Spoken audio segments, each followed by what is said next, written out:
Oh, actually, Ellen, that is another point you can make about gaming Gladiators. Sorry, Gladiators. They were in Group B. They had a really difficult group. Like, just a small thing. Like, if you wanted to add it in, don't have to. But Yeah, I was looking at this. They got 9th place one drop. They got 7th place another. They actually are. They. Shrug or dust it off, erase that thought. 'Cause I cannot pretend I am your friend, I am your nothing. I don't feel bad, I don't feel anything. I don't know what you want, I don't know why you go. We've been here before, so go on back to her before you wake up in the morning, regretting all of the texts you're sending. Heard other lines before. I romance, but I see that you're typing. So go on back to her before you wake up in the morning, 'cause this is just getting boring. I don't feel anything. I don't feel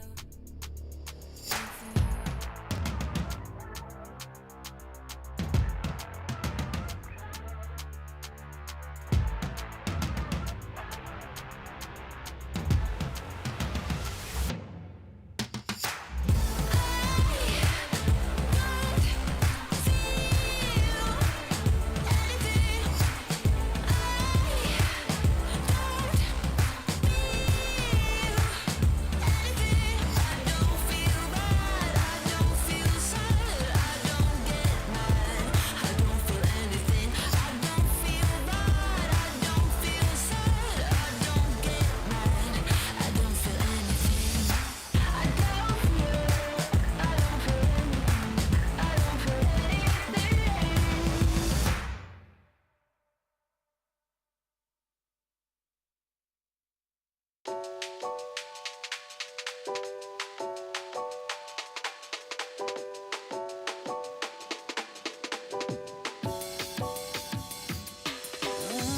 When I see you, I can't help but fall back into my emotions. 'Cause all the good times that we had is flooding like an ocean. Sometimes I wish we made it through the summer. I never thought I'd lose my homie, love a friend, but it's over. I'm falling in the deep end. I cannot swim. I'm falling fast, falling in the deep end. I cannot swim. I'm falling fast, falling in the deep end, deep end, deep end. I'm falling in the deep end, deep end, deep end, deep end. I'm falling in the deep end, deep end, deep end, deep end. I'm falling in the deep end, deep end. When I see you, I can't help but fall back into my emotions. 'Cause all the good times that we had is flooding like an ocean. Sometimes I wish we made it through the summer. I never thought I'd lose my homie, love a friend, but it's over. I'm falling in the deep end. I cannot swim. I'm falling fast, falling in the deep end. I cannot swim. I'm falling fast, falling in the deep end, deep end, deep end. I'm falling in the deep end, deep end, deep end, deep end. I'm falling in the deep end, deep end, deep end, deep end. I'm falling in the deep end, deep end.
لحظات البداية عاشت معنا. كنا نحسبها وقت للتسلية بس، نحسبها بس ذكريات. عبود أعطي أختك اليد يا ولد. ابتكرنا فيها ابتكارات، وإذا بغينا قلبناها خرافات. كنا نحسبها بس لمة وصحبة وسهرات، انتبه نوب ترى نوب. لكن كنا نشوف عالم ما حد يشوفه. ليت يشغل وقته بشيء يفيده. الله عليك على اليد صدق. عالم كبر وعاش فينا، عالم الحماس فيه يوصلك كل مرة لحلم أصعب، بس ما يصعب عليك. بارد معك وين ما تروح.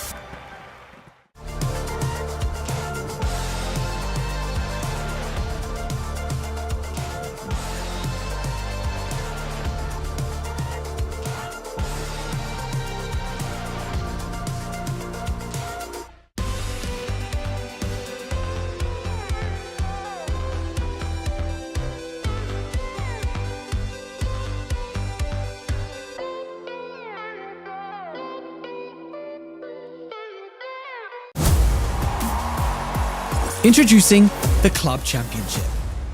Here's how it works. Each club will have the opportunity to field its rosters across multiple titles. The clubs finishing in the top 8 across each of the 21 titles will receive points based on their placement. For a chance to qualify for the Club Championship, a club needs to place in the top 8 in at least 2 competitions. For a chance to win, a club must finish first in at least 1 competition. Once the tournament has concluded, the top 16 clubs will take a share of the $20 million prize pool, with the first place team claiming the title of the first ever Esports World Cup Club Champion, as well as receiving a staggering $7 million in prize money. Just finished day 1 of the Esports World Cup here, Call of Duty Warzone. I got competitors, I got my fellow host Dandro, I'm Goj. We had a blast, but I gotta say, that stadium, crazy. STC Arena was nuts, but Riyadh in general, man, I mean, look around at this place. First question, pretty easy. What do we think about all of this? 'Cause it is insane. I'm loving Riyadh. I mean, this looks pretty sick. It's insane, and we're here for a good time. Let's go. Yeah, everything here is absolutely amazing. I gotta say, it's like we're in the future, just incredible. Yeah, hospitality's been amazing all around, and like Alman said, it's just the greatest esports setup I've ever seen. So. Speaking of esports, you just got off the game. We got to talk about the games before we go check out some really cool spots. Talk to me, Jay, about the win, man. You sub in for Destroy. He's sick. He's in the hospital watching, wishing you all the best, and then you win a map for your team. So we took home game 2. The win was insane. I was feeling pretty gnarly. I just had to take it home for Brody. I know he wasn't feeling good, but I knew he was watching. So I had to do it for the family, had to do it for the Destroy fam, and had to take it home. Let's go. Well done, man. Almond, you guys obviously played well. You're kind of looking to be a hyped up team. You know, you didn't do so well in the NA finals, but I know you guys have hit a regain. You're here, you're confident, you're feeling energized. How was sort of day 1 for you guys? Oh yeah, I mean, we're just kind of getting our bearings, I'd say, just kind of getting used to LAN as a team, but I think I can confidently say, like, all 3 of us have the same mindset, like, we expect to win.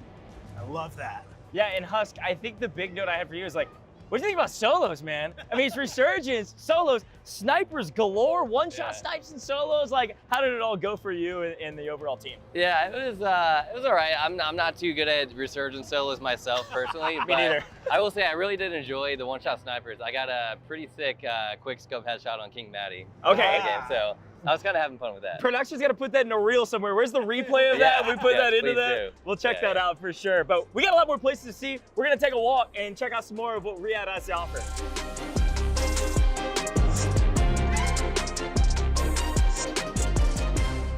All right, we've made our way to a food court here on the boulevard, so I feel like it's only appropriate that I ask, how has the food been so far since you've been here in Riyadh? So I haven't had a chance to try too many of the authentic dishes to the region, but I will say that the few that I have tried have been great, and just overall the food quality has been phenomenal. You know, every single thing I've had, just the ingredients have tasted super fresh. So. Yeah, they offer a crazy variety of food here. I tried oxtail, butter chicken. It's honestly all great. Heck yeah. What have you been eating? I'm loving the food here. The food in the hotel, the catering has been amazing. Let me just say that. They've been treating us nice, breakfast, lunch, and dinner whenever we want. And it's been good. It's been pretty amazing. I haven't tried any dinner spots, but soon we will. Yeah, well, I was about to say, I think we're about to go get some food here in a second. Nice. But accommodations-wise, gentlemen, we're in a great spot all around the boulevard. We got a hotel close, gaming centers right around us, a ton of stadiums. I mean, you couldn't get better than that, yeah? No, it's they covered all their bases with this one, so can't be happier. Good, good. Well, I'm glad you guys are treated well. Really excited to see more of what Riyadh has to offer.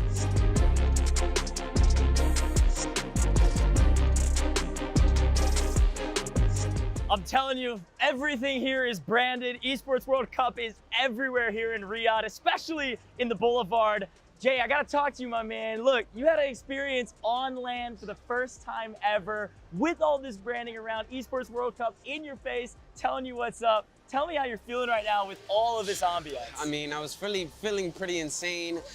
First time on land, the nerves were definitely going, but I was able to calm them down and take home that second game. Heck yeah, man. Heck yeah. Heck yeah. Well, for you two, obviously we're through solos. Tomorrow you get to actually play on land with your trios, your friends, your teammates. How's that going to feel tomorrow compared to today? Okay. Yeah, I mean, listen, I'm just excited to play with my boys. You know, we've only got a couple of tournaments under our belts, but we're just getting better and better. Heck yeah. Yeah, the solo stage was like a nice little warm-up to get a good feel of the land, but definitely excited for tomorrow when it really counts for the team. All right. All right, well, it's aesthetically beautiful. Let's go check out some more things. This is insane thus far. A lot more to show you.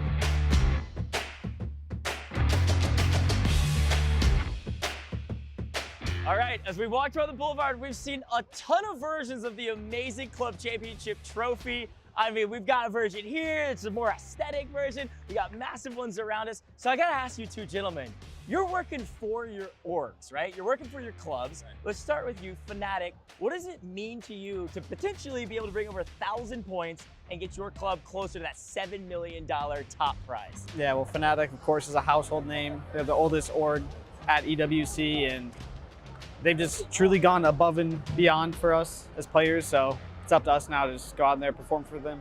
Yeah, and same thing to the Gladiators, like first, second, third, wherever you line up, you're earning points for your org. Like, what does that mean to you?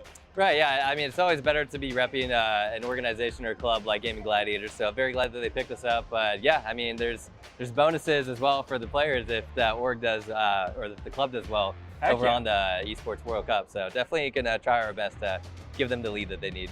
Heck yeah, I love that. All right, well, Jay, unfortunately, you're not on an org, my guy. So we have a fun game for you. All right, let's go. You have to guess how many keys are in this case.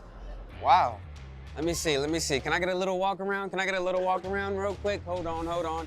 Okay, so my guess, I'd say about 250 keys. 250? 250 keys. I can't tell you if you're right or wrong because we definitely didn't just come up with this on the spot, but we're gonna find out, and maybe if you were right, we'll get you something cool. Nice, let's go. Hopefully I'll join the org. All right, guys, so I don't know if you know, but there is a bounty out for Warzone, which is the #1 team of our competition. The top slayer of that squad gets an additional $50,000 in their pocket. So the question I wanna ask each of you real quick, are you keeping it or are you splitting? I'll have to talk to the boys about that, but you know. Undecided. You keeping it for yourself, you split it with the boys? Split it with the squad. We gotta split it with the squad. Yeah, no, split it, no questions asked. All right, so Almond is selfish. We got that. No, look, okay, $1 million prize pool, $200,000 for the winning team. Talk to me about what that money means to you, family, plans. What do we got? I mean, I would just probably use a lot of it to just go on a nice vacation afterward, but yeah. Heck yeah, vacation. What about you? I mean, 200,000 is an insane amount of money, but it was just my mom's birthday like 2 days ago, so I definitely hooked mama up, get her some money in her pocket, and probably save the rest. Yeah, I gotta join Huts. I gotta go on a vacation for sure. Yeah, after all the work you guys are putting in on the map, you gotta take a vacation, man. Hey, Arena's right behind us, STC Arena. It's where you guys played today. We got 3 more days of Warzone. Couldn't be more excited to get back into it shortly. Esports World Cup, it's a banger. You're not gonna wanna miss it.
adventures bring new challenges. Even as the heat rises, dandruff and grease won't stand a chance. With new Clear Men, powered by triple formula technology. To eliminate dandruff, itch, and grease, gives you 8 hours of freshness and 100% dandruff-free hair.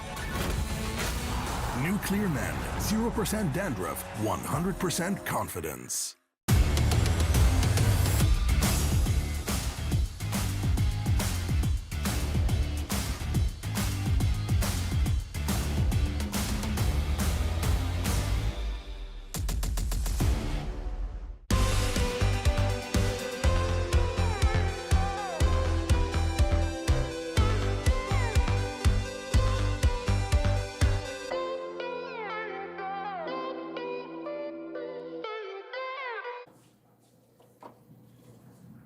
Man, day 3 of the Esports World Cup, Call of Duty Warzone. It's day 2 of group stages. People are going home tonight. They're going home. Keys are getting crushed. Hopes and dreams are dying. Some of these people traveled over 20 hours to get here to beautiful Riyadh just to sit in the stands on Saturday. I know. Well, day 2 of group stages is a huge moment. It only takes one game to put you back up into the top. Top 14 of 21 teams is all you have to do. It is a lot harder than it sounds, though. We were full of surprises yesterday. We had teams that were bottom seeds coming out frying. We had top seeds underperforming, bottom of the leaderboard going into today. This is the make or break. You cannot have a bad game today. I can only imagine the players had rallying speeches. They've reviewed the VODs last night. They might be changing drop spots. Anything can happen in our final day of group stages. Championship's right around the corner. $1 million on the line, It's a lot of money. It's a lot of money. We got to get to the games, man. I'm loving this.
Ladies and gentlemen, today number 3, elimination day of the Esports World Cup, Call of Duty Warzone. A tremendous day for all the competitors. We start with 21 players, and we will end the day with just 14. Who will earn the first ever Warzone Esports trophy? Who will earn the bulk of $1 million? I'm your host, Taylor Reflections Noble, joined by the wonderful analysts. We got Dream Crazy, Infinity, as well as Seymour to call and break down all the action today. Dream, great to see you. It's elimination day, a big day for the competitors. A big day indeed, and talking with some of these competitors, they said, hey, today the real games begin. It's going to be intense, and as you mentioned, 7 teams go home today. That's right, and I'm trying to figure out, green for money or green for the Falcons? Yeah, thinking about money all the time. And of course, I mean, even in my dreams last night, I was thinking about Falcons just a little bit. The plays they were making yesterday, why on earth not? And I'm sure the plays we'll see a lot of teams make today. They are after that $1 million prize pool. $1 million, Seymour. We're not getting that amount of money, but we're happy to be here either way. Yeah, we're happy. It's do or die. We got the elimination day here for Yes. EWC. We get to send home our first couple of teams in day number 3. And it's been a long wait, I'd say, to get to this moment. Teams, they should be ready. They should have the nerves out. That's and right. I wonder who's going to step up today. Who's going to step up today? Well, that's a question only the players themselves can answer. Let's talk about how today is going to work. At least it's our second day, right, when it comes to group play. It is an elimination day. So as I said, we're starting with 21 teams. We'll be moving down to just 14. 7 teams will be eliminated once the day is done. 6 games, just like yesterday, 3 groups, A, B, and C. A will play B first, then A will play C, and then we'll finish off the day with 2 games, B playing C. So it's going to be a busy day, a good day nonetheless. And chat, let us know who you think is going to take it all when it comes down to the end of the day. Now, before we move into day 3, let's talk about day number 2. We had a lot of great moments. It's time to start talking about the top 5 greatest moments of yesterday. First, we will start off with some exhilarating gunplay coming out from Gorgonite with the 1v2. Hey, I brought out my broom for this one because the retired janitor was slaying out. Oh my God, those prison slays on that win was crazy. Yeah, and we saw many plays yesterday from Abwiz as well, specifically looking at a play like this from Prodigy, lining them up and knocking them down. Prodigy was making it look so easy. Yeah, but talk about the Heretics coming out swinging, method sick, but not only that, Loss and Cams showing up on the day and having a fantastic showcase in day 2. Oh, but how about Skullface, my favorite solo YOLO winner, slaying out at prison, really bringing it in for the team because, man, for Fnatic after that day number 1, they needed these slays, these plays, and man, what a standings. They moved on up. They moved on up. Fnatic surprising everybody, looking strong. Skullface over there in Factory was tearing them up. And then our first Sony MVP, we're talking about Drake up top when it comes to prison, mowing them down. That's 3 up, 3 down quickly for the squad wipe. That finishes them off, and then that goes for the top 3. Also, the players, they were making their faces known. Destroy starting off. He was getting the arena pumped up, and you gotta respect, though, Shifty and co from Falcons, man, they were on fire. Yeah, they absolutely were, and they were benefiting from the crowd as well. They've got that org behind them with Team Falcons. They weren't the only ones, though. Yeah, Aiden, right, pointing at the crowd. Seymour, he was getting everybody pumped up. Look, Aiden loves the crowd loves Aiden. It's a perfect synergy between the two, and it really fired up Twisted Minds. Twisted Minds, man, getting pumped up, Dream. Yeah, you know what? And it's so cool. Aiden, did you guys remember in the fact that he said he uses piano to warm up? So it's like, hey, I just think that's so funny. Yeah, what? Remember that? I didn't hear it. No. In his interview during World Series, he said piano to warm up those fingers. So did he bring a keyboard here and warm up before he goes on main stage? He was pointing. That's actually nuts. Well, the crowd was pointing at this guy, Hisoka Infinity. The Falcons were on top. Yeah, absolutely they were. As I said, they had the crowd behind them. Hisoka, we know he's that energetic guy. He's always going to feed into the crowd. So this kind of arena is absolutely built for him. He was loving the environment. Loving the environment. And how could you not when the entire arena is screaming not only your names, but also the org that you're representing, going for the club championship. The first points looking to be earned starting tomorrow after the finals have concluded. Let's take a look at our standings because we had 6 intense games. Each group had 4 to play themselves. Team Falcons ended up on top. They lead by 10.2 points. Safe to say, they'll be making it to finals tomorrow. Who else stands out to you? Listen, all right, I have to just shout out Team Heretics for being top 4 in that Group C. Game number 1, game number 4, both second places, but 16 eliminations. So for Methods, which obviously Methods is sick, they're like, oh, CDL retired pro player, oh my gosh, you don't think that the coach is gonna have the highest amount of eliminations, That's but right. 16 and a 4th place, gotta shout out for them and give them their flowers. Gotta shout them out, give them their flowers. Some teams are comfy like at the top, but some teams are at risk at the bottom. Yeah, they absolutely are. You're looking at the likes of Alula, Cloud9. There's a lot of different teams. I think we should probably start the conversation by talking about Alula, right? This team that didn't really have a good start to yesterday. It wasn't good for them whatsoever. They dropped almost immediately, and it was just like straight away, like a minute into the game. Didn't go well for them whatsoever, but they started to pick things up as the day went on. By the end of the day, when we got to their final game, they actually came out on top with Jukies and Tommy slaying out. So Alula, they were right there. They're on the bubble, but again, let's go back to the top of the food chain, right? Talking about the Falcons, and the Falcons are leading the charge at the moment. They had an incredible day. Back at you, Brody. What are the Falcons all about? Yeah, Falcons looking very good yesterday. Now, it should be said they took a while to actually get going yesterday. Falcons, a couple of games to get into the groove. We'll talk about that in just a second. But the game where they actually started to get into the thick of it, right, was that massive 50-point explosion in game number 5. That was their 3rd game of the day. Once they started to figure things out, rotating in towards the prison area, third partying onto teams such as Vision and Omit. They got right into their grooves. 25 kills at the end of that game, and of course the 2 times multiplier, giving them that 50-point lead at the end. Shifty finished yesterday with 30 kills as the kill leader. Kill leader, wow. I mean, I'm not shocked about this point, but again, we go back to kind of how they struggled in games number 1 and 2. It should be said, BSL kind of seemed like their Achilles heel. For whatever reason, on the late rotations, BSL, they were a massive problem. Yeah, and I think they came out and they surprised a lot of people being inside of what was the group of death in the first couple of games. They were fighting from Group A in towards Group B, and we were wondering how BSL was going to really play up against that, and they come out and they contest the Kings. And I was saying yesterday, if you're going to go for the Kings, you better not miss, and they do more than that. They win game number 1. What a showcase for BSL, a team that not a lot of people would have been looking to do that. Yeah, not looking to do that at all. You can't challenge the Kings without being ready, but talked about at least some of those that rose up to the occasion.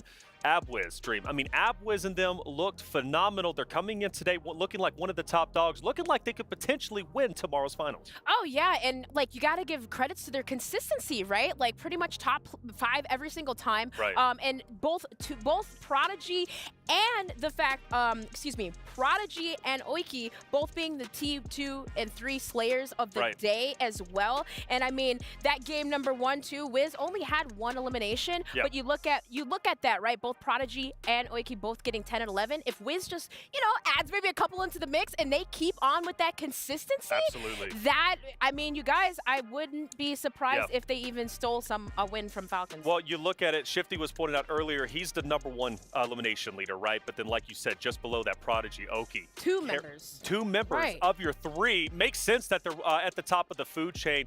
And not to mention as well, Oki fighting through that surgery that he literally had just last week, getting on a plane. It's insane, isn't it? Coming to the World Cup and performing as well as he is, and even making our 3rd Sony MVP of yesterday. He's bringing the fuego. Team Abwiz is looking to go all the way. And, well, speaking of all the way, Seymour, let's talk about our teams who are on top. How do they maintain that consistency? Well, it's important to note that Fnatic made an incredible turnaround. A team that, not a lot of people would have been looking at heading into the EWC because of their performance in the World Series of Warzone. But we see their kind of recipe to success in this game, holding on to that top prison height into the final circles is what nets them so many top places. What they didn't expect is Guild was coming for their necks. Vision hits the full flank inside of prison, hits the rappel up, flanks onto Skullface, has that top-down position to just fire away at everybody in that final circle, rack up the kills and eliminations for them,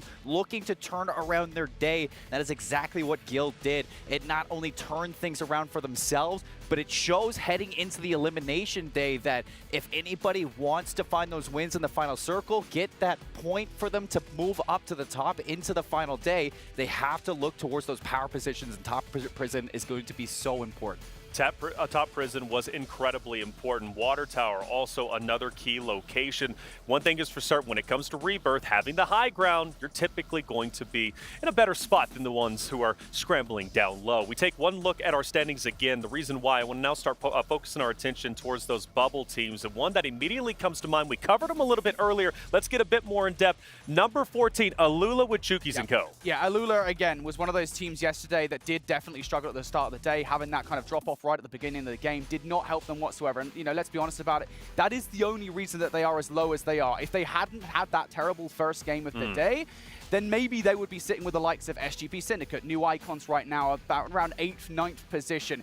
As I said, did start to think things out towards the end of the day, though. They started to slay out, and I feel a lot more confident about Alula today. Sure, and Alula, but look just below them, Omit, another team who's on the cusp. Oh, the bubble is going to be so important to talk about, and Omit just barely behind Alula and running a roster that kind of encapsulates what their org's motto really is about, to fail to include, to leave out and neglect. You look at JTech, Tenix, and alongside Elolam, 3 players that inside of their whole career, they embody that same symbol that Omit is, struggling to make it to the global finals this year and coming together for the EWC as a full Puerto Rican roster. Heading into today, they're just below Alula, and this is a team that can skyrocket if they can heat up. Tenix, I'm looking at him, 7 kills at the end of yesterday. He has to turn turn things around going into the elimination side. And if they can get consistent, I know this is a team that can get it done, because coming up tomorrow, if they make it into the Saturday, it'll be the most amount of money anybody on this roster has ever made from competing in Warzone. Well, we talked about two teams, number 14 and number 15. Let's continue to move down that list. Let's bring up All Gamers. They are on the brink of potentially extinction when it comes to the first ever Warzone World Cup. We had a chance to talk, though, to Z-Dark from All Gamers. Let's hear what he had to say.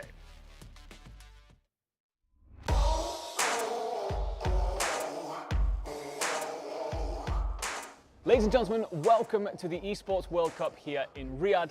My name is Enigma, and today we are doing interviews, and I am sat with Z-Dark, who is here, reigning in from Mexico. Now, the first thing I want to ask about you and your team, how does it feel to be carrying that region with you, and how does it feel to represent them here? Me siento muy alegre, muy feliz de que esté pasando todo esto. Estoy muy contento de estar representando aquí en México como se merece.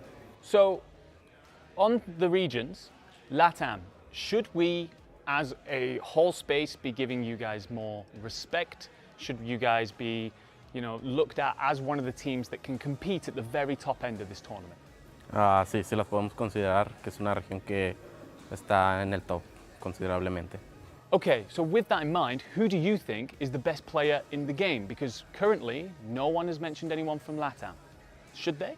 Podría ser el equipo de Biful. Tiene buenos jugadores, pero también siento que nuestro equipo tiene muy buenos jugadores que podrían estar en el top.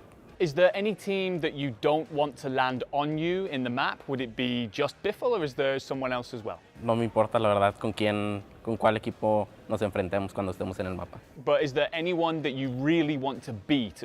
Anyone that you want to, if you see them on the map, you're hunting them down? Obviamente el equipo de Biffle. You three, as a team, have been together for a very long time. What advantage does that give you in this tournament?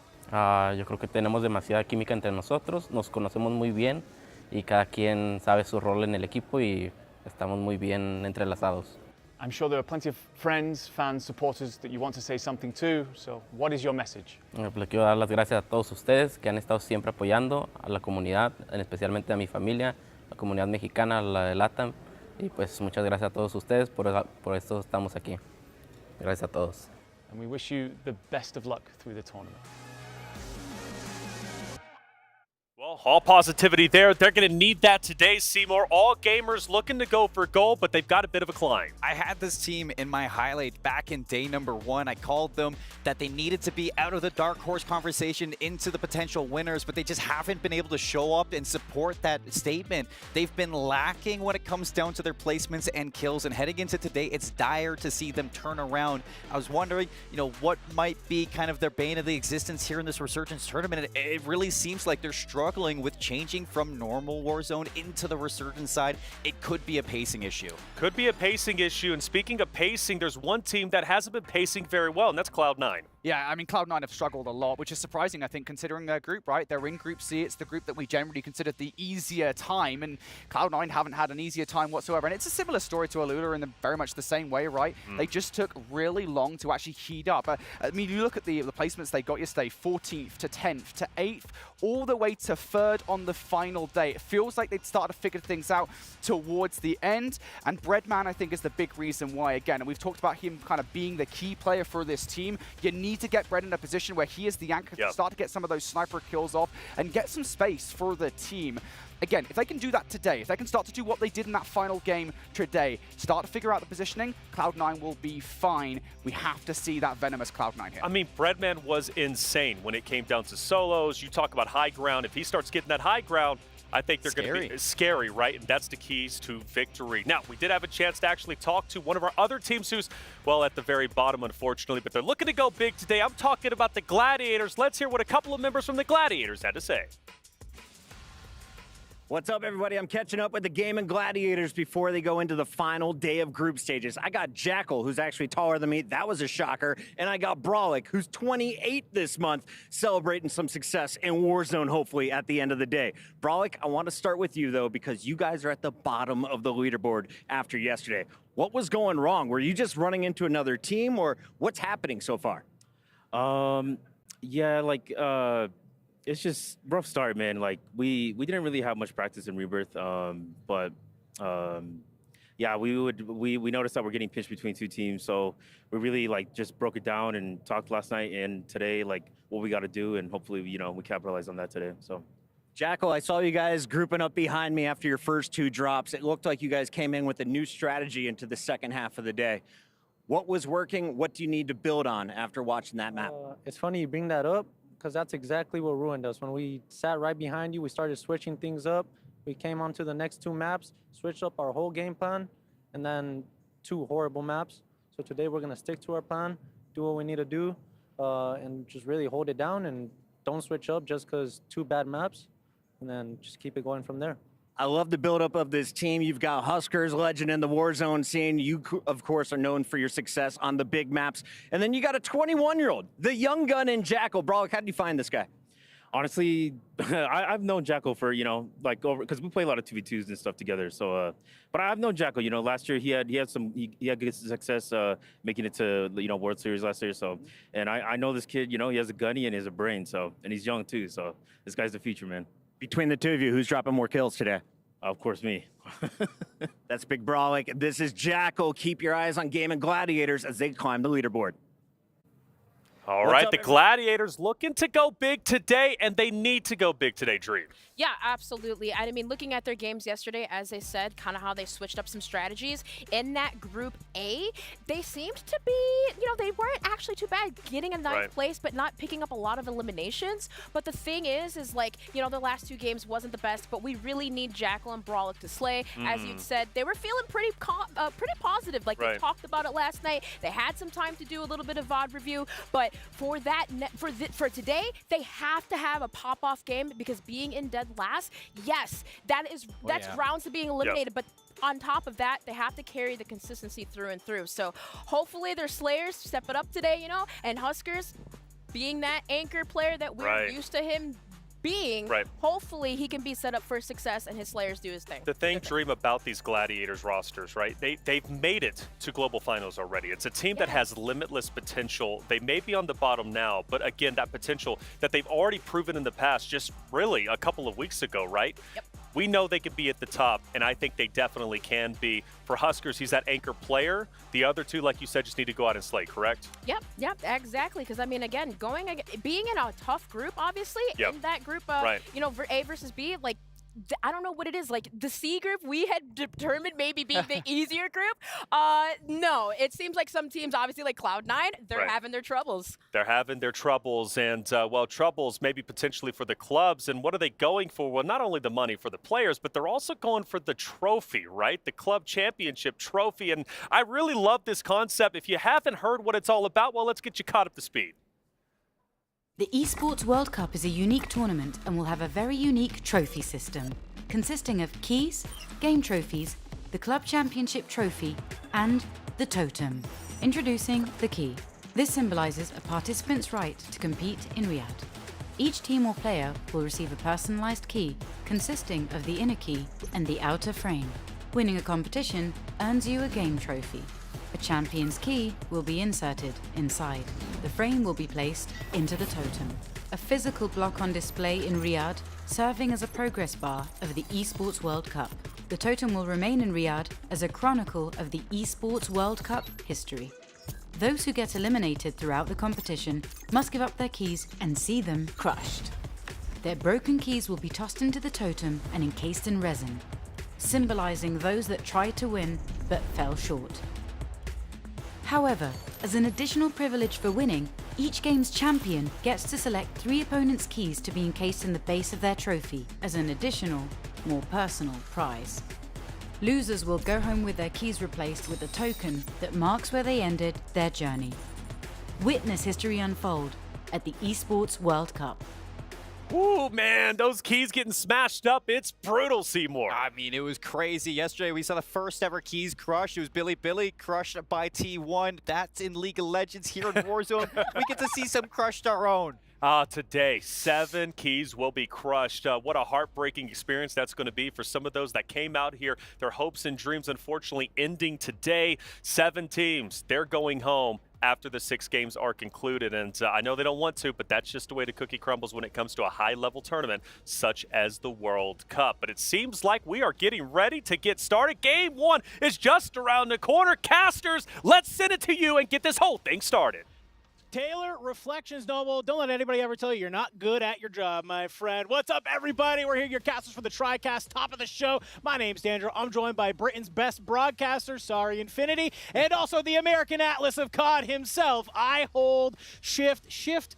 Welcome on the desk this morning. How you feeling today? Feeling really good, man. I think we really got to learn a lot about all of our squads, and I think more importantly, the squads learned a lot about themselves, so we'll see what we get today. I agree. Enigma, couple people going home today. How you feeling about that? I mean, this is everything that we've been speaking about, right? Which keys are getting crushed, who's getting sent home, who's not making Saturday and sitting in the stands. We get to break all of that down. I could not be more excited to share that with you today, boys. Got a lot of teams to talk about. We have a lot of action here today. They mentioned at the top of the show, but just to remind everybody, we do have our groups here today. So same groups as yesterday, still in that same format. We're taking, obviously, our cumulative score from yesterday and today. Top 14 teams going to be the only teams to make it to our finals on Saturday. And like they mentioned, these keys getting crushed, this has to be one of my favorite things in esports that we've introduced, right? Reminder, whoever wins the event, they get to pick 3 of those keys to add to their trophy. Absolute insanity that we have getting added here. I think that this is a really, really fun way to kind of showcase and hype, right? When these teams are able to have this trophy in their hand, you have the keys of the people you've defeated at the bottom.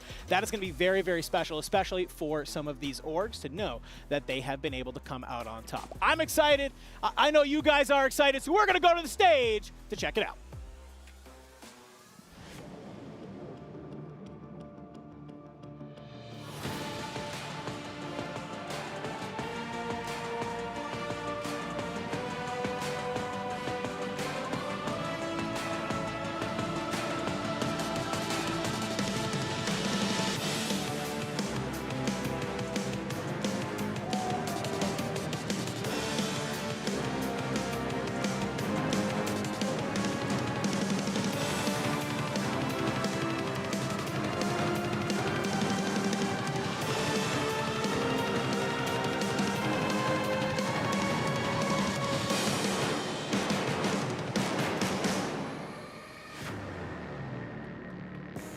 Welcome to day 3 of our Call of Duty Warzone tournament at the Esports World Cup. My name is Barney Banks and I am your host alongside the amazing Milosh. Right back at you there, Barney. Now, yesterday, we dove headfirst into Rebirth Island trios and really set the tone for today's knockout stage. We did indeed, and just 4 maps remain for each of our competitors before 7 of them are eliminated from this competition. So, many of our trios have to come out swinging today. Absolutely. For that, pay close attention to our number 14 cutoff point. Comebacks are always to be expected when teams have their backs against the wall. And with that being said, we've got groups A and B ready on the stage, so we're going to reintroduce them to the STC Arena. Kicking things off with Group A, we've got Raul, we've got Destroy, and we've got Nate Dogg. They are Team Destroy.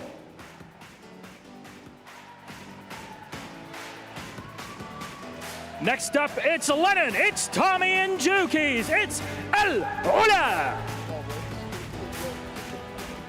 Next, we've got Knight, Smith, and Aiden. They are Twisted Minds. Our 4th squad, they are King Matty, Rodrigo, and Eisen. They are Team Eisen. The Aussies are back. It's Zeppa, Limax, and Levi. They are Navi. Coming in hot, it's Believe, it's Intex and Doggy. They are SGP Syndicate. And rounding out Group A, we've got Bugs, Stukex, and Liam. They are BSL.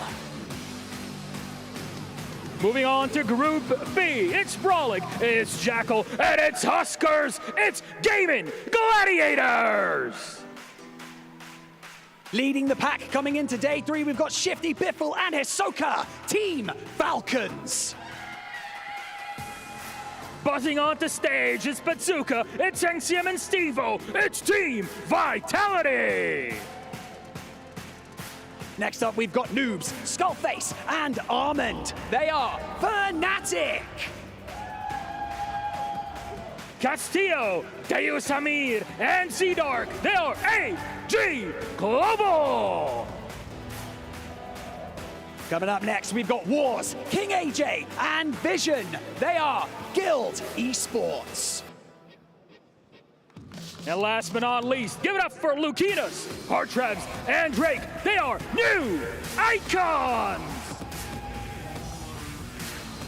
Now, Milos, I came across a quote yesterday that I feel epitomizes this competition. Excellence is not a singular act. It is a habit. You are what you do repeatedly.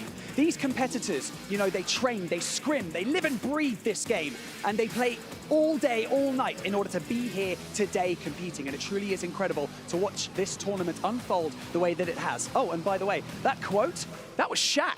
Pretty cool, huh? It is indeed. And I have a quote right back at you for that. You miss 100% of the shots you do not take. And all these teams today, they're taking so many of them. They got to hit as many as possible or else you are out. You do not make it to tomorrow's grand final. You're not one of the 14 to fight for $1 million. And of course, our wonderful trophy here at the Esports World Cup. However, our players are ready, teams are set, and game is good to go. So grab your popcorn, sit back, relax. Let's give it to our casters for game number 1. I don't know how I feel about two non-Americans using quotes from some of the greatest American athletes there, but I love it. That's the point of the Esports World Cup. It is a global competition, and I love what we are seeing here today. Our analysts did a fantastic job at the top of the show breaking down some of the teams to look out for, but let's dive a little bit deeper. Let's really sink our teeth in here. And Nima, I'm going to kick it off to you, right? We had some teams really kind of kick off yesterday with some bangers. What of those teams do you think are going to really continue their momentum? I think I'm going to go with the dark horse team that I picked yesterday, and this is Na'Vi. I think that they were overlooked in a lot of the conversations coming into the tournament. Looked all right in the solos, but then popped off yesterday. They put themselves into a spot here where Levi and Lamax in particular are absolutely frying, potting up 21 kills each. That's 7th overall. And then you've got that position as well, average placing of 6th. So I just think you continue that form, continue to build yourself into this. I think they're giving themselves really good endgame positions. If they can close out 1 or 2 more, I think that they're looking real good throughout this. I love that you bring up this squad. I had a chance to talk with Zeppa, and I know that they were looking to come in with some aggression. We're already seeing that after day number 1. Now, Shift, it wouldn't be Call of Duty if someone didn't surprise us on a day 2, right? So what team that's below the bubble currently right now, that's maybe bottom of the leaderboard, is going to turn around and not just make it in, but they're going to qualify to Saturday? Yeah, Brody brought it up at the top of the show at the analyst desk. I got my eyes firmly planted on Cloud9 today. I mean, like you said, they're catched huge momentum throughout the day. Dead last in their first drop, 10th in their second, then 8th, and then 3rd. Their last 2 drops earned them 18.4 of their 29 points. So now you give them an extra 12 hours or so to reflect over what went wrong in the beginning, what went right at the end. I've got strong feelings that this team's about to pop off today, especially if Jace could just shoot a little straighter. Yeah, definitely no NA bias in this booth at all, with 2/3 of us being from the great land of North America. But Enigma, speaking of the bubble, what teams here need to have a good day? Because it's really make or break. You only have 1 game, and that could be the game that makes you, could be the game that breaks you. I mean, I'm looking at all gamers, I'll be completely honest with you. It has not been the performance that we expected. Only 18 kills between them. That's actually led by Amir. And to be honest, I'm looking a bit at Dark. I had that interview with him. He spoke about the chemistry that they have and how they can play around each other, mesh really well together. He's supposed to be their star slayer. He's dropped 6 kills in a full day. It's just not enough. We need to see them repeat what they did in the World Series and go massive on the home stretch, bring themselves into qualification position. I know we did see them on the escalators kind of towards the player lounge. We were leaving, they were going down, and literally across the escalator, Castillo was looking at us, he's like, yo, we're coming different today. We are feeling good, and I love that. And that's kind of one of these teams I hope has really taken some time in sort of between yesterday and today to kind of just regroup, right? We know what they're capable of. We know that we can do. Shift, I called you the American COD Atlas at the top of the show. You've been around the scene. You've watched players have to kind of take a break, come back, hit the regain, and hit the ground running. Walk me through what maybe you hope some of these teams did in the last 18 hours to really prepare for today. I think some of it's going to be down to how we're handling the key zones before respawn closes. We saw some of our squads get a lot of kills and find good consistency there. But as soon as the respawn closed, they found themselves either weaker on their overall loadouts or in bad positions, and they weren't able to get to those major multipliers. All of our top 4 teams right now are finding themselves getting at least the 1.4 times multiplier. More often than not, they're finishing top 3. So that's the big difference right now between our squads that are really getting a lock into Resurgence versus those that are finding great kills, but not getting the great placements to boot with it. Well, you see it on your screen there. One of those teams that was definitely feeling themselves, bringing the energy today. Twisted Minds. Aiden giving us a screen. I don't really like to think I'm the most energetic guy in the venue, but Aiden might be giving me a run for my money, guy. But one of the things of yesterday was that we had these insane storylines, right? We had a lot of these teams that we overlooked. Nobody thought would really come out and perform, and they do. Enigma, I'm going to kick it off with you. What team really impressed you yesterday that maybe coming into this event, you're like, I'm not really sure how they'll do? Look, I'm not looking to continue any European bias, but I'm just going to bring a little bit of it into the room, all right? Let's talk about Heretics here. They sit in 4th, 72.4 points. Method Sig retired a year ago. He went off, picked up the coaching job for CDL Team Miami Heretics, and even before he retired, they weren't necessarily a standout team by any means. They're always all right. They come into this, they do okay in the solos, but then 4th year after day 1, the balance across the team is quite truly ridiculous. Methods with 16 kills, Dogger 16 kills, Cam's 15 as well, and we've seen them in several endgame scenarios. They get a little bit better throughout this, and I do think that they are one of the teams that will absolutely fly, definitely locking in the qualifications. The averages across all 3 are almost identical. I mean, they are finding great kills across all 3 players. They're getting into the late game situations as a full group of 3. They're putting themselves in absolutely perfect positions. We especially saw that in that last drop where, wait a second, we've got 18 teams or so left. They're holding onto perfect positions in the circle to make sure they can get those late game multipliers. They have been super efficient. Yeah, no, I love that you bring them up. I think they're doing a fantastic job. Another team that really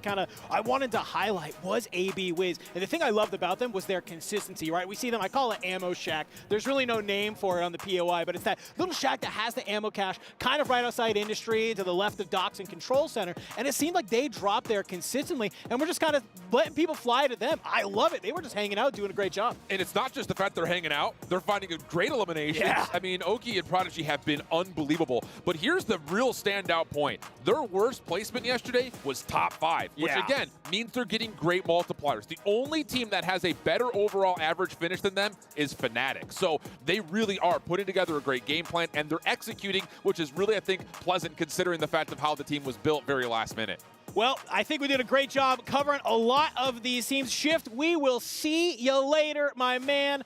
But for now, it is about time we get ready to head into drop number 1. We're getting to lock in here, folks. Reminder, this is Group A versus Group B. We dubbed Group B yesterday being the group of death and trying to come on in. Can they be able to perform here today? We had a couple of these squads that did struggle here, Enigma, and I'm not entirely sure if they can make it happen here today.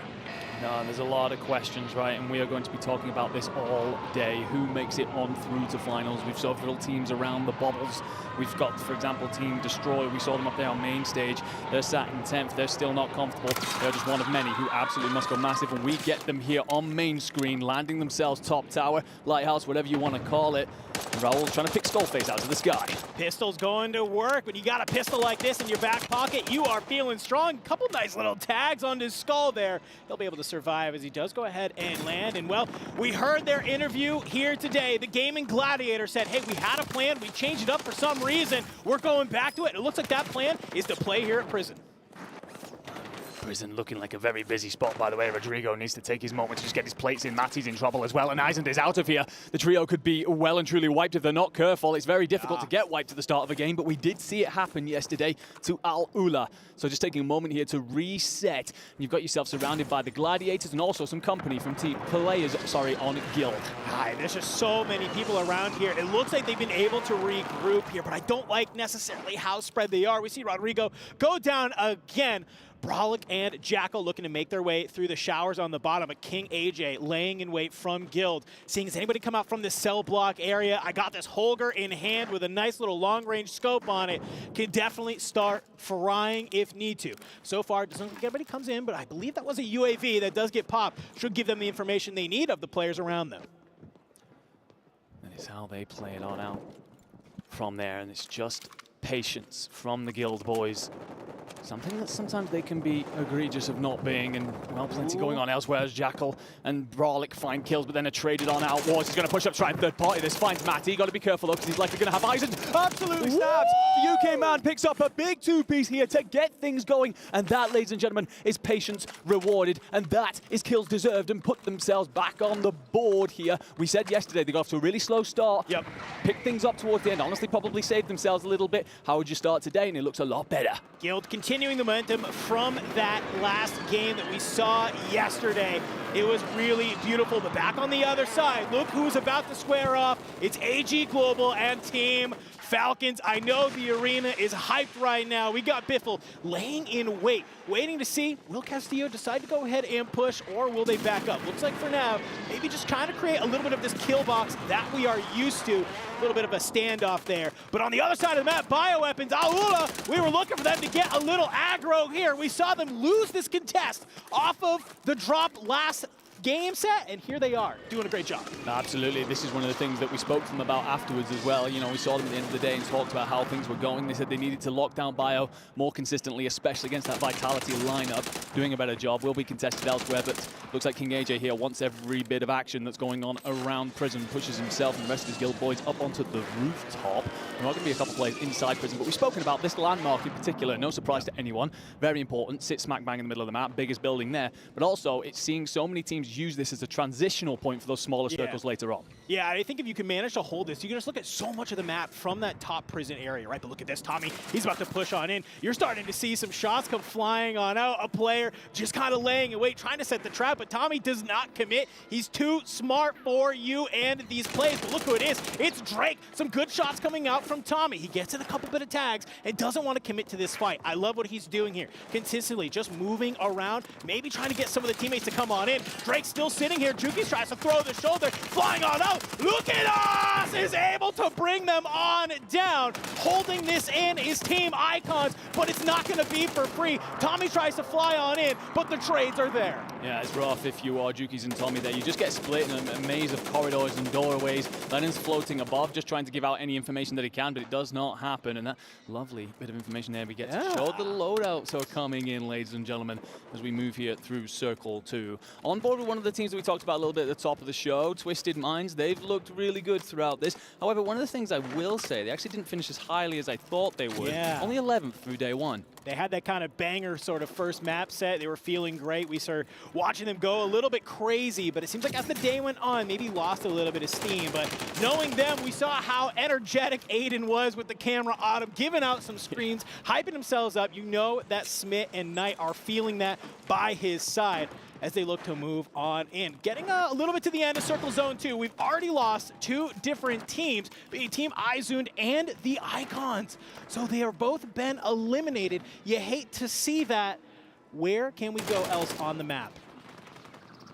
Well, Liam here, looking to just provide some coverage. And well, we spoke a lot about how they impressed yesterday, but they did slow up afterwards. They ended up being put into 16th. A kill coming up in the feed there, by the way. Duzamir finding himself a pick onto Skullface. That's a definite turning of the tide from yesterday, because it was awful for AG Globals and brilliant for Fnatic. But Dongi here has a lot of players in front of him. This is Alula trying to recover, but Dongi finds himself his 9th kill. Absolutely cooking. Get off to the same start he did yesterday. Thermite goes on out. It's just a range of kills, but Dongi wants all the smoke, and Dongi's considering pushing Vitality next. I love this. Dongi looking to get aggressive, pushes up here into this regain building, and knows that there's a team on the other side. Does not feel the need to get super aggro, but provides enough damage onto Enxian that they can kind of take this space. But a little bit of a 2v1 happening here, but Penzuka will get taken out. Enxian jumped off the back, left his teammate in the 2v1. Now they could just swing out and get this. Enxian now on the back foot, trying to be able to hit that crate, maybe get a revive from your team on in quickly, and it's not going to be enough. Enxian take it down. Stuo, the last one left alive for Team Vitality. Summed up one of the gaps that sometimes appears in Vitality's play there. Yep. There is a communication barrier between the three, with different nationalities, different languages coming in through, and sometimes they just mistime things. You can see that happen there, although I'm not sure if Enxian actually just makes a mistake by accidentally jumping off there and leaving Patsuka out to dry. But I tell you what, Singapore Syndicate will not care. They clean that on up. And we go on over to our Falcons, and there's a lot of conversations throughout yesterday about how they weren't really making the noise we expected, and then dropped that absolute banger in the second half of the day, put themselves in top spot. What I will say, their landing position, yesterday they were leaving Soka over in Stronghold by himself, the other two going roaming around. This time, a bit more passive. They all went to Stronghold, assessed the situation, and have slowly moved on forward. That's actually really a lot of the game plan of this team. Whether it's a big map, whether it's this map, they'll usually take a map or two to kind of assess the situation. How does the map go ahead and play? They're not this team that comes out and just fries immediately from the start. It's going to be one or two huge banger games that gets them into the conversation. And when you drop 25 eliminations and take the dub to drop 50 points, you're feeling pretty good. They could literally basically drop zeros all day today and probably still qualify to Saturday. That's the ridiculous part of it. So well, hopefully they can kind of maybe come online a little bit earlier, because whether it's even just for the points, you want to do it for the fans. Oh, absolutely. Falcons fans are here in plenty in the STC arena. Moving over to Fnatic, this is a team that has definitely improved here at the EWC as opposed to their World Series performances. That boot camp that they had in London coming in clutch for sure. We move on over to Shifty, just teasing Zephyr a little bit. And he's eyeing the skies as well as Levi looks to come on in. Won't be given much opportunity because those are multiple bullet trails chasing after him.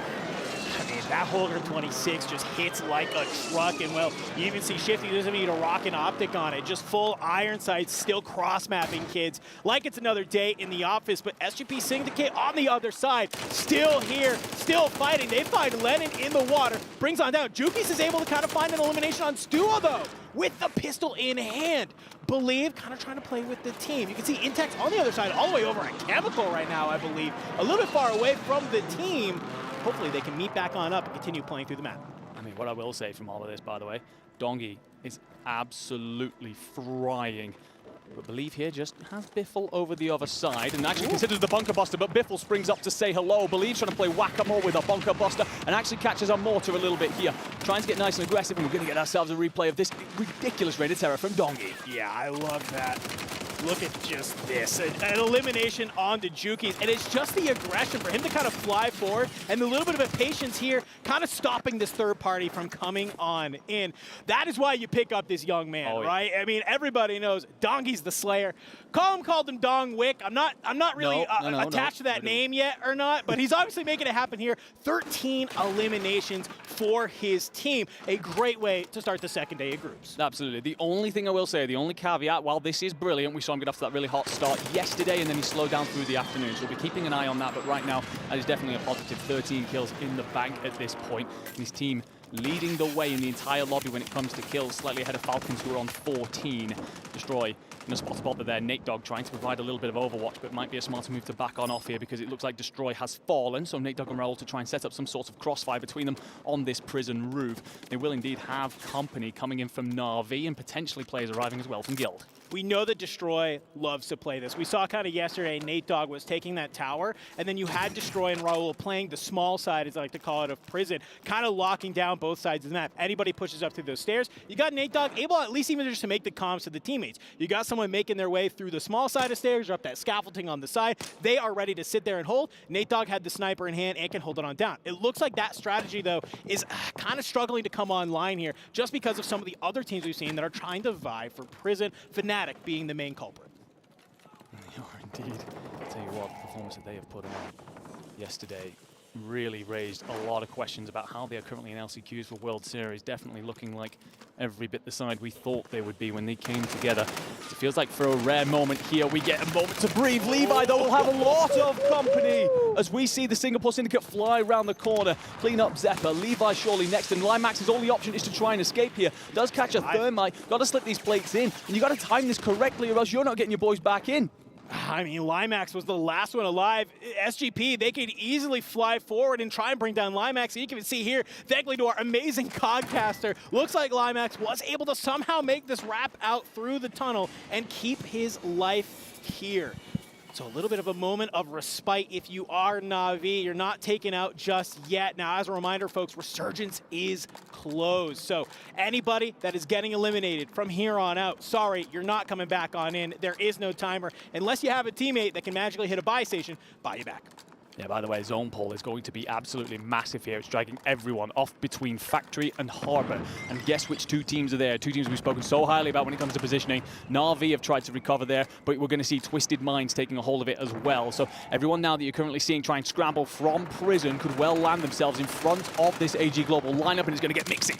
Ooh, all right, AG Global. Dark is the last one alive, trying to make it happen. Finds one, finds two, but look who's still alive. Almond, he's around here somewhere. Top prison, it looks like, actually, trying to take a fight. So at least Dark, you're able to find the eliminations. This was the question mark for this team. Dark has to be the Slayer and really go huge. So the fact that he's able to find eliminations while also trying to crawl up the placements is really, really solid. Now, Enigma, here's the thing about this zone. I'm getting a little bit of deja vu. We saw this exact zone yesterday, right? Twisted Minds, they're sticking to their game plan. They have grabbed not one, but two of the only buildings in zone. They have indeed, and they're on 11 kills already, so every bit of kill that they pick up from this point is going to be massive. Just trying to keep an eye on what Almond's trying to play here. Skullface just sitting and watching, and you can see from the face cam there, just trying to guide Almond as to where he goes, using the gondola to get himself across. He's going to land onto BSL, who have tucked themselves away in a corner. Bagel, Liam having to back on off. They don't know that it's just Almond, so Almond will actually get the kill and potentially the loot, but then he is found and wiped from the board by Twisted Minds. Twisted Minds, the positioning paying on off. They do get taken out. Fnatic is there. Twisted Minds still alive, but I'm looking at SGP Syndicate right now, because I'm looking at our scores, and they have an insane amount of eliminations, 23 so far. Still 6 teams left. Do we see somebody beat the Falcons score in game number 1? Believe here has to just play placement for me. He's on the 5, just get himself into those multipliers. Remember, you got to get to that second, and he's just got AJ on the other side. The thermite, does it catch? No, it's just going to be floor damage. AJ will escape. For a second there, it looked like it actually stuck to him. Ah, I thought he did. I like this play here. Just hunker down, let everyone else fight, and just try and mop up any remaining pieces. On the outside, though, Twisted Minds, you got BSL kind of coming in, being a little bit annoying. BSL, a squad known for just being annoying to some of our top teams. Aiden gets a little bit stuck on the stairs there, flies on forward. Knight, though, will be able to secure it, and that is a squad wipe on BSL. They are taken out, but Twisted Minds in return get deleted. Believe goes down. I believe in third. I think they did it. Falcons here trying to be able to push Guild. Soka going to be able to do it. Team Falcons take game number 1. Of course. Who else but the undeniable, indomitable Team Falcons to take our map 1 here on group stages day 2. Continuing with what was an impressive run throughout the back half of yesterday. All the questions are being answered. As usual here, we are so used to talking about this side. There's a reason why we're floating the Dynasty tag around. It doesn't happen often here in Warzone, but these 3 could well and truly seal their destiny after this Esports World Cup. Brother, I mean, I want to give Falcons all the credit for being able to close that one on out, but brother, we got to talk about SGP Syndicate. Believe staying alive there to be able to get to that top 3 placement. They had an insane amount of eliminations, and they're able to take that multiplier and run with it. I can't wait to see where they are after that first map, but one thing that's scary to me, though, is Team Falcons winning a game number 1. We know this is a very momentum-based team. We talked about it sort of in the middle of that game, that it takes a little bit for them to heat up. I don't know if they need time to heat up today, man. It looks like they're coming out swinging. Well, that's the scary thing, right? Because when it was AVB yesterday, and we've spoken about how AVB is the clash of the 2 biggest groups, they were struggling a little bit, right? Especially early on. I think that they were actually finding their route from Stronghold out towards Factory, contested by, of all teams, BSL. But it seemed that they've, gone away, assessed the VOD, and it looked like yesterday they figured that out as well, right? In Group B, so they have themselves that luxury, shall we say. Some people are struggling with it, but they seem to be prospering, where you've got 2 games, you can go away and assess and come back in for your next 2. They clearly learned a few things and then have come into today with some more knowledge. Well, let's take a look at those final moments of that game. You can see Believe there on the bottom of that zone. I love this fly cam we have in the sky because it paints the perfect picture. You can see Believe, it's actually a C4 by the hands of Soka that brings him on down. And unfortunately, if you are King AJ from Guild, it's just not enough to stay alive. And you got all 3 members of the Falcons flying at you. No, it's just never going to be enough when you've got those 3 boys coming around the corner, right? That's just not what you want to see. But you do pick up second if you're Guild. You got to be pretty happy with that. But let's go back to Believe there, Singapore Syndicate, and what he managed to pull off. Because I think that they were in line for like the 1.2 times multiplier by the time his 2 teammates drop on out. And they managed to see a squad all the way through to 3rd. So picking up a couple of extra points along the way as we well know here in Warzone, every single one of those will matter when we get to our end stages. And I feel like the thing to note there is that even if you don't hit multiplier, the 20 points there is still feeling insane. So I know we got some amazing people on the desk ready to break all of that down. So we're going to kick it back to our studio to give you all of the information. All right, thank you, Dandro. Enigma, that's game number 1 done. A and B just competed against each other, and it was absolutely brutal. Team Falcons take the win. They were already in first, but I guess they're going to be a bit greedy today. They want more. I mean, they show up when it matters. Day 3, and they get the first win. Yesterday, it took them a couple games to get it going, but they get the massive one, and they actually changed things up heading in towards today. Yesterday, they were having some trouble against BSL. Today, they switch up their rotation. Yes. They move into Control Center. They don't have to worry about BSL. They just all eyes forward into any team that they can punish realistically, and it leads them into the comfort zone of playing towards that circle, in towards the end game. If they have all 3 members in the end game, I'd say 9 times out of the 10 they win. I want to talk a little bit more about those rotations when we come back. We did have a chance this morning to talk to the Falcons. Let's send it over to them and hear what they had to say. What's up, everybody? We're outside the STC Arena, and as you can see, the Falcons just arrived. Before you take the stage, I want to hit you up with a few questions. Can we start with you? Hisoka, what is going on this tournament? How did you guys lock up the #1 spot after day 1 of group stages? I mean, after day 1 of group stages, we knew we kind of played bad the first half, the first 2 games. So then when we went back to the drawing board, figured out what we did wrong, and then we fixed it, and we had a banger game, and we ended up in first. Speaking of bangers, I see the headphones on. What are we listening to? What gets you in the zone? Nipsey Hussle, baby, always. Always Nipsey Hussle. Let's take it over this way to the lead slayers. We got Biffle, we got Shifting. I want to start with you, Big Biff. How do we feel about day 1, and how do you keep that energy coming in here to day 3? I think a lot of the energy is going to be coming from the crowd because we're sitting right in front of them. So, I know Shifty gets them riled up. So, I'm sure the crowd will get us going. But yeah, I mean, I'm hoping for another domination, day. Talk to me about this crowd, Shifty, because they love you, man. Everyone is cheering on Falcons, Falcons. It's the only thing you hear when you guys are on the main stage. How did you get the support, and what are you doing to keep them so energized?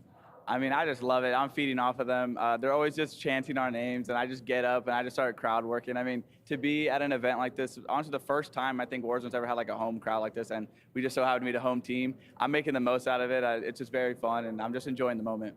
All right, I do have to ask you guys, since you're at the top of the leaderboard, you seem to be safe. Even if you bomb out of your 4 games today, a lot of people are saying they could probably still get in. But other teams are in a much tougher position. Hisoka, I want to come to you on this one. Who do you expect to move up or down the leaderboard? Because we had teams like Izon winning some big games. We had a big shocker with Game of Gladiators all the way at the bottom of the leaderboard after day 1. What do you see happening here in the second day of groups? I think the team's name's AG, maybe, Deuce Amir in them, and the Adams. I think they're going to move down. They keep trying to hold us like they do. Well, we're going to give them hell, so. Amir, stop dropping on this man, and maybe you can climb that leaderboard. I know he's got a ton of fans, and so do you guys. Thank you for taking the time to chat with us out front. All right, thank you, Puckett, for that interview. Great to hear from the Falcons, and good to see them flying high today. Yeah, absolutely. I mean, loving the crowd energy. And I mean, Hisoka saying that they had a bad day 1, but coming in when it matters. Oh, slays all around. But the positioning, the adjustments, and the plays, guys, I mean, that was perfect for them. Perfect indeed. As we take a look at our highlights, Seymour, I go back to you discussing the changes that they had to make to hit that home a little bit harder, because I at least from my perspective, I noticed the first 2 games they played yesterday, Seymour, they were landing in Stronghold, they were rotating up through tents, and then eventually going over towards Factory. You mentioned they were going against BSL consistently, and they consistently were getting top 8, they get a win, then top 7. They had to change something, because even though they get a win with a 50-point game, something still needed to be changed. Yeah, and you saw a change right there. It seems like BSL or the Falcons' kryptonite, and in what way does Superman get away from kryptonite? It's just keeping as far away from it as he possibly can. That's it, yeah. So they changed their rotation fully, and it pays off immediately with a game win. That should shoot them even further up that first place spot. It should basically determine they're going to be in our next day. They're going to be in that playoffs as well. But, I mean, we got to talk about other teams, and I think Dongi is a big discussion that we need to talk about because yesterday, he was getting the 11 kills in game number 1. He starts off today with another big game for SGP. I think that's exactly what SGP needed. Yeah, no, absolutely. And how many clutch plays did Believe have, right? He was roaming around Chemical, kind of doing his thing, but he was playing Disruptor, and I believe at one point did actually take Biffle down, but for Intex and Believe playing like safety while Dongi just kind of was going off, I mean, that was, I think Dandro called it out. It was like at one point 23 eliminations, probably the highest, but you had mentioned they have one more game. This is a spot that was solidified for SGP. SGP looking great in game number 1 already. And also a team that was looking even better was Fnatic, a team that could very well qualify as it currently sits, Dream. Yeah, no, I was going to say Z-Dark, right? That was mentioned from Hisoka, like they're going to move down, but Z-Dark, right? He was positioned, I believe it was on Grandma's, right? He took down 2 members of Fnatic, but how smart was it of Allman to stay alive as long as he did, at least picking up 1 elimination and moving up in the placements? Yeah, Allman, he loves that tower. He goes up top, he snipes it out, and then he went eventually to top prison. He made it happen, and ultimately had to rotate out because of the gas, but that's just the way it goes. Still secured a phenomenal game. Well, that's game number 1. Let's head into game number 2. Get the casters going, because I'm ready to start and see how A and B is going to finish. Well, Taylor, I'm right there with you. We have one more game of Group A versus Group B, and boy, if that was the way we kicked off the first match, I cannot wait to see how does this second match end on. Now, overall rankings here at Enigma, let's take a look at this leaderboard. What is jumping off the page to you? I think it's got to be SGP Syndicate making that massive jump from 8th into 3rd, taking themselves away from that bubble conversation, away from being worried about how the rest of this afternoon plays out, and putting your destiny well and truly in your own hands here, almost solidifying their own qualification. We are guesstimating that 100 points will be enough to get you through to tomorrow, and they have now crossed that threshold. But let's get ourselves locked in then. Final game of AVB here for Map 2, Esports World Cup, Call of Duty Warzone, baby. And we are already off to a flyer. I just know the STC arena is absolutely buzzing with energy right now. Not only because of that Team Falcons win, because this is some of the best Call of Duty Warzone we've seen in a minute. Map number 2, Group A versus Group B. We are feeling good, almost through our first start of the day. Yesterday started off a little bit slow. Not the case here today. So let's see, where are some of our squads going to be dropping right out of the plane? What contests do we see? As I'm looking at a couple of these squads, they're sticking to their game plan from map number 1. They are a lot of them, and honestly, I'm a little bit concerned about that for Amir and Co. We'll come back to that later because Juki's going to be contested yet again by Vitality here over by Bioweapons. And actually, both teams have sent just 2 players here, potentially trying to avoid entire team squad wipes, as we saw happen yesterday. Tatsuka's just going to hold this middle room. This was the top Slayer in solos, a player who I spoke to in the elevator, actually, in the hotel, and he said Resurgence doesn't suit us. A lot of teams looking at these guys no longer as an underdog, but more as like a dark horse contender, but apparently they're just not finding their feet here just yet. BSL, we saw them take this fight at sort of the end game of that last time, and well, they are here now at the beginning of the game as Bagel flies forward, Sidewinder in hand, takes down Aiden. BSL causing some trouble, being a thorn in the side for Twisted Minds yet again. Liam will finish off Gorgo and will get himself some loot to spare. So 2v1, potentially 3v1 situations. Twisted Minds try and recover. Whether or not they send that yet again. Jukis gets bullets in the back, and we'll have just a moment to plate. And look who's arriving. It's the new Icons looking to try and essentially third-party this situation. Juki's stuck between a rock and a hard place as Enxian and Patsuka squeeze him and apply the finishing move. New Icons trying to make it mix in. They're not the only teams. The Singapore Syndicate are arriving in numbers. Oh, this is not what you like to see. 3-party, 4th party. Let's see what happens. Drake trying to be able to hit the slide cancel, but it's a little bit hard when it's a 2v1, but look who's from behind. It's Lukinas, who's able to kind of make some trades going on in. So a flurry of eliminations happening here at Bioweapons as Enxian seems to be the only player from Vitality still alive, but it's hard to survive when you got the double chow of Believe and his friend. I gotta say, the way they've played that out is beautiful. Believe and Dongi essentially go off by themselves, push this, trying to essentially third-party this entire building, whereas Intex, he's anchored off towards Chem. He's stayed out of the fight just in case his 2 boys lose it, and of course they don't because they are absolutely cooking this afternoon. I actually really like that Intex is staying over there at Chemical for one reason and one reason alone. If they do lose that fight at Bioweapons and they have to regain, Chemical has just so much loot available to it that you can kind of land back on in. They can kind of feel good about their weapons, and if they want to push back on over to Bio and maybe take another third party, maybe actually get some revenge, they possibly could. So I love that they're able to do that, but I love that we see this in the SEC arena. The zone is shrinking now. Players, they got to start to move as the zone kind of pulls a little bit towards that southwest. It does indeed, and that'll mean everyone that was fighting over by Bio and Chem have got a bit of a rotation on their hands, and Destroy here themselves trying to hit their own rotation up through headquarters. Got to consider though, there's a lot of rooftops around it. You're also kind of exposed, and Destroy has company here. You're going to have Fnatic pushing on up. Clash between two Titans, you feel, but Destroy actually just going to check on out, regroup with his teammate here, try and set up some sort of crossfire. Skullface and Noob flying just across the road. Yeah, trying to look over there towards that grandma's house, a little bit up here towards what I like to call grandpa's, because, well, they're right next to each other, so that's A-okay. That's cute. Yeah, it's a little bit, you know? So they're trying to just go ahead and hold on here. A little bit of a breathing moment, it feels like, here in the map as the kill feed lights on up as I say that. As they go on through. Noobs, Fnatic, Almond and Skullface, teammates nearby already. As they're just kind of maybe trying to grab a little bit of a hold. Currently sitting on 4 eliminations already, though. Falcons currently sitting on the boat, as we've seen them do outside of Factory, moving on in. Could potentially run into BSL here, though. Yeah, absolutely, and this is one of the kryptonite factors that they were facing yesterday. Seymour just called out down on the desk, and it definitely wouldn't have been something that we would have expected, but this playstyle that they have, Soka sits in Stronghold, Shifty and Biffle go off on their merry way, and they were actually running straight through AG Global. Continue to do that this afternoon with BSL with a trouble, but doesn't seem like they're having that problem today after winning map 1. But Dongi here, a lot of company in industry, and we'll find Tommy and Alula here. Got off to a solid start over by Bio, but not going to be enough as Dongi snaps. Dongi spins, Dongi shuts down Lennon, and continuing his impressive map 1 performance, and also going to go back and pick up his teammate Intex. Hey, I don't know if we got any first responders or medical people here in the building, but you might want to go give Lennon some ankle tape, because his ankles do not exist anymore. They are deleted. That clip alone probably shows why Dongi went huge in that last map. Vitality, by the way, looking to third party this, looking to essentially squeeze, but it's going to be far too late. You're going to have your Singapore Syndicate set up and able to push on out. Stuo gets backed on down towards the beaches. So Enxi and Patsuka are trying to push this themselves, and we saw last time they just didn't work out for them. So we've got to be very good about how they approach this. Moving back on towards Guild. They did a good job around Prison last time, looking to repeat that here in map 2.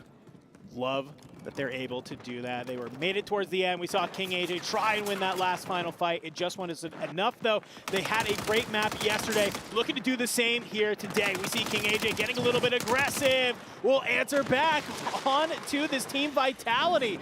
This Team Vitality is an enigma. They haven't been able to really find it this game. No, it's just not been a strong start, and they were sat in 12th coming into this afternoon. Their kills were actually pretty good, averaging 10.5 across the afternoon. However, an average placing of 8th. So they're just not getting themselves through to those late stages. When you're getting put in a blender like that by Guild, you can see exactly why. And speaking of which, Guild here on your screen, and no surprise that Prison is going to be hotly contested. One of the teams that has moved into this area, Dandro, the SGP Syndicate, and we know what they've been doing.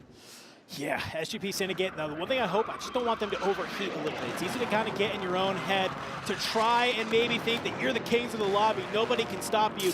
Next thing you know, you're kind of getting slammed, and it's not very fun. So Vitality a little bit on the regain here towards that ammo stash house that I called. As you can see, Enxi and Patsuka starting to make their way up towards that prison. One thing to note here, we got Twisted Minds. They've kind of laid home to the factory. They're holding on in as they, I believe, your kill leaders so far this lobby on 8. Yeah, indeed. Singapore Syndicate sit on 7, Falcons on 8, and Eisen here needs to make something happen. He has to himself, finds the 3rd, but Rodrigo falls in the background, so he's got to try and provide coverage. Matty here trying to hit the res. We'll get it on through, which will give them a moment to just reset. Put a surprise story on our screen here of yesterday, but so on map 1, we didn't really see too much in the way of positive news. And we get a flick on over. We find Fnatic. We talked about how impressive they looked yesterday. And you've got one player providing coverage from the Lighthouse, and you've also got players going towards top prison, and Skullface finds Liam. I think Skull's looking to get a little aggro. Yeah, you find the down. You want to be able to get that cleanup. Immediately turns his sights towards Factory. Knight's on top. Has to scurry away a little bit, Skull.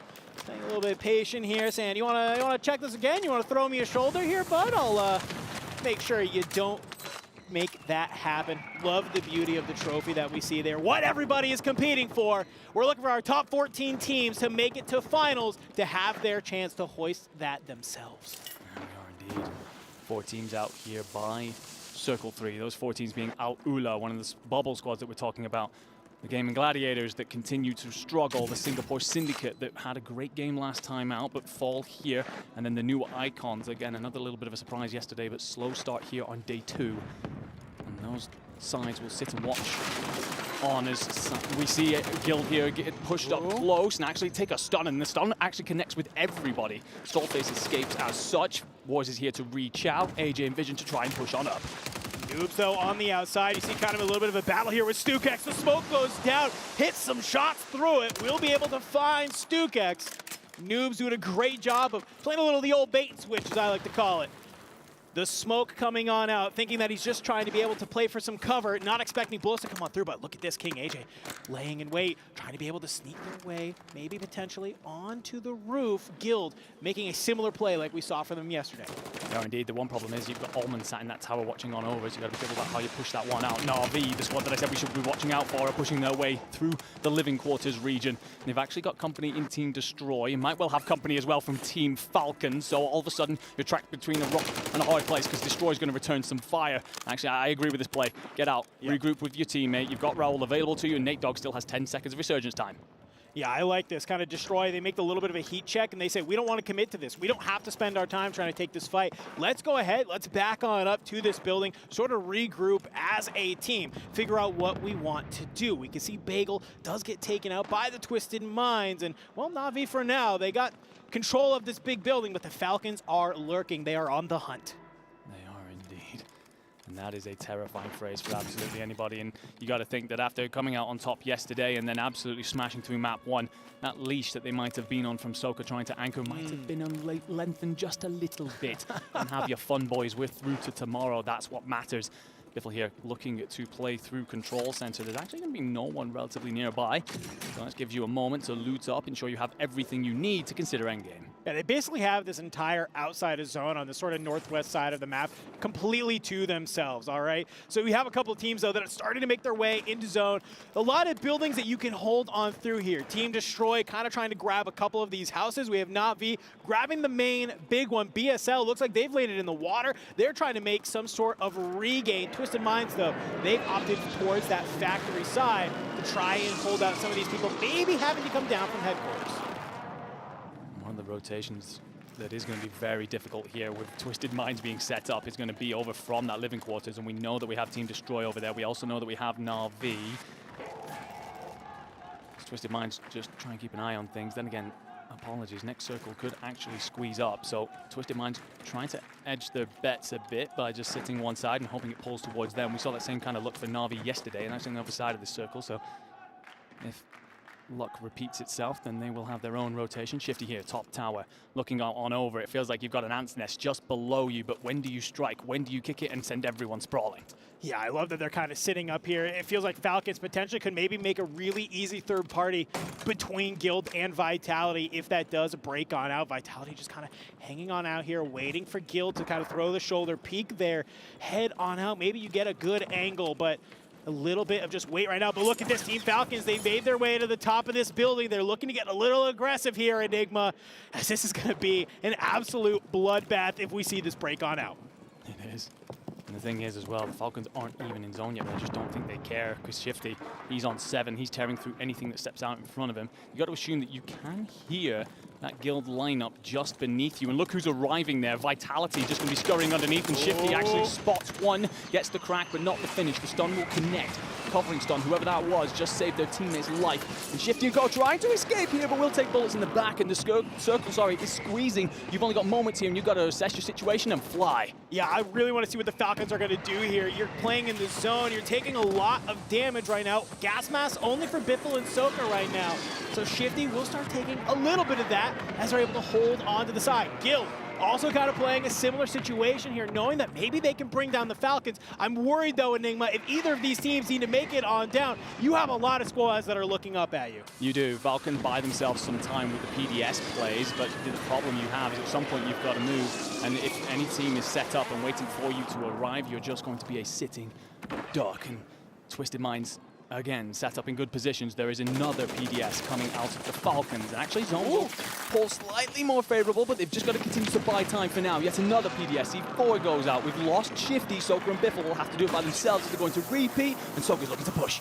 Yeah, I mean, this is what we were kind of worried about, with that Guild was going to try and hold them on through, but it kind of looks like a little bit of a third party from Na'Vi. They're going to go ahead and wipe that team off of the map. This is, I don't know, this is just feeling awkward. I mean, I'm looking at our mini-map over here. Team Falcons, they are literally still on the other side of headquarters trying to get the buy off. Must have been running about 19 PDSs to make this work, I'll be completely honest. There was a couple of comments on the timeline yesterday, and Shifty comes back in and lands directly on top of Twisted Minds. Knight's making a lot of noise, but might not be aware that Shifty's slightly above him. Got to be careful, because you've also got players arriving from Na'Vi. You're going to have Destroy just sacking on the edge here, just hoping to pick things up. Aiden's going to get pushed. Aiden takes plenty of damage from the PA, and as the PA rings back out again, there's just enough coverage, but Levi finds Shifty.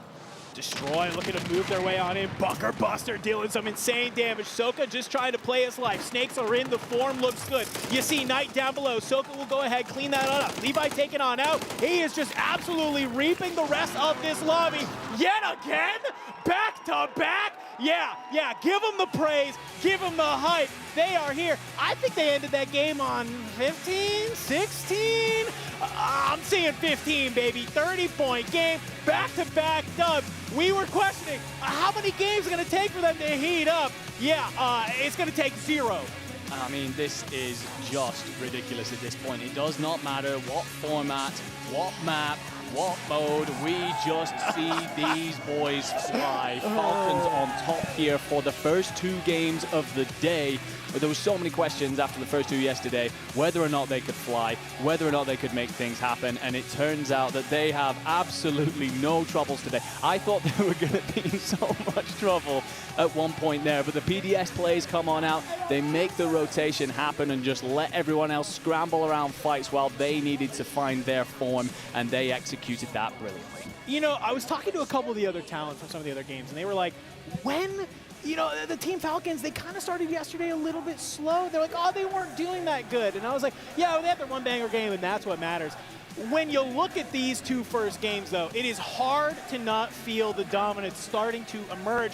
They are good for those first 2 games, and they still got 2 more to play. So here's my question to you, Enigma. Do they continue the dominance? Do they take all 4 games of their groups? It's a tale as old as time. It is terrifying once they start to hit this kind of form. Like, even when they had those games yesterday, even everything that happened in solos, you and me were kind of looking at each other and going, yeah, but how many times have we said this over the last year, right? The thing is, this was a ridiculous team way before they brought in Soka to the stage. And look at the positioning here, just over the top. They've used those PDS plays to buy themselves so long to then take high ground and just watch out on over and essentially 3rd, 4th, 5th party that entire situation. It's just clinical brilliance yet again from our Falcons. Well, and I think the thing we need to talk about, right, is sort of that skirmish with Guild. I actually think it's basically Na'Vi kind of basically hands that to Falcons on a silver platter, since Guild, they were positioned great to kind of take this fight against the Falcons, but it looks like it was Limax just finding 1 or 2 of those, and Falcons basically found a couple players down on the ground, and they're like, oh, okay, we got this for free? Sick. I love this. I love being given position and height in the game for just absolutely 0 cost, 0 opportunity. But that is also off the back at that insane gas wrap to be able to get the buyback on Shifty. Yeah, exactly. That's the thing. They bring in those PDS plays. They wrap themselves back towards that gas station. And we keep saying it's like their signature play. They do it all the time. But every time they do, it's just outrageous where they execute them with no issues whatsoever and continue to see things through. Well, I know someone who's going to be very happy, and that is Dream Crazy, as Falcons were her pick to win the event. They're looking good. Let's send it back to the analysts to see what they have to say. All right, thank you, Dandro. Enigma, yeah, Dream, come on, the Falcons, right? I mean, look, a team that came in and is now dominating 2 games in a row, and to my knowledge, the only team to win 2 games in a row so far. Yeah, you know, Goj is probably streaming too, but come on now. I mean, like, when that confidence, that momentum keeps going for them, that's crazy. But for the longest time, you guys, let's talk about Guild. Guild looked like the team to play spoiler alert, and we thought, oh man, this is like that they might be done, right? Yeah. But staying alive so long, those PDS plays, and then of course Na'Vi, right? They literally played Disruptor. A lot of teams to talk about, Infinity. Yeah, absolutely. I mean, there's just a lot. I think, you know, Guild got involved in a lot of fights there. There were a couple of key engagements. I think we're going to get talk in depth about one in just a second here between Falcons and Guild, in which Guild played incredibly smart. Guys, I'm going to be honest, that might be a Telestrator moment for later on down the line. Okay. But also, it's worth saying that Guild, they actually managed to get control of Prison this time around throughout the mid-game, right? Generally speaking, you expect Fnatic to be able to do that. Right. Guild were the team to do so. They pushed Fnatic into an uncomfortable position, getting control of the map. I think Guild are a lot more comfortable today than they were yesterday. Yeah, Fnatic getting pushed off of Prism was quite a shock. That's almost, I think, the second time. The first time was Almond actually getting pushed off, but that was by Gas, not necessarily a team. Guild, though, push them off. Fnatic, though, still in a very healthy spot, you'd have to say. But let's talk about one of those key moments, right? And that's SGP versus Na'Vi. Seymour, what was going on? Yeah, it was back in game number 1. SGP and Na'Vi were going head-to-head for a very long time. And yesterday we saw in the standings that they were side by side. I'm pretty sure it was the 7th and 8th place. So the two of them going at it today has big implications for, you know, how this day is going to pay out, especially for Group A that doesn't have a lot of time. You see SGP swinging in, Na'Vi knowing they're in trouble, especially considering how ruthless Dongy has been in those couple of games. You're trying to get away, but with SGP breathing down your neck, eventually they go down and they die. And it's just something to say with SGP turning up the way they are, Na'Vi has to be careful to not fall down the list, especially with only 2 more games left. You see it out of Twisted Minds yesterday. You don't want that out of 2 teams who are performing exceptionally. Oh yeah, I was gonna say Dongy, man. Like, you guys saw how he was taking out Alula, like how slaying out. Hey. He took out some heavy hitters, but I mean, single-handedly, the movement, the dong, the dong king, the dong, the Baba Yaga. Yeah, Ding like dong, you know. No, that's a different one. I'm sorry. But we have to count the fact too, you guys. Group A, right? They have to play again. Group B gets that break. Yes. So for A, the pressure is on because this is it. So pressure's on. So who is the pressure on? The first one that comes to mind for me, Infinity, is Alula. Yes. Alula has been struggling. Juki's a man that not only needs to make it through the World Series of Warzone, he still needs to go through LCQ with FIFA and his crew. Now you see them struggling, potentially not even making it through into finals tomorrow. Yeah, I mean, I said that yesterday, right? It seems like they kind of figured things out by the end of the day. Of course, they did walk away with that game number 4 victory. But today, I think right from the rip, from last game, where they didn't feel comfortable hitting Bio right off the rip, they lost those opening engagements to New Icons and Vitality. And here in game number 2, they're like, look, this is not working for us. We can't keep hitting Bio, so we're going to change things up a little bit and move our drop towards somewhere else on the map. And then, of course, we see the effect of that, right? Because Dongy is able to take them out and make them have to research again. But still, I mean, that is a big decision to make. That is a huge decision at this point during the game. You've only got 3 games left, including the one that we just saw.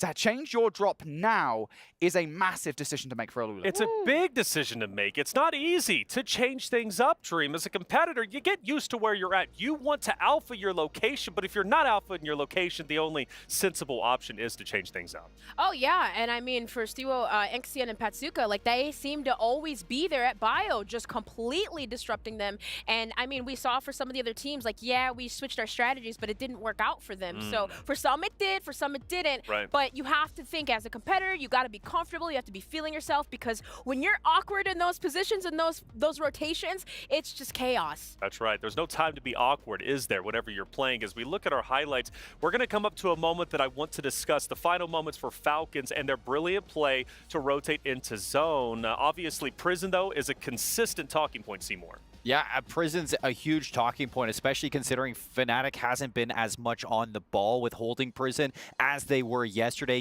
You know, Brody, you were talking about it. Guild is pushing them off. It kind of opens up that real estate for other teams to kind of pick it up. And with Guild having that ability to kind of rotate in late, you thought for a second it actually may have punished Falcons heading in towards it, but they had a saving grace. Yeah, Falcons, of course, well, I mean, I'm assuming we'll talk about the PDS play here in just to say it has to appear. If it doesn't appear, we're not doing something right. Here's that Dongy play, though, you were talking about. We love it. I'm going to kind of reframe this as King Dong now. I'm going for it. I don't care. Come on, man. I got to do it. I'm sorry, buddy. Dongy is just on an absolute tear, but Falcons towards the end of the game. I mean, Ellen, I can't wait to get to the play because it was just so incredibly smart. I mean, yeah, we talk about how we'll talk about how like those shifty plays, those gas plays, how important and how clutch he comes out. But like that was insane. The buyback on Shifty, he's so gutsy, saving the bunker buster, saving the streaks. You guys, resources. That is important late game for some of these players. You have to save your resources. You definitely do. This was a big play, the wars and them going off, and then of course Fnatic trying to regain control of the prison. Levi now in this moment was really tough and a hard spot to be in, and then Raul as well as Team Destroy up there at the top, and I believe second place if I'm not mistaken, Infinity. Yeah, I mean that final circle was absolutely manic. I think we're actually going to get to see it here right now. Yeah, you can see Na'Vi right involved in that conversation, and Falcons, the reason they're able to win this entire thing is the high ground. Yeah, and with Na'Vi being in there too, it kind of saves them, like I was saying, against that SGP, a big thing to buff them up where they're not too worried about that Group A finish. big wins from multiple teams, and yeah, people getting loud on stage. They're like, all right, we've been kind of talking a little bit about Falcons and how they haven't been having a good couple of days, but back-to-back wins, they're right back on track. You know what? That was the biggest thing that they said yesterday. They have something like, okay, maybe starting off, it was a little bit nerves, you know, especially on that solos day, but they have something to play for. They have a fan base. They have a community. They're not just 100%. playing for themselves anymore. And Shifty said, just one more would be, like, he would be satisfied. Yeah. One more. Is it championship? By the way, is it Biffle who's trying to overtake Tommy? Is he one in the conversation? One of them. I think he's got to be right. He's one of them. Second earner. To overtake Tommy, which I think which would be a big deal. Now, we talked a lot about SGP. That Na'Vi battle that Seymour broke down was incredible. We actually had a chance to talk to SGP after this game. Let's hear what they had to say. It's Puckett on the stage after the second drop, and I've got SGP. Now, Dongy, we got to start with you because you were on the mainstream almost the entirety of that first drop, but you had Believe with you most of the way. What's working right now with this duo dynamic? Because these aren't your regular teammates. Honestly, we're just running at everything. Everybody's like really scared to chow or do anything. So whenever we have a lot of UEs up and we have a lot of info, we see solos, duos, we pick them apart. If I'm not getting the kills, believe us, you know what I mean? So it's like, we're not too worried about who's getting the kills as long as we're getting them in total. So it's the team dynamic, you know, and our team dynamic's working. We're not getting blooded a lot. We're getting a lot of kills, and it's working out for us. I love the nickname one of the analysts gave you guys in the green room. They said you two are playing like the Bash Brothers, and you are playing as the core, the anchor of this team.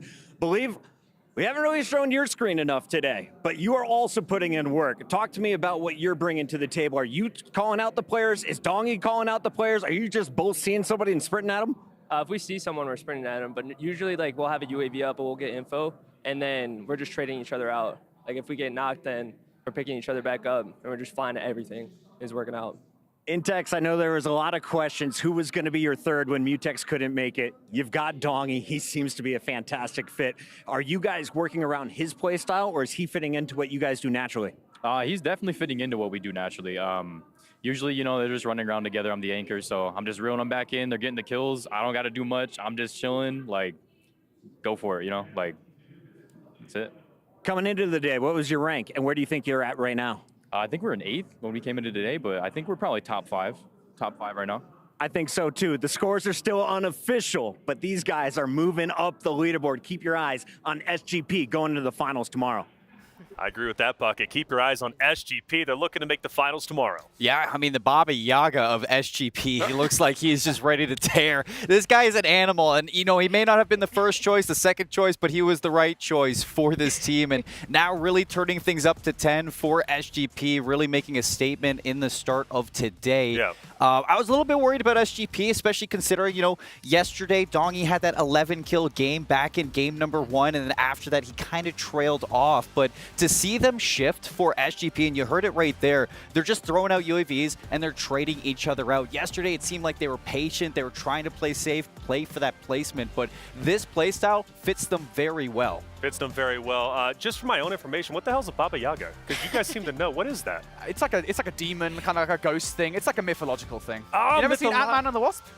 No. Oh, I wow. honestly, That's terrible. That's awful. I'm just laughing because every single time we talk about Dongy, like he literally has a new name for him, and I'm like, dude, we've He likes what they call John Wick in the movies. I didn't know that. I'm like, Baba Yaga. I want to be a Baba Yaga now all of a sudden. Let's take a look at our standings and see who ends up on top. Well, obviously, it has to be the Falcons. They started off the day. And Yo, hold up. Let me get a little bit closer. 163 to 121 over Fnatic in second. But you know what, Ellen? The thing about it, though, that is so consistent with what we expect from this roster. Oh, yeah. And you know what? Gotta give a shout out. SGP Syndicate moving up, of course. He said he was 8th, 103.4. Also, Team Destroy, right? Yes. Maintaining, holding that 5th place spot. And I mean, we know what happened with Jay. That solo stage, just filling in for Destroy. Now still taking the 5th spot and maybe being in that final. Woo, let's go. Hey, let's go. Destroy. We had a lot of conversations around him. He was sick. How well would they play? The brother came in and competed. He got his big victory. And shout out to him on the interviews, by the way. He absolutely crushes it. I would love to see him get on that org. I know that was a conversation that Dandro and Goj had when they were walking the boulevard. But Team Destroy, looking strong, looking poised to come in tomorrow. Very, very good. Lula, though, another team that was on that bubble that continued to struggle. It's really unfortunate to see. I want to see Jukies move forward, and I hope they do. For other rosters, though, Fnatic still looking great. But I want to go back to that last game, game number 2, and I want to talk about that big play with PDSs from Falcons. Infinity, take it away. Yeah, so we'll talk about it here as we bring the clip up, excuse me. Falcons again, you know, they started things here as we move towards the final couple of zones, and you can see them inside the gas. They immediately recognize, hey, I've got to bring out some PDSs to survive. This is actually a pretty deep into the clip here. Basically, they get challenged from behind, right? Yeah, and I mean, Hisoka utilizing those C4s too. He's using everything. The PDSs, the utility was on point, and I believe he did pick up an elimination on somebody on Navi. I think it was Levi. But either which way, the PDS plays and keeping and maintaining that high ground, perfect. Yeah, and just to explain that a little bit more, actually, Guild make the perfect route. I'm kind of I wish we would have seen it there, because Guild make the perfect route in behind, right? So effectively choose to use a PDS to go really deep into the gas, wrap all the way around a building to get behind Falcons. They are never going to expect that play, and really the only reason why it all falls apart, the reason that Falcons are able to win that game is because Levi gets involved. If Levi does not third party that, Falcons are done. They do not get back-to-back games. Well, I wouldn't say done, because you guys know that they can clutch in those chaotic moments. We don't know that, you know, but it definitely would have been. Yeah. You're absolutely right. There's nothing wrong with a helping hand from somebody else, okay? And Levi came in and helped him out, and that was a great play. You know, it takes a lot of courage, though, to stay in the gas as long as they do. I think a lot of players, especially myself, right, who aren't as advanced as, like, the Team Falcons or the Fnatics, right, the teams playing guilds, you know, I want to get to zone as quickly as possible, especially on that moving zone. I want to make, and that point, it would have been down intense. But now you got to make your way back up. That's not an easy trek, and you're also dealing with the teams who are already taking over that high ground. So the PDS is being introduced into at least Rebirth, of course, you know, Warzone in general, has truly changed the way people make gas plays, and there's a lot of exciting moments. Yeah, and I think, you know, we bring back it to one we saw yesterday, right, from Clapper, right, with the PDSs. I mean, that's another play. I just think the fact that we've got PDSs now here in Warzone means we are going to see, as you said, more gas plays. The way I look at it is kind of very similar to when the Stim was being used for the very first time, right? That was one of those moments, just like, look, when the Stim became one of those meta pieces of equipment, that's when we were saying, all right, people can now go into the gas, utilize them a little bit longer to kind of get behind players in positions where people don't really expect you to be. PDSs allow you to do that, like, to the max. 100%. You can survive for a really long time. A long time. It's actually quite shocking how long you can survive with the PDS, and it then introduces the hill-off conversation, which we don't see too much of, right? Because more so, I think Big Map, that would be more of a conversation. But regardless, great stuff coming out from Falcons. I cannot believe how well they are dominating, and I shouldn't be surprised. I mean, they are a team that consistently does dominate, but again, how they started, I was like, oh man, maybe they're going to be middle of the pack. No, they're top of the pack without question. The Falcons are leading the charge. You know, the arena's getting loud for them, and we are now transitioning from not only A to B, now A to C. We'll see the final 2 games of A, and then we'll see the first 2 games of the day for Group C. We're going to take a quick break. When we come back, the games will continue.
We know the Falcons are taking over, and for good reason. It's because that man right there, we're talking Shifty, who's been tearing up the competition, dropping some of the biggest numbers that we have seen when it comes to the Warzone stage. And he is, in fact, the match MVP as well, and well-deserved, Dream. Yeah, absolutely. I mean, what did he end with that? I think 40. What did he see it for? I mean, in total, 42, something like that. Like that. Crazy. But I mean, he's always usually the top lobby eliminator. I mean, in pretty much every single tournament they've been playing. Yep. I mean, for weeks. For weeks. Yeah, and it really comes down to their unmatched chemistry, like Shifty was kind of saying for this team. They just look like they're flowing now as a squad. Biffle's getting going, and it's allowing Shifty to make those dynamic, high-knowledge plays. Hisoka holding down the fort with them. Nothing is scary for this Falcons team anymore. There's no fear on the map for them to deal with, and that is scary considering Shifty, at the end of yesterday, was already the kill leader. Yeah, that's so right. The fact that he's kind of opening up an avenue where he could just skyrocket those numbers even more. Yeah. That's scary, especially with playoffs tomorrow. Yeah, without question. Hisoka, that anchor, Shifty, Biffle going out and slaying, and clearly it's working out. Shifty has the most confidence I've ever seen in a player, quite honestly. But not only does he have the confidence, every player is confident to a certain degree, but he can back it up with his gameplay. Infinity, Shifty, Biffle, the conversation, who's better? Well, it doesn't matter. Team Falcons are on top because they're all three incredible. Yeah, absolutely. And we already talked about the fact that was Tommy previously, and it still technically is right now on the top earners of all time when it comes to Warzone. You've got Biffle and Shifty challenging for that. They win here at the Esports World Cup COD Warzone. They will unearth Tommy from that position. All right, well, it's time to head over to the STC Arena. It's time to get our game started. Once again, game number 3, A versus C. Let's see how it turns out. STC Arena, take it away. Of the day were claimed by Team Falcons in absolutely formidable fashion. It was unbelievable to see. Now, Group B have temporarily left the stage while Group C can come on and get ready for the next 2 maps of the competition. And much like at the beginning of the day, when we introduced Groups A and B to the stage, we will now introduce Group C to the main stage. Milos, take us away, my friend. Bringing up Group C. Coming up, Redman, Joe, and Foreign Jace. They are Cloud9. We've got Prodigy, Wiz, and Oki. They are Team Abwiz. Blasting on onto stage, it's Rocket, it's Clapper, it's Zakar, it's all Team Vision. Next up, we got Cams, Method, Zik, and Darga. They are Team Heretics. Iloam, JTech, and Tenex together, they are Omen. One of your local orgs, we got Krins, we got Hamoud, and we've got Zixt. They are Team Zixt. And last but not least, more of our locals, Imlex, Mojo, and Nanus. They are Onyx Ravens. If the rest of the day is anything like we've seen at the top of the day, oh my goodness, we are in for an absolute treat. So make sure you do not go anywhere, because today is looking like it's going to be a phenomenal day for an elimination day in Call of Duty Warzone, Milos. Absolutely. Nobody's putting any brakes on at all. And you know what? Our game is ready. Let's give it up to our casters for game number 3. Woo, baby! We are 2 games down, 2 more to go if you are Group A. A changing of the guard, if you will. You like that, my little fellow Brit? We have a couple new teams moving on in, but let's talk about Group A for a hot second here, okay? Because we have some teams that are kind of looking in a little bit of a dangerous spot. Yeah, this whole picture starts to unfold in front of us, where Group A, you have just 2 more games to solidify your status as a team that qualifies for tomorrow. And taking a look at the leaderboard, that is a scary proposition for a lot of these sides. Thanks to a lovely bit of work from my whole shift in the back, we have calculated that 100 points would likely be enough to see you through to tomorrow. However, that means that there are a lot of sides right now that are struggling. In particular, Al-Ula sitting on the border there with 53.6 points. That would assume that they would need around 47 7 over just 2 games. BSL, another side, sitting there currently inside the qualification point, but will need some massive games to ensure they don't watch the rest of their tournament disappear. Yeah, this is sort of your do or die moment if you are one of those 2 squads. Now, thankfully for them, hey, maybe some of those teams that were causing you a lot of trouble, maybe are out of the lobby because we're bringing in 7 new teams. That's right. Group B, you're off the stage. Group C, you're coming back on in. There's a couple teams, though, that I am looking that I think are chomping at the bit. They are ready to kind of come alive, okay? Those 2 teams, I'm looking at Team Zix and AB Wiz. Now, Zix is interesting to me for one reason and one reason alone, okay? They are known for landing Control Center on top of Na'Vi. Na'Vi, they've been looking pretty solid, right? They're one of these teams that over these next 2 games, I think they only need roughly around 15 points to kind of get over that threshold, right? But can you do that in 2 games when you got a squad like this that's in their home country, that's trying to play for pride, landing on top of you? Well, one of the things about Group C, right, it's kind of deemed the softer group, but we bring in some heavy hitters there. You mentioned Wiz, you mentioned Zix. I'm with you with Zix. They're a big force. Although they only finished 13th yesterday, I think there's a lot more to come. They've looked very impressive in the World Series, bringing home 3rd in regional finals. You know, just last year, they barely had any practice as a competitive team, and then they've just taken steps every single time we see them appear. So I think there's a lot more to come from them. And then let's talk about Team Abwiz. Because my lord, what a trio this is. Come in 3rd yesterday. Prodigy picks up 27 kills. Oki picks up 25. And Oki and Prod are finished 5th in European finals. So they're a real force to be reckoned with. Yeah, I love this squad, man. I think one of the biggest things in Warzone when we look at it is consistency. Consistency is always key. They have no problem just doing exactly what they want to do every single game. They know their game plan, they know how they want to play it, and they know they want to stick to it. So I'll be curious to see if they do that here. One team that's on my mind, Cloud9, that you see there on the screen. They're looking in high spirits. Now, maybe when we look at the leaderboard, it's not feeling super, super great for them, but this is kind of one of those teams. Shift mentioned it at the top of the show. This is that squad that can kind of shoot from the bottom of the leaderboard and skyrocket up. One person on that team that we need to come online, it's Foreign Jace. Did not have a great day 1, but I feel like kind of coming in here into this day, into this sort of next sort of group set of games, maybe can turn up the heat and we can maybe have Cloud9 shooting their way into Saturday. Yeah, no, I mean, I hate to do this on main stage, but yes, Jace has been struggling. He's currently our lowest ranked player overall internally here. It's 17.5 points per game they need to be picking up in order to hit that threshold to qualify. It's a tough task for Cloud9, but yes, they are definitely a trio that we can see making big things happen, exploding here as we begin to load up map 1.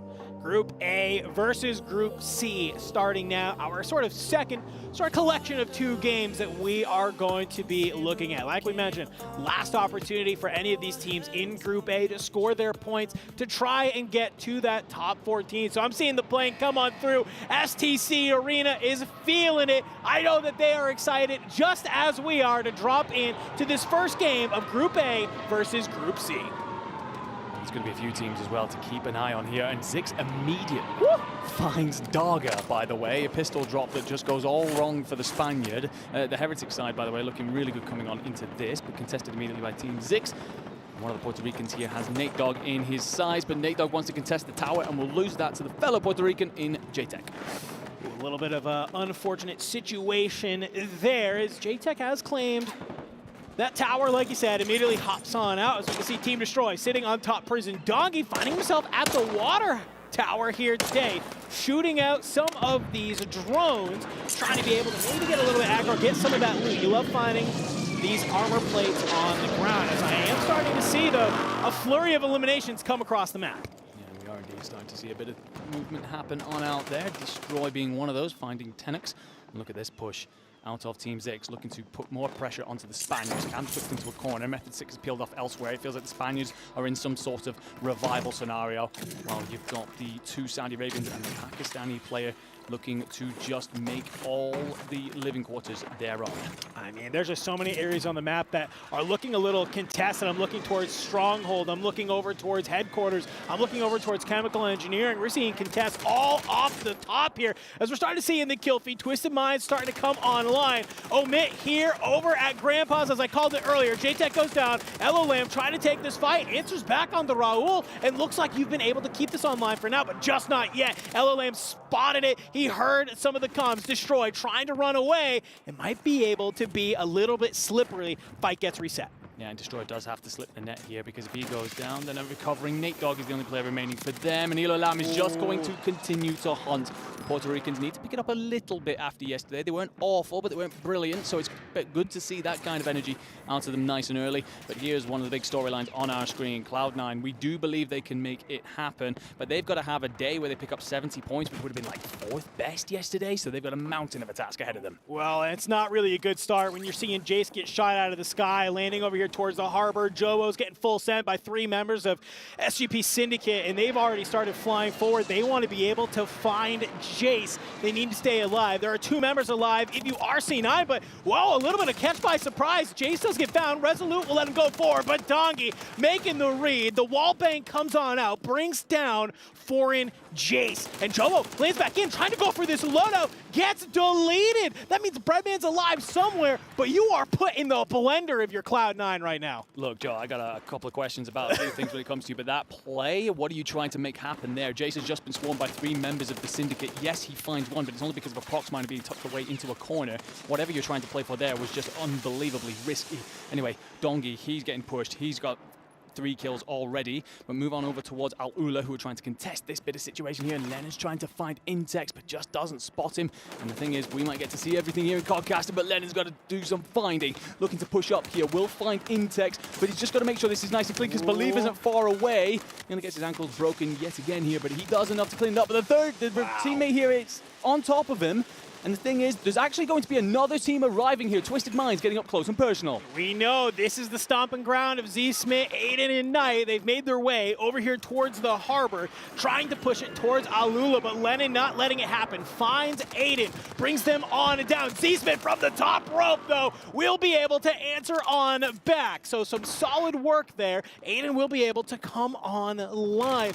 Man, if you are Alula, that is a tough situation for you. You think that you're feeling pretty good about that fight. Twisted Minds come in, they ruin your day. Honestly, I'm just taking a look over at our map view as all that was going down, and Lennon is so separated from Jukies and Tommy. They've not got a chance in hell of being able to trade that out, and it's those kind of scenarios that may well see them not qualify for tomorrow. The squad's certainly good enough, but they're just not executing those plays correctly. But we look on over towards the Onyx Ravens, and this is another side that have got to make an absolute mountainous climb. They need 80 points in order to reach the threshold that we think will qualify teams, and Mojo takes bullets in the back. We'll get the smoke out, we'll get the plates in, but this fight against BSL will continue here at Stronghold. Yeah, BSL's been doing a great job, but as we kind of mentioned, this is one of our bubble teams that you need to kind of come online. It's not enough just to find a handful of these eliminations with decent placement. You need a really, really solid game if you are going to start coming online here. You can see here as we're getting to the end of zone number 2, we are already missing one team, and that was SGP Syndicate. So a heavy hitter in the lobby is deleted. Might be able to open up the rest of the map for some of these squads to start moving around, because we can see already some of these fights at Stronghold starting to break out. They are indeed. And Alex here just biding his time, looking to bring Nenus back into things, and honestly, I don't mind it. The problem you have if you're a side like this, for every bit of time that you want to buy, that means you're missing out on kills, and when you're just chasing the rest of the pack, you need to be finding them. But let's move ourselves on over to prison. Alula trying to restabilize here. Lennon on the rooftop. Tommy needs to get back on down. Juki's trying to climb the scaffolding. You have company here in Team Eisen, and Juki's just trying to wrap around the side. Ducks away. Eisen pulls off the res, so you won't get that confirmed there, and that's just frustrating if you are this Alula side, because you desperately need points. This might be the first time in competitive Warzone we've seen a Guardian actually be potentially useful. That Guardian set up there into that area kind of denies Juki's the ability just to fly on through. It's just unfortunate. Meanwhile, on the other side of the map, AB Wiz, we're seeing, of course, Vision get deleted. We know that they love to sit here. We know that this is their playground, and they want to hold it on down, let these players fly on into them. It seems like a lot of teams right now, Enigma, kind of starting to struggle to regain. Indeed, and Zix is just going to put the sword to Mojo. Shark in the water and will eventually get the knock. There you go. Finishes it on off. The thing is, there's actually another player potentially landing on him. No, decides to float on over away. I think that's the smart play indeed. Zix here just taking his time because Jowo is actually lurking above here and wants to shoot a couple of players. This is just water, and that's exactly what I was worried about. Bagel gets up close, but it will be survival for Cloud9 for now, but you don't want to be in this blender when you're desperately chasing the rest of the pack. No, I hate it when we swap these POVs and I'm watching teammates just laying on their belly, trying to stay alive, trying to maybe play some sort of regain and try and stay alive here. But Tenix sitting up top with the Car 98K, getting in some shots, finds Tommy. You're seeing an armor plate get broken. Maybe some of those adjustments we've seen on the Car 98 players just aren't used to yet, but down low, you got LLM and JTech looking to get a little bit mixy here, but not too far away. You have Izun, Rodrigo, and King Madi ready to pounce. You do. The Puerto Ricans will take the rooftop.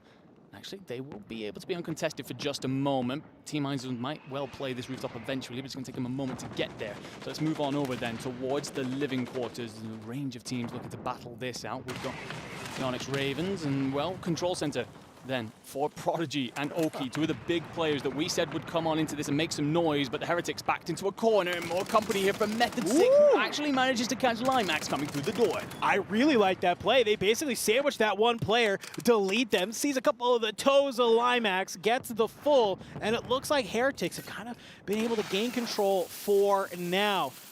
Laying around here, you can see there's one more player from Team AB Wiz on the outside, playing a little bit of that anchor. Meanwhile, back on over the living quarters, you mentioned there's a lot of stuff going on. Raul, last player left alive for Destroy. He's trying to make his way alive. He cannot. Crims brings him down. That is a squad wipe on Team Destroy. They go out, I believe, with only 3 eliminations. Which is worrying because they're certainly not safe just yet. They might well progress on through, depending on the performance of other teams, but right now, going to be counting their lucky stars. And, well, Team Abwiz, this is the squad that we spoke about coming in as a big heavy hitter. Prodigy and Oki really putting on a clinic yesterday. Wiz essentially playing anchor. It looks like they're chasing after these Miami Heretics around the control center. Method 6 tucked away here. We'll get caught, we'll get down. It's actually going to be picked on up by Tenix, but Prodigy wants all the smoke and finds Cams alongside Oki. Feels pretty solid. Izun here, sitting on 0 eliminations. They're not feeling very good so far, if I'm being honest with you. Enigma currently only 2 eliminations total for the team, and it's going to be hard to make something happen. Looks like they're playing very scared right now. Look, you got the player up top with the sniper in hand. You got JTech and Ilalam just flying out as a duo, but the trades are in. Tenix, you got to come down from the lighthouse. You have to help your team. I don't know if the Superi from up top is enough. They both go down, and even though you still have the resurgence here, Enigma, I'm looking at 30 seconds for both of those players. That's a long amount of time for Tenix to have to stay alive just to keep their team in the conversation. Yeah, because he's in that tower, he will likely be okay, but the problem is then his 2 teammates have got to recover somehow, and how do you manage to get all your loot together from somewhere like prison, especially when the circle's about to squeeze you all out? Heretics pushing up onto Zakar, and this is how these 3 play. They just get around each other, play off each other, just aggress everything together. A very balanced lineup.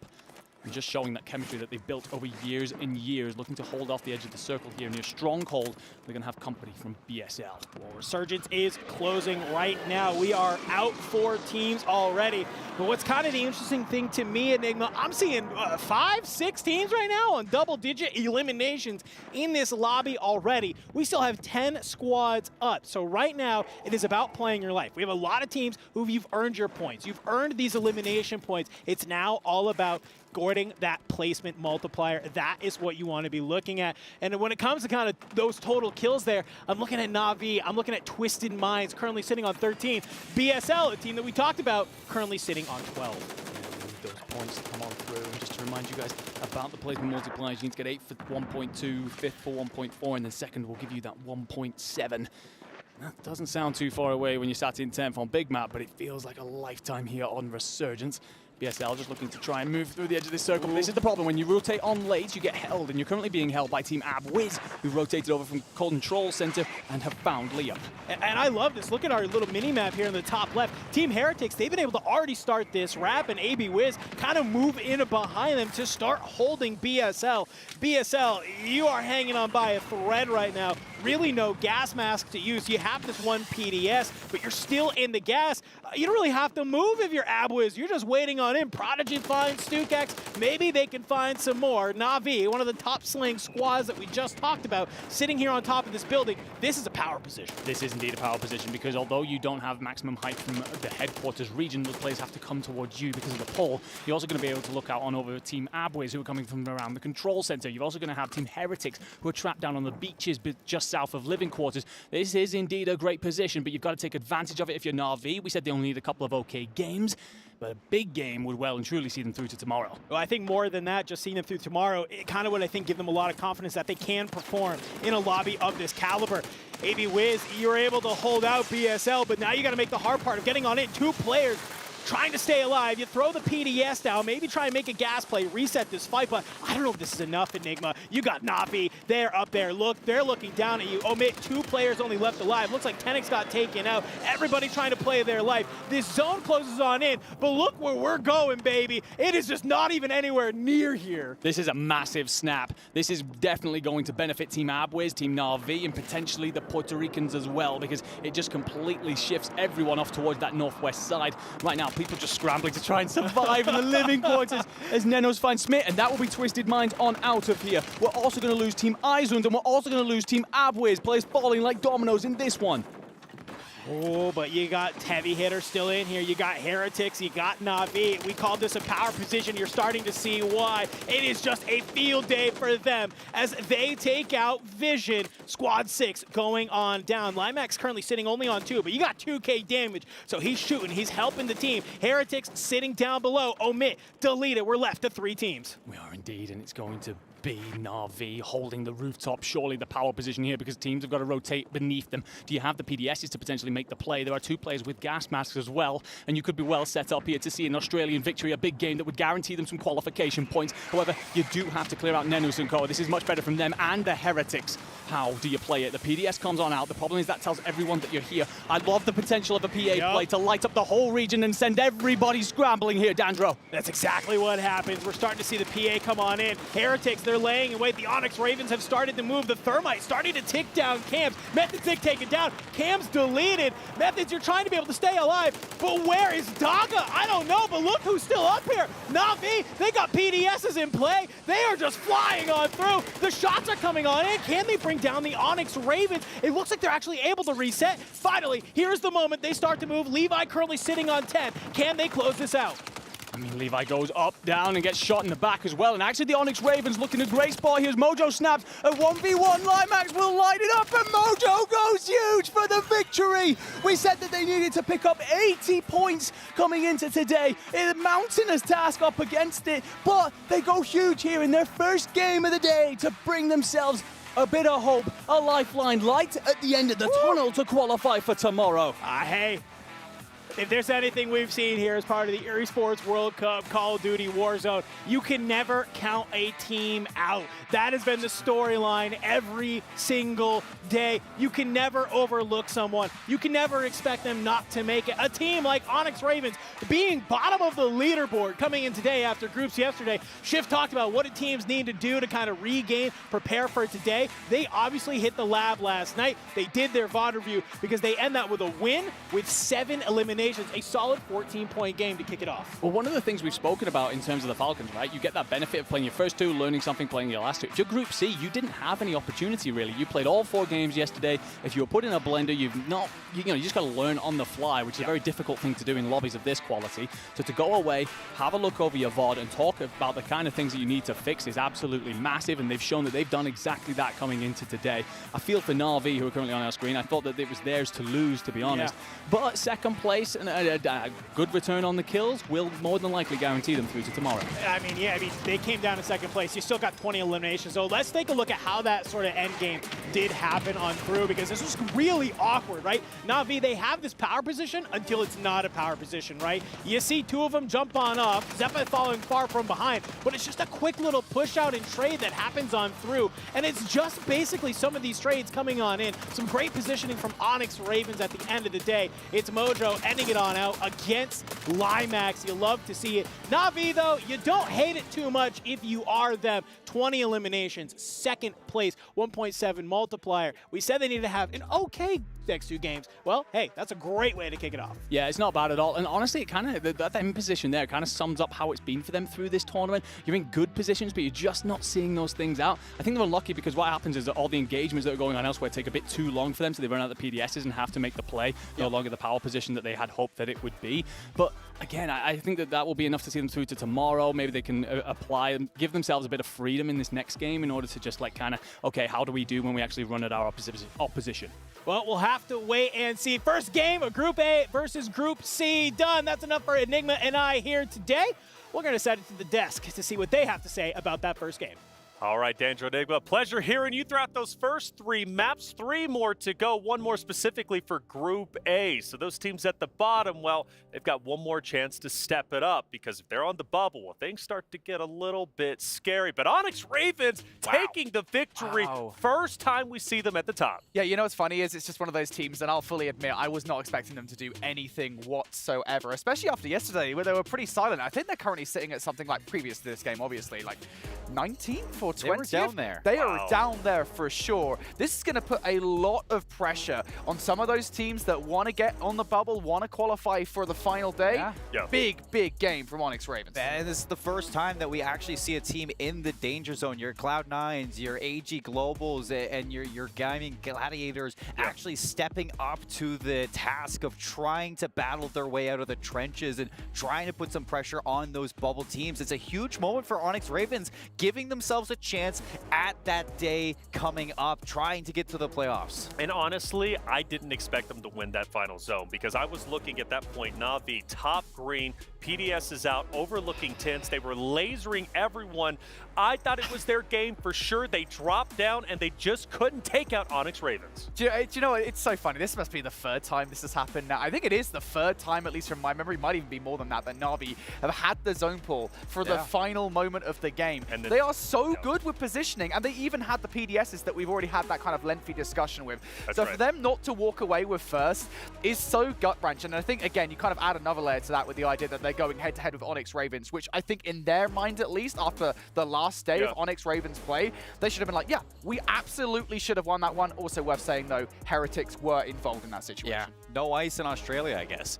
It is very hot. Close it out for these games. And I think for Na'Vi, you know, we keep talking about these moments for them where they just can't close out the game, but it's another game for Na'Vi where they keep in the contention of at least top 4. They did it last game when the Falcons won. They do it this game. They get the 2nd place, and that's going to be good considering they only have 1 more game left and they're still fighting for that top side of making it in towards playoffs. Nobody's confirmed just yet. I would say up there. I think we're still shifting things around, but this is a big change up, the fact that Onyx Ravens stepped up. Big change up indeed. Onyx Ravens making their fans proud and, well, making us proud here on the desk. We start getting towards the tail end, and this is where I start to see Na'Vi again. Top green. They've got everybody in their line of sight. You can wallbang through those tents, right? Not necessarily the buildings to the left, but I'm thinking they are locked.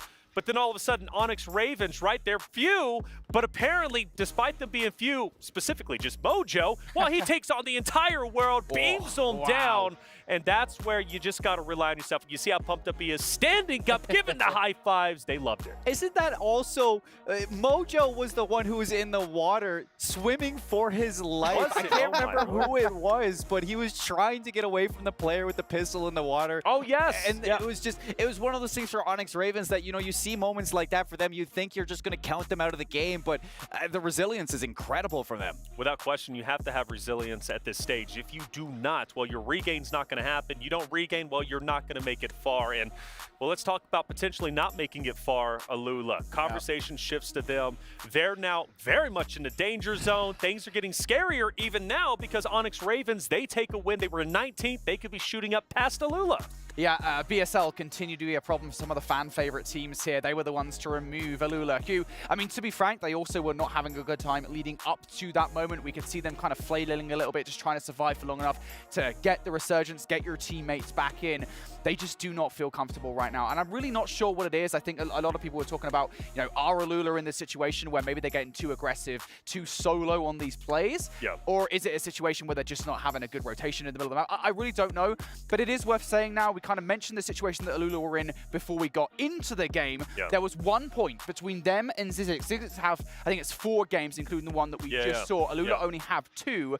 It is going to be very difficult now, short of from the Hail Mary, incredible final game for Alula to make it into the final day. Hail Marys. Well, let's see who has to throw that Hail Mary. We take a look at our standings, and obviously at the top has to still be Team Falcons. They've been dominating back-to-back win just a little bit earlier, still sitting at 163. Fnatic, Na'Vi, Guild just below them, but there are some teams in a danger zone and a point threshold that needs to be met. Yeah, you're kind of sitting at that 7th to 8th spot right now where we have our eyes on. Shift was breaking down the math between games, and he was tweeting it out, and he was saying that, you know, now that the teams have kind of picked up the pace into towards today, and you see some of those bottom teams starting to put up numbers, that threshold is starting to shift higher a little bit. And if you're a team looking at making that comeback into the playoffs tomorrow, you're kind of aiming for that 100-point marker that's going to separate you from the rest, put you into a more comfortable position.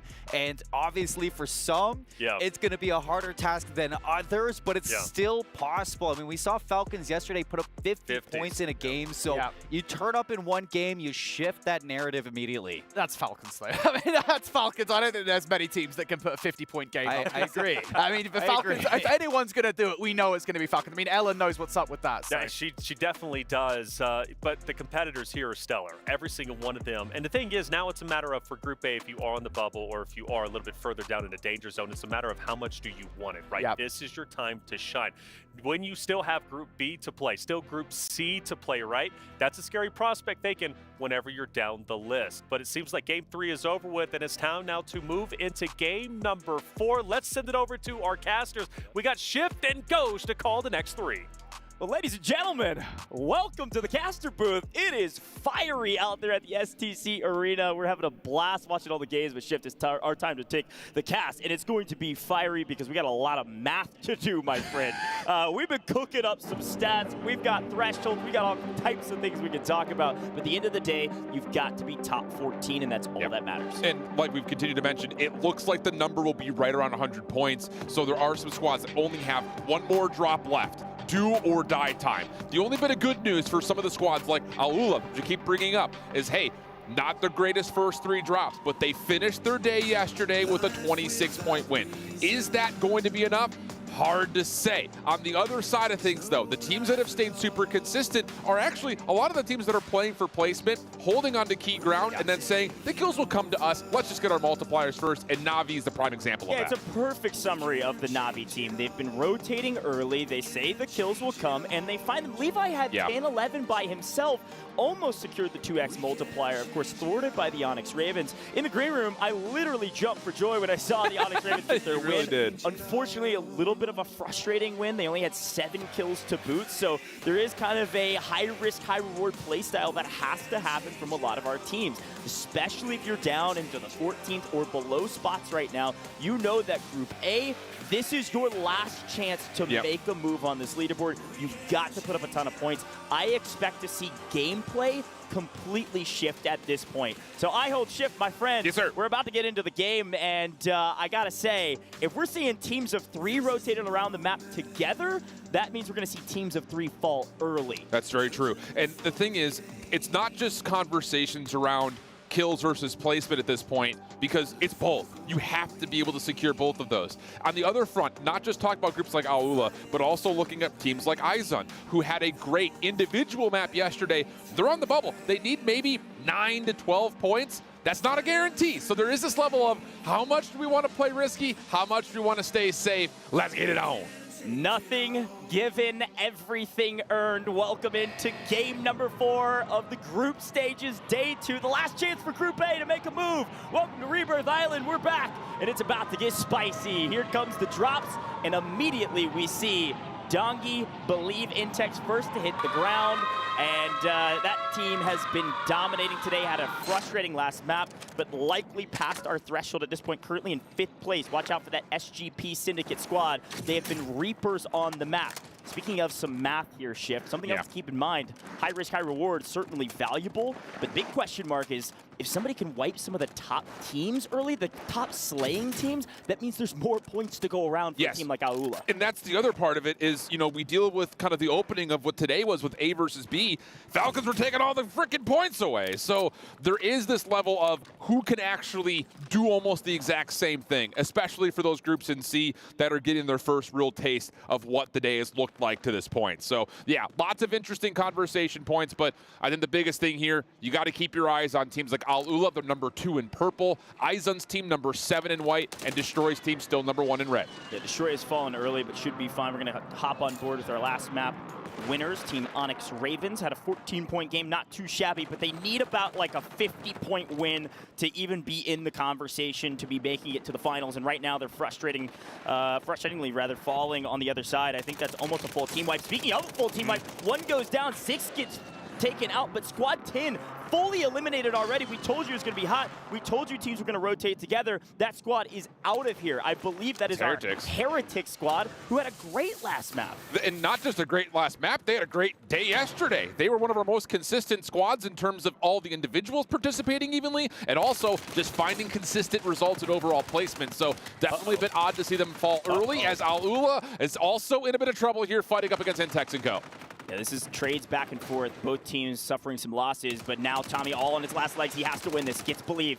Cuts him down. Dongi not going to make the aggressive play to try to take out Tommy. That could have been all she wrote for Aula, not only here in this map, but in the entirety of this competition. Jukies gets taken out by Dongi immediately on the regain. This Aula squad, we've got to keep our eyes on them. They are in a frustrating spot right now on the map. They need a win, and they need it with a ton of points. Yeah, and that's the thing is, you know, they have been in this weird position of some players staying alive, scrambling just to keep them in the game, but they need to stay in strong fighting form from start to finish. They need to reap in the beginning, and they need to find a really tall placement.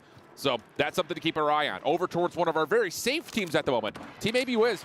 They have looked unbelievable. Abwiz in particular, he's been a great lockdown anchor for the squad, and Oki and Prodigy are 2 of our top 3 overall slayers so far, especially after day number 1, and they did prove it that, yep, we are still carrying that into today. Well, Navi slaying off screen. Prodigy on your screen currently rotating slowly. Dongi in trouble. 4NJs, Cloud9, they need a big one. They've got a couple more that they can play, but even still, the first map did not go their way. This team could not get stabilized. They could not regain. They could not play together. Yeah. And frankly, it was Joe and 4NJs that were constantly in the regain blender. So they're hunting down Intex. They need to take out a top slaying squad so they have more room to work with. They need this side of the map all to themselves. And it's the overreach, the oversight here from Breadman that is giving them the information to hunt down this team. And the thing about it for Cloud9 is, like you mentioned, you're playing up against one of the most consistent squads right now in SGP Syndicate. Do you really want to try to force them out? Because Dongi and Believe have been the dynamic duo for this SGP squad, but 4NJ's good timing comes up, takes care of Believe. Dongi's in the mix though, careful. Syndicate in a little bit of trouble. Dongi able to find 1, but no chance of turning that into a second, and a much better start to the day for 4NJ since he's already on 4. I think he has more kills now than he had the entirety of the day yesterday. I think so. So far, so good. In this map, watch out for Cloud9. You said they were going to make a move. The question is, how long will it take them? As we swing over to the other side, Bagel being cut down by Zix, another team that needs a sizable amount of points. You can see off the left-hand side of your screen as we fly in from Stukex, Omit. Watch out for that Omit squad. They like playing center of zone. They like hanging out, and they need kills, but they've been doing about average across the day. They need to continue that average and have one bigger map in the next couple. Yeah, BSL also on 77 points, so they're also desperately in the need for a big kill, high placement game if they want to try to make it to tomorrow. The other team that, again, we spent a lot of time talking about in the pre-show, but you throw away one of Amit's bad maps from yesterday, they are unbelievably consistent across the board. Lots of top 8 finishes for them, as we do have another team already done and dusted. It's Vision. So, you know, a team from Group C, pardon me, that really has not necessarily had the greatest day. They did have 1 win yesterday, but their first 2 drops have not gone well for them today.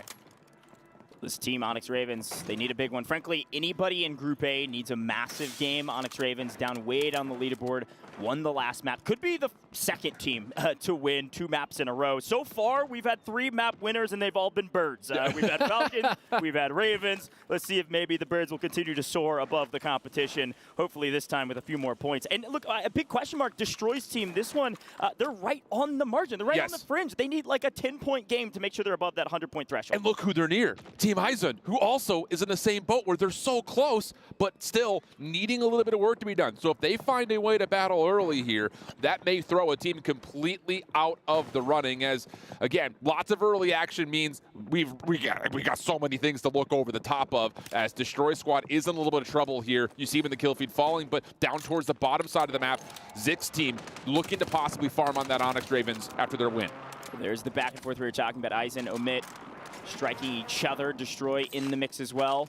Right around the corner, slowly but surely working their way through. We're going to take a quick look back at Cloud9. They needed a big one, and so far, so good. It's about high time for the kid 4 and Jace. We've been telling you, Ship, that this guy's a slayer, and he has not proved it. But this game looking really strong. Hopefully they can continue that efficacy forward as Brett does pick up Donkey, by the way, with a headshot. So Brett connecting on some of those snipes that we promised. And speaking of Cloud9, Jace is also in trouble here. Team Eisen has done well. Team Destroy, like you mentioned, we're kind of pushed off this angle on the interior of prison. Team Eisen went pretty much unchecked, unguarded. Cloud9 stumble their way in and find themselves a very healthy team that punished them completely. Breadman from the windows, though, of course, he's over by Water Tower. He's looking to finish off any potential kills, and he has gotten at least information that Eisen's team's nearby. He's got a really good look at team number 2, which is Al-Ula, and on top of that, of course, he's also kind of gatekeeping where SGP was with that finish he just found. Yeah, Brett, I think, is going to make sure that he doesn't get dropped on. I think he was looking up to the skies to make sure as he reloaded. Smart move. A lot of players do like to drop onto the water tower, and Rodrigo cleans up Joe. Doesn't look like he has any chance to help, so now it's all up to Breadman to just sit and wait and be the anchor they need him to be. Look, kills, they will come. You've got to stay alive. You can see the timers in the bottom left-hand corner of your screen, 15 seconds, 20 seconds and counting. Brett is going to hang out here for a while. Careful. He cannot fall. Now, if you do damage, you take out an opponent, that's going to decrease those timers. So it's a little bit of yin and yang. Maybe go for some kills, but make sure you stay alive. We're going to swing back down to Na'Vi, though. They've been dominating today with positioning, looking for a couple more kills. Center circle focus has been pretty much the name of the game for teams like Fnatic, Na'Vi, and well, they're trying to continue that once again, but we do have another elimination. BSL down and out. That may be the end of their tournament. They only finish on 7 total kills by my tally, which is not going to be enough for them to get to that round 100-point threshold. So not good news for BSL. Now you maybe get a little bit of maybe favor for teams like Al-Ula to possibly continue forward, get high placements, but they still need a lot of kills. Yeah, so much math we can talk about, but for the viewers at home, you got to remember, this is the last game for Group A. So if you fall here and you're below about 100 points, there's no chance. Whoa. Speaking of falling, Oki down, Prodigy down, Abwiz the only one left alive, flying back in. That team is now in a blender. They've had a great tournament thus far. They're going to try to restabilize and continue to make some moves up the leaderboard. This is group stages, folks. Top 14, all that matters. And Elo doing everything in his power to keep himself alive, keep his team in the mix. They're so close. They need a big game. And barely, just barely one of them gets out as Abwiz fully eliminated. Dude, how about this Onyx Raven team today? They continue to put themselves not just in comfortable spots off drop, but they're finessing around a lot of these team fights to get a couple of picks and stay healthy. They've maybe had one player on a stagger the entirety of the way through these last 2 drops, so they're doing really nicely. And now we look back over towards what Twisted Minds are doing as they're stumbling right over towards where Team Einstein is. Twisted Minds is their last map as well, part of that Group A thing. And, well, we got Joe right in front of us, and smokes galore, doesn't matter. How about I just barrel stuff you and take you down? Joe back to the air he goes. We are running out of daylight on our zone. We've got Bread with tons of damage. As a quick reminder, by the way, we are missing 5 squads. You know who we missed? Destroy is out. I don't know how many points they've done. I don't know how many points they have. They might be our threshold team. They are right at 100.2 points from what we've done here in the booth. That is a wild stat. Watch out. They could be 14th place at the end of today. That also means that Team Eisen gets a little bit more breathing room as they have also dropped, but they dropped 11 kills before being finished off. So that's going to be a good tally for them as we're down to our final 8. So here's our next multiplier. Cloud9 back into the mix. A couple of plates to be shared between players, but Breadman needs to get active. And like we said, he's gotten really 5K damage. He's only been able to secure 2 downs because flat out he hasn't been allowed to play because Jace and Joe have been on the stagger throughout the entirety of this first part of the map. 8 teams remaining, and this is where the map slows just for a moment. You can breathe. You have to breathe because gameplay is so important. If you lose a player, they're not coming back. You've got to earn your place into the final spot here into Grand Finals tomorrow. Juki's able to answer back on a trade, losing Tommy Aula.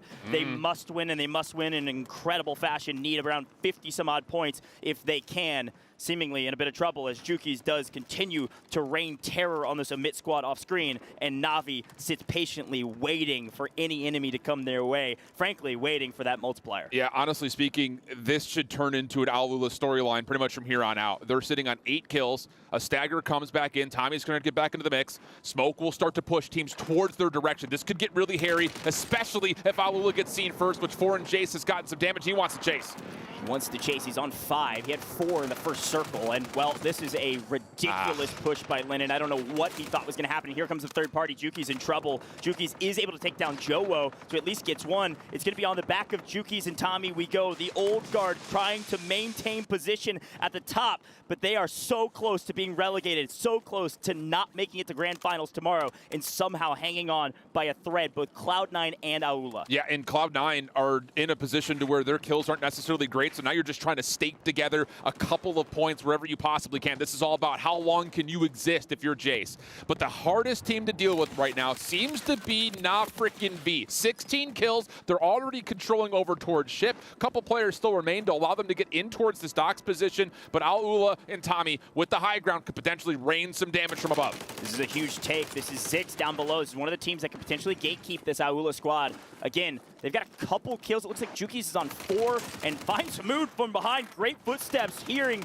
Swings over to Tommy. Tommy's able to answer back. This should be an easy trade, no problem. Juki's, though, getting traded out by Crims. Here comes Zix. Zix is about to play Ruiner. Zix is about to play Spoiler. Zix cuts down that Aula squad. They will not be moving on to Grand Finals if our math is correct. There is a lot more gameplay to be had, and they are below that 100-point threshold. And they didn't finish top 5. It was Onyx Ravens that got finished off before we got to this Final Four. Dongi up top, SGP with 3 members strong, but not with a lot of plates. And all of a sudden, who is it? It's Twisted Minds again. These guys were either red hot yesterday or ice cold. They find themselves in the red hot form early. We have 3 teams remaining, and Zix and Crims have hung on after being pushed by team after team. They need top 2. They are in 3rd right now. 3 teams remaining and in trouble. They're going to PDS here, but look at Na'Vi. They're on the rotation. That's team 8. They are moving to the zone, and they're moving early. This is what this team does. They have the highest average placement of any team. Zix catches them in rotation, saw the light, and said, I'll at least take out 1. Final 2. We've got Na'Vi versus Twisted Minds. We've got 2nd place versus 3rd place. These are our top teams for a reason. The only team we're missing is the Falcons, and Twisted Minds says, don't worry, we're going to be at the top. What a way to finish game number 4. Wow, Twisted Minds dominating. Twisted Minds at the top. Knight, that X Factor we were expecting. The Twisted Minds is unbelievable, bro. They had 1 bad map yesterday. 1. They finished 11th, and they still put together like 10 kills. So these guys are doing it all, and they're doing it all very, very well. It's one of those things that, you know, especially as we kind of look towards our favorites, just to keep the conversation, not just focus on the bubble, but the teams that are looking like heavy-handed, possible strongest teams out there. Falcons, of course, in top of our minds, but Twisted Minds, Na'Vi, all playing very consistently, not just overall kills, but also positioning. They're finding their kills late as well, which is super impressive considering all of our strong teams seem to be lasting until almost the final 2 circles. Yeah, and again, those Group A teams, Na'Vi, Twisted Minds, near the top of our leaderboard, they're done now, right? They did their job. That way, yep. They're feeling really good about their performance. They're going to also have that wind in their sails going into the Grand Finals tomorrow to know they're likely going to be a top 5 team at the end of group stages. Still a couple more games to be played for that Group C. We're looking at Abwiz to potentially breach into that top 5 conversation, but it's all about the bubble shift. It's all about the teams right around 14th place. There's still a lot of work to do for our Group C teams. I'm looking at Cloud9. I'm looking at Omit. I'm even looking at Onyx Ravens. Who knows? Yep. They could make a move. They've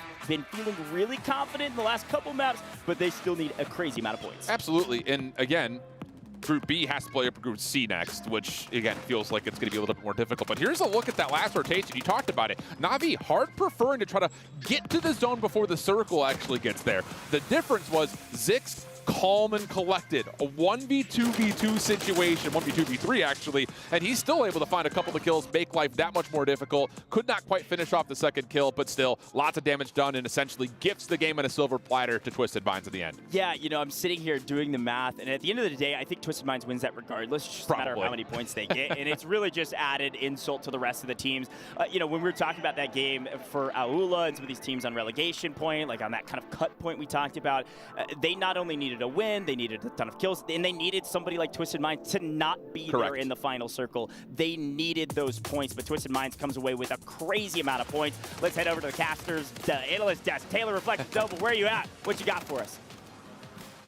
Already know how it goes. Go Shift, casting that excellently. That's game number 4 done, and also games done for Group A right there. 4 games are out of the way, which means we've most likely just seen some early exits, or at least earlier than we were expecting, most likely at the start of day 1. We'll cover that in just a second. But the big story here is Twisted Minds winning back-to-back days. Dream, Twisted Minds with Aiden and co.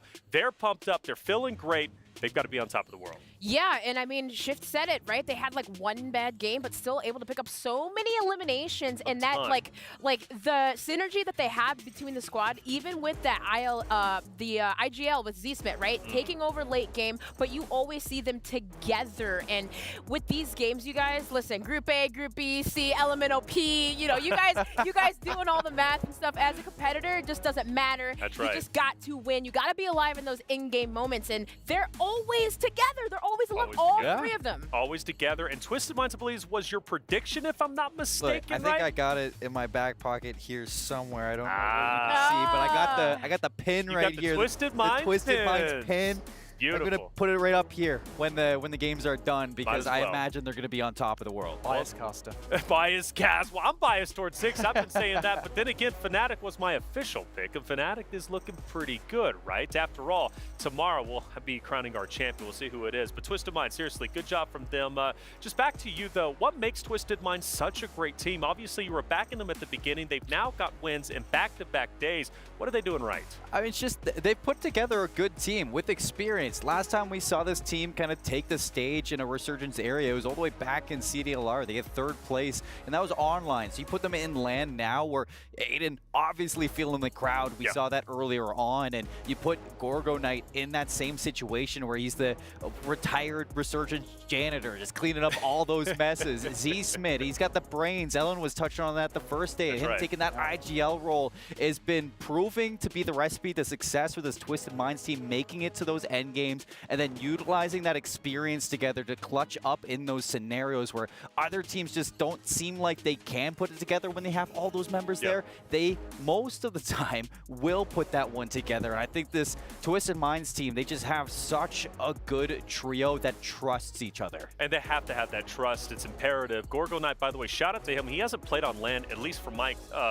knowledge, in a very long time. So for him to get up on the main stage in front of that crowd, granted, he knows what it is to be in front of a crowd. He knows it right to his core. He's been playing COD for so incredibly long, and he's been at the top echelon of COD play. But regardless, he's coming in and he's playing in spades. Team Zix, though, BSL's been a big narrative for us, right? Mainly because they've been challenging the likes of the Falcons in the past. But Team Zix at this point in time, hey, they're tearing it up. They almost eliminate BSL, and they're landing over at Stronghold. Yeah, Zix are looking really good again. I think if you're underestimating this roster at this point, you really shouldn't be. This roster is doing such incredible things. They've looked good in World Series of Warzone recently, and you know, they're challenging pretty much everybody. They're getting late into these games. Their positioning looks really, really good, and their early game does as well. I think quite crucially and quite funnily there towards the end of that game, they were the ones to eliminate Alula, which we were talking about, right? That kind of head-to-head scenario. We wanted to see Alula play well against them. They only had 2 games. Zix, I think, again, they've got 2 more after this, and I think for Zix to be the ones to take them out and effectively bat them away, it's quite poetic. It is. I actually want to bring up a point to you, Ellen, because when I think about Team Zix, I've been pumping them up. They represent Falcons when it comes to World Series of Warzone. Obviously, Team Falcons this time around, representing for the club championship, is that Shifty Hisoka Biffle roster. But they like to land, at least Team Falcons in this tournament, like to land Stronghold. Team Zix is now landing Stronghold. There's a chance we see kind of Falcons on Falcons action. Yeah, which would be amazing. But you know, one thing that you said that kind of like highlighted in my mind is like hesitation from some of these players. And I believe it was Omit where we saw Tenix kind of at the tower area, and then there was a knock, and I think Dandro said, "Hey," or somebody said, "Yeah, you gotta go push. Gotta go push. You gotta help. You gotta help." Yeah. So I mean, for that confidence though, even from the Falcon squad, if you're gonna be contesting the other Falcons, you better make sure you have that confidence in those plays. Go for the king, you don't miss. That's it. Yeah. But you know what? Alpha up. Who's the best Falcons team? Well, right now the Falcons are the best Falcons team. All right, Shifty, Ahsoka, and Biffle. Let's move in though towards our Sony MVP, and I'm curious who it is. Let's actually take a look, because from what I'm hearing, it's a familiar face, and it's Z Smith from Twisted Mind Seymour. He's the Sony MVP. It all comes down to the points that Alan were making the other day. We saw him in the solos. He was playing very sound Warzone, waiting for those players, those solos to be isolated in those gunfights, taking advantage of those situations that were in front of him and paving way for himself to get into those end games. And as soon as you put him into the trios,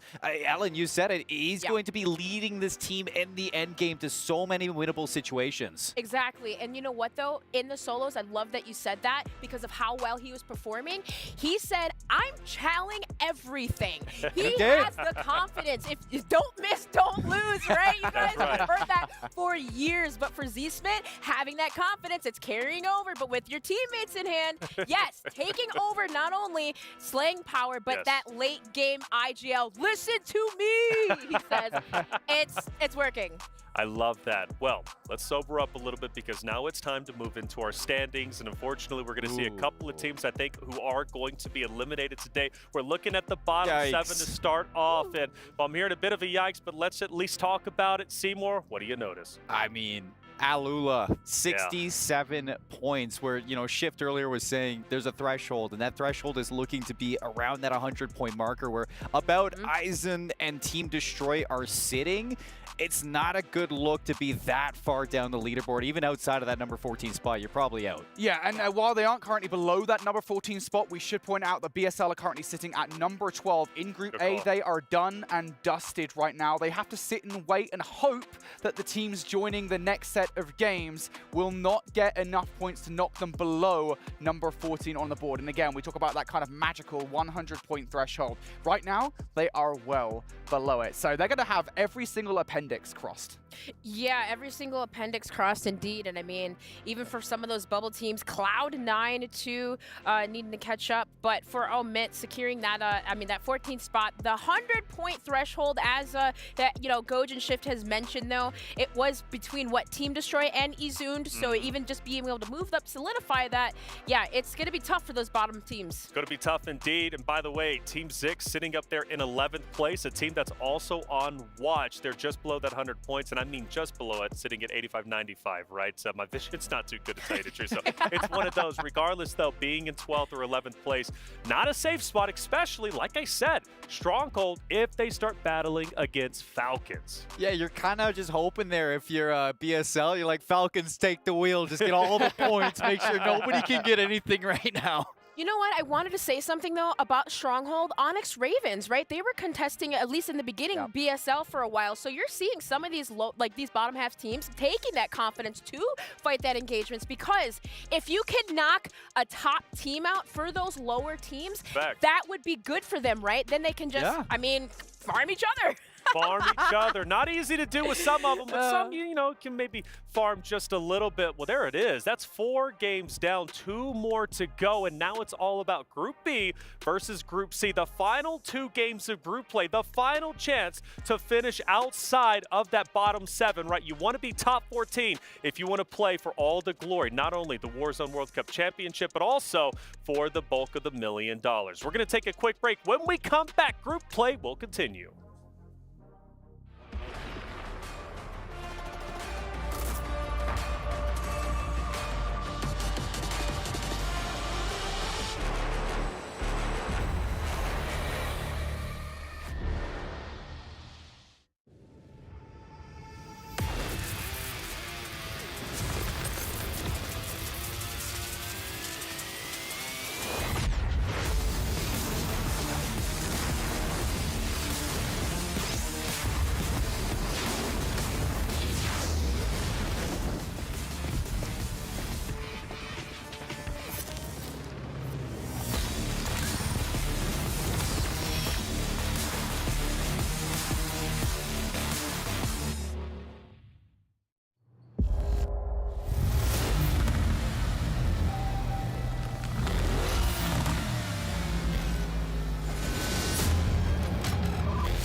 لحظات البداية عاشت معنا.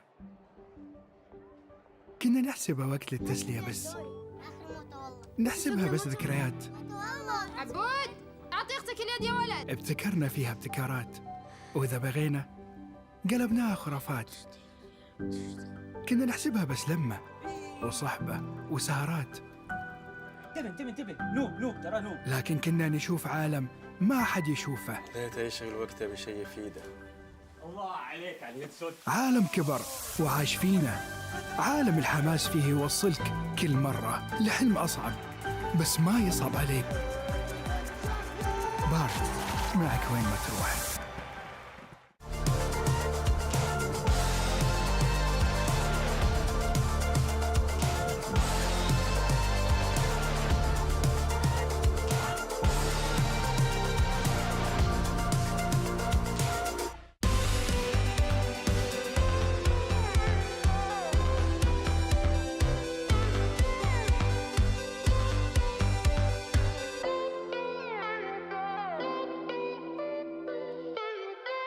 He's good.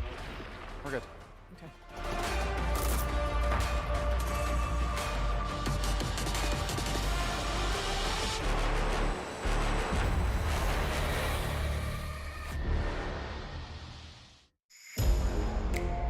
Where is your favorite drop spot on Rebirth Island? I think we've claimed Control Center. Ooh, okay. It's just such a central part of the map, excluding Prison, obviously. We just think Prison is a bit more RNG in terms of fight, so I think we can control, if we control, it gives us a lot of map control and just like freedom to just be aggressive and Okay, well, I'll be looking to see how that turns out here. Maybe we'll have some other teams who have the same idea. Hopefully you guys can come out on top with that. And welcome back, everyone, to the Esports World Cup Call of Duty Warzone, the final 2 games of group play. We now go into Groups B versus Group C, the last chance to not be one of those bottom 7 teams who will be top 14 to move forward to tomorrow. I'm your host, Taylor Reflections Noble, joined by Dream Infinity and Seymour. And now things start to get serious, right? Group A, they're done with. We know some teams have already been eliminated. Sad to see them, but their keys are going to be smashed up. Now, let's talk about what needs to happen in these next 2 games. And Dream, I go to you for this. Let's talk about high risk versus high reward. Yeah, I mean, well, you got these teams, right? Do you push a top team? Do you not? But what we have been seeing, I feel like today, is some of these teams kind of hesitating. But for others, we have seen the anchor players kind of stepping up, staying alive, and like the Slayers going out, especially Donkey. Yeah, I mean. But you know, for some of these teams, you got to just debate with yourselves, like, okay, do we push this squad? Do we back out? It's really going to be those in-game decisions that are just going to be super important, because this is it. This is it, right? And Na'Vi, let's talk about them because they've been getting some good second places, but Na'Vi as a whole, will they be able to finally get first, right? A team that is just on the cusp. I mean, Na'Vi, I think, are looking to be pretty set after the Group A finishes. That's right. I think, you know, you look at, I'm just going to say it right here. You just saw Zeppa. He said he controls Control Center, and they looked like they controlled Control Center. They don't get a win for sure, but they still have another day. They should have secured their spot in tomorrow, and I think that Na'Vi is definitely a team that is aiming for even more now. Without question, Na'Vi's been looking incredible, and in fact, let's talk about an incredible person, Puckett, who had a chance to talk to Na'Vi. Let's hear what they had to say.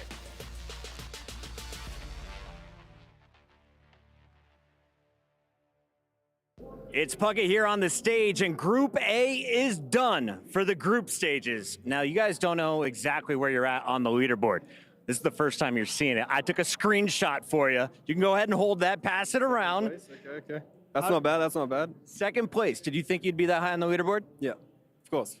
Now, you said before this that you think with 2 more maps being played, that you could potentially fall. How far do you think you could fall down that list? 7th at worst, I reckon. Probably 5th, 6th, or 7th. Or maybe we stay up like 4th. Yeah. We're in line. I think we stay top 5. Yeah. Top 5. Top 5? Yeah, top 5. So should we celebrate the fact that you guys are playing for $1 million tomorrow?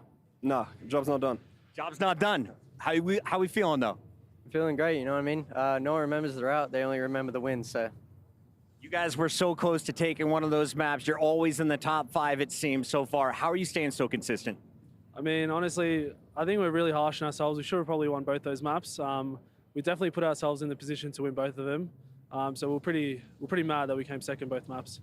And keep it real with me. Who's the toughest competition so far out of the groups you've played? I would say Falcons and these boys over here, Fnatic. Fnatic. Speaking of Fnatic, we'll be catching up with them in just a minute. Congrats, Navi. Appreciate it. Nice job, boys. Thank you for the interview, Puckett. Navi saying the job's not done yet, right? I like that because it's not. You have to still make it to tomorrow, and then you have to obviously capitalize on tomorrow's games. All 8 games. You want the championship, you're going to have to play hard because we've already seen some of the top dogs rise up. And Navi, by the way, and a ton of esports played out throughout the World Cup. Esports World Cup, they're going for that club championship. We've talked about teams who might be taking some points away. Abwiz is one of them who's been, at the upper echelon of conversation throughout all days, including even the solo play. But a team that's also been doing well today is Twisted Minds. Twisted Minds, 2 wins, right? Not only yesterday, but today when it comes to group play. Seymour, I know you've had a lot to say about Twisted Minds, and I appreciate that too. But now let's have Infinity have a little bit of moment himself. Aiden, right, coming into the forefront. Gorgo Knight, looking incredibly strong. I mean, these guys, they're doing it all. I mean, it's just like Seymour already said, right? I mean, the fact of the matter is this is not the first time this composition of players has come together and had success.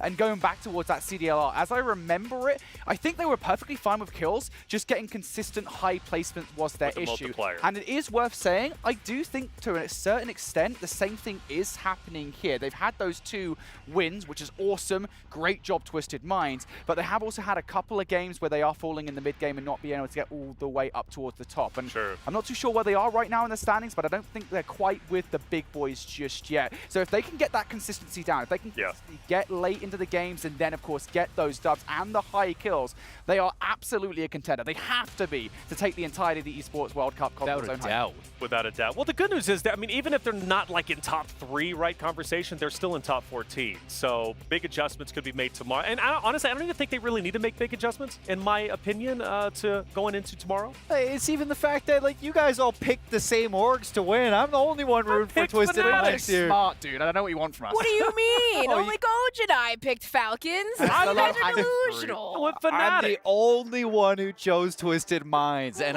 they're riding it out to the very end. And they're doing great. Hey, but Fnatic, too, is also looking good. Twisted Minds, though, they're absolutely incredible. In fact, let's actually hear from Twisted Minds. We've got an interview set up with them. Let's hear what they had to say.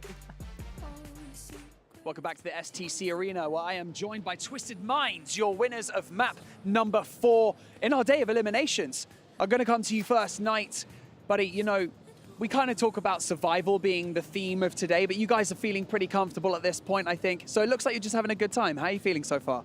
We had a great time today. 9-day difference from yesterday. We went from survival to slaying.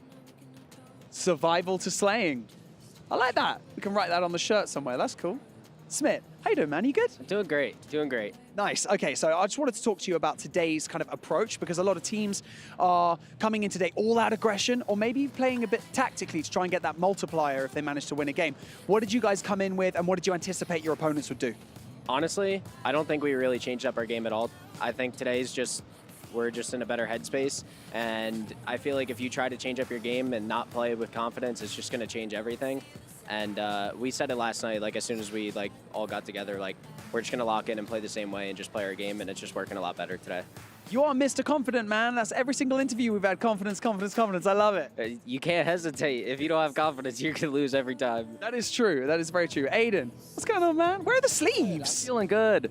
Listen, I'm trying out different outfits each day, seeing what works best. Yesterday, I had the Twisted Mind sleeves. Today, I'm trying them off. Tomorrow, I'm probably going to throw the Twisted Mind joggers on. So I'm mixing it up. Okay, because yesterday you were going ham about everyone needs a pair of sleeves. This is the one. But you know what? You're still winning without them. So maybe it's just you. Maybe it's not the sleeves. Yeah, it might just be me.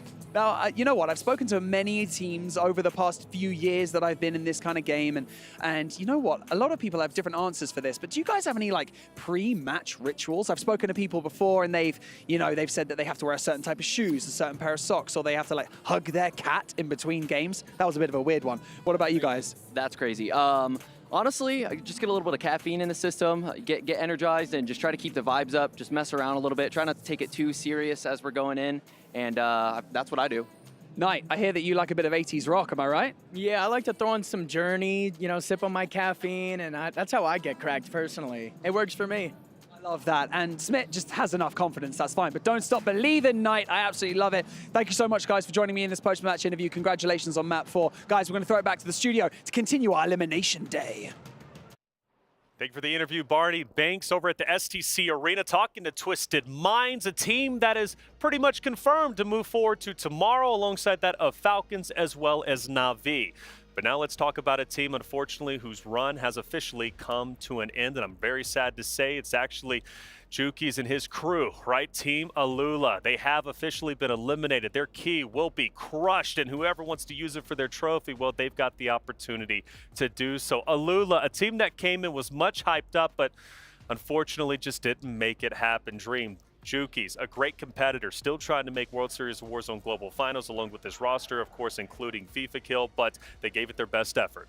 Yeah, that's for sure. I mean, and, you know, having to go through the LCQs too as well. I mean, this was maybe a little bit of a morale booster still just to get the environment in, but they have to be, you know, a little bit disappointed, but still, nonetheless, they're still great competitors in their own right, and I believe they will bounce back no matter what. I think so, and I will say this, for what it's worth, even making it to this stage, competing in Saudi Arabia here in Riyadh, competing at the Esports World Cup, the first ever official Esports World Cup, is a big feat in itself, right? There were 7 teams who were going to be eliminated. The competition was stacked. They were one of the best, but Infinity, you know, it is what it is. Still great competitors. Yeah, and I think the thing is as well, you have to remember the fact that they are playing with Tommy for this tournament, right? That is not their usual teammate whatsoever, and that has to change things quite a lot in terms of communication, which has already been an issue, I think, for Jukies and Lennon in World Series of Warzone. So honestly, I think they gave it their best shot. They had the right strategy coming in. They just could not pull it off. And another narrative, by the way, just to point it out, that we'll talk more about it tomorrow, but with Tommy eliminated now officially from the tournament, it opens up the door for several others to take over the top earning spot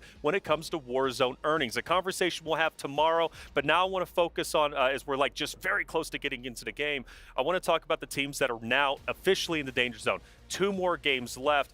First off, we're going to talk about Gladiators. Gladiators, a team that's at the bottom right now, but they are looking to make it up. They just need 2 great games. Yeah, that's it. 2 great games, and hopefully some of those top teams getting knocked out earlier, third-partied.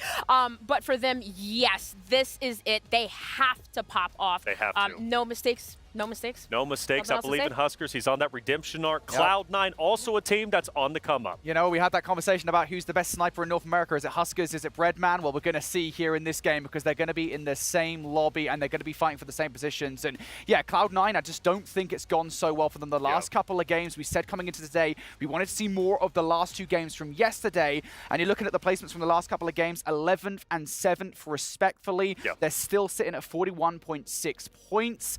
That is nowhere near that 100-point threshold. We need about 30 points per game to get them into the final day. That's right. Well, looking here, Seymour, I see a team at number 13, Team Vitality, barely hanging on just in top 14. Yeah, 74 points. It's not looking very strong for Team Vitality, and they go into the same discussion as AG Global with a team that's very good at big map, but struggling with the resurgence side. And for Team Vitality, who everybody, you know, different nationality, different language barrier for the 3 of them, it's really noticeable towards the end of these games when you're in resurgence, when there's just that block off where teams normally know exactly what to do when they do it together. You're seeing Team Vitality, they're separating, they're doing 3 different things. You just need to see that cohesiveness come into play for these next couple of games. And I will say just real quick, Team Zix, another team that is looking to make it into the top 14, currently sitting in 11th place. The conversation becomes a bit interesting, though. Do they get challenged by the Falcons over in Stronghold? A lot of questions to be answered and 2 games left to decide who will be our top 14, who will join Alula in the bottom 7. All that and more to be answered, and we will be answering that shortly. Let's head into it. Game number 5 of the day. Casters, take it away. Welcome back to the main stage where just 2 maps remain before our 14 teams are finally decided to go into the finals for tomorrow. The groups B and C are currently setting up right now behind us, so we have a little bit of information for those of you at home. A huge upset for many fans who are huge fans of these guys, that Al Ula, which is Tommy, Jukies and Lennon, are now out of the competition, Milosh. Yeah, but good news, everyone, because Falcons, Twisted Mind, and Na'Vi are pretty much set for the finals. I won't bore you with the math, but it's basically unless the sky falls down on our heads, we'll be fine. But party.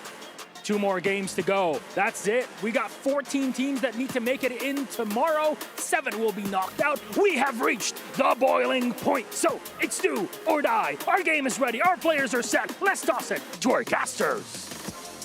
Thank you so much, Stage. Man, I love this. We are truthfully, I love the boiling point metaphor. There's 1,000 things we could talk about at the end of the day. This is truly the knockout round. This is all she wrote. Yep. This is everything on the table. You have 2 games to keep your life in this tournament alive. Otherwise, you're getting crushed. That key is out of here, and it's going to the bottom of somebody else's trophy. That's, again, what a cool idea for a trophy. So sick. The other part about this is not only do we have some teams that are sitting here on stage needing to put together maybe even games that are better than their average. If your team Eisen to destroy, you may not have fingernails left sitting in the audience chewing on them, waiting to see what happens with those other squads that are on the bubble. It's truthfully one of the hardest positions to be in. It's frankly why I think I would prefer Group C if I was playing. You play your 4 games in a row. Yep. You don't have to leave anything kind of up to chance. You did destroy. They played their 4. They're at 98 points. Our projected average, our projected threshold is 100 points. They are right there on the bubble. Yes, the leaderboard says they're in 9th, but you got to remember 2 more games. This leaderboard is going to dramatically change over the course of these next 2 games. We're going to have a really good idea of where we're at after this next one. But you're right, Eisen, Destroy waiting in the wings. Team Heretics looking really strong, right in 10th place right now, 94.4. Theoretically, they need like 6 points over the next 2 games. Yeah, and that should be pretty much guaranteed. The teams that we really need to keep our eyes on, though, are Team Vitality, Amit, New Icons, and Onyx Ravens. In particular, those first 3 are all right there. But the thing that's interesting about it is they need to hit or beat their usual average per drop if they want to jump up above that 100-point threshold. Vitality in particular at 74.6, they need to put together a good drop. The thing about it is they only had a couple in the history of the last couple of maps. If there's anything about that Team Vitality that I know, is that it's one of the longest standing trios in the game. A German, a Latvian, a Finlander come together. Yeah. They've been playing together for years. If anybody can do it, I know that they can. And I know Enigma is off in the wings cheering them on. That's his pick to win it all. So they got to piece it all together here in the next 2 maps. But a couple more teams we got to talk about. I mean, they're out of here, right? We've already seen that. That's been noted. They're below the 14-point threshold. I'm looking at Heretics. They only need a couple points. They should be fine. They should be totally fine. They've been incredibly consistent. They just need about 6. So you have a wide array of varying degrees of, like, nervousness in the last 2 maps. Some need a crazy amount, some just a few points. Well, the interesting thing about that Heretics conversation is they're coming off of a dead last placing with just 1 kill. You don't want to let that happen again. But in these last 2 drops, what we're going to be kind of looking at from a narrative point is your outlier. Was it 1 bad map? Or was your outlier 1 good map? Yeah. Because you have to be able to be consistent in these last 2. You cannot afford to have another bad drop if you're any of those previously mentioned squads getting ready for these last 2 games, especially needing to put together 2 absolutely solid drops of around 15 points or so per drop. Yeah, and frankly, I mean, I know we have the Falcons back in the building, but the only reason I even want to pay attention to them, because they're at the top of the leaderboard with 2 free maps, right,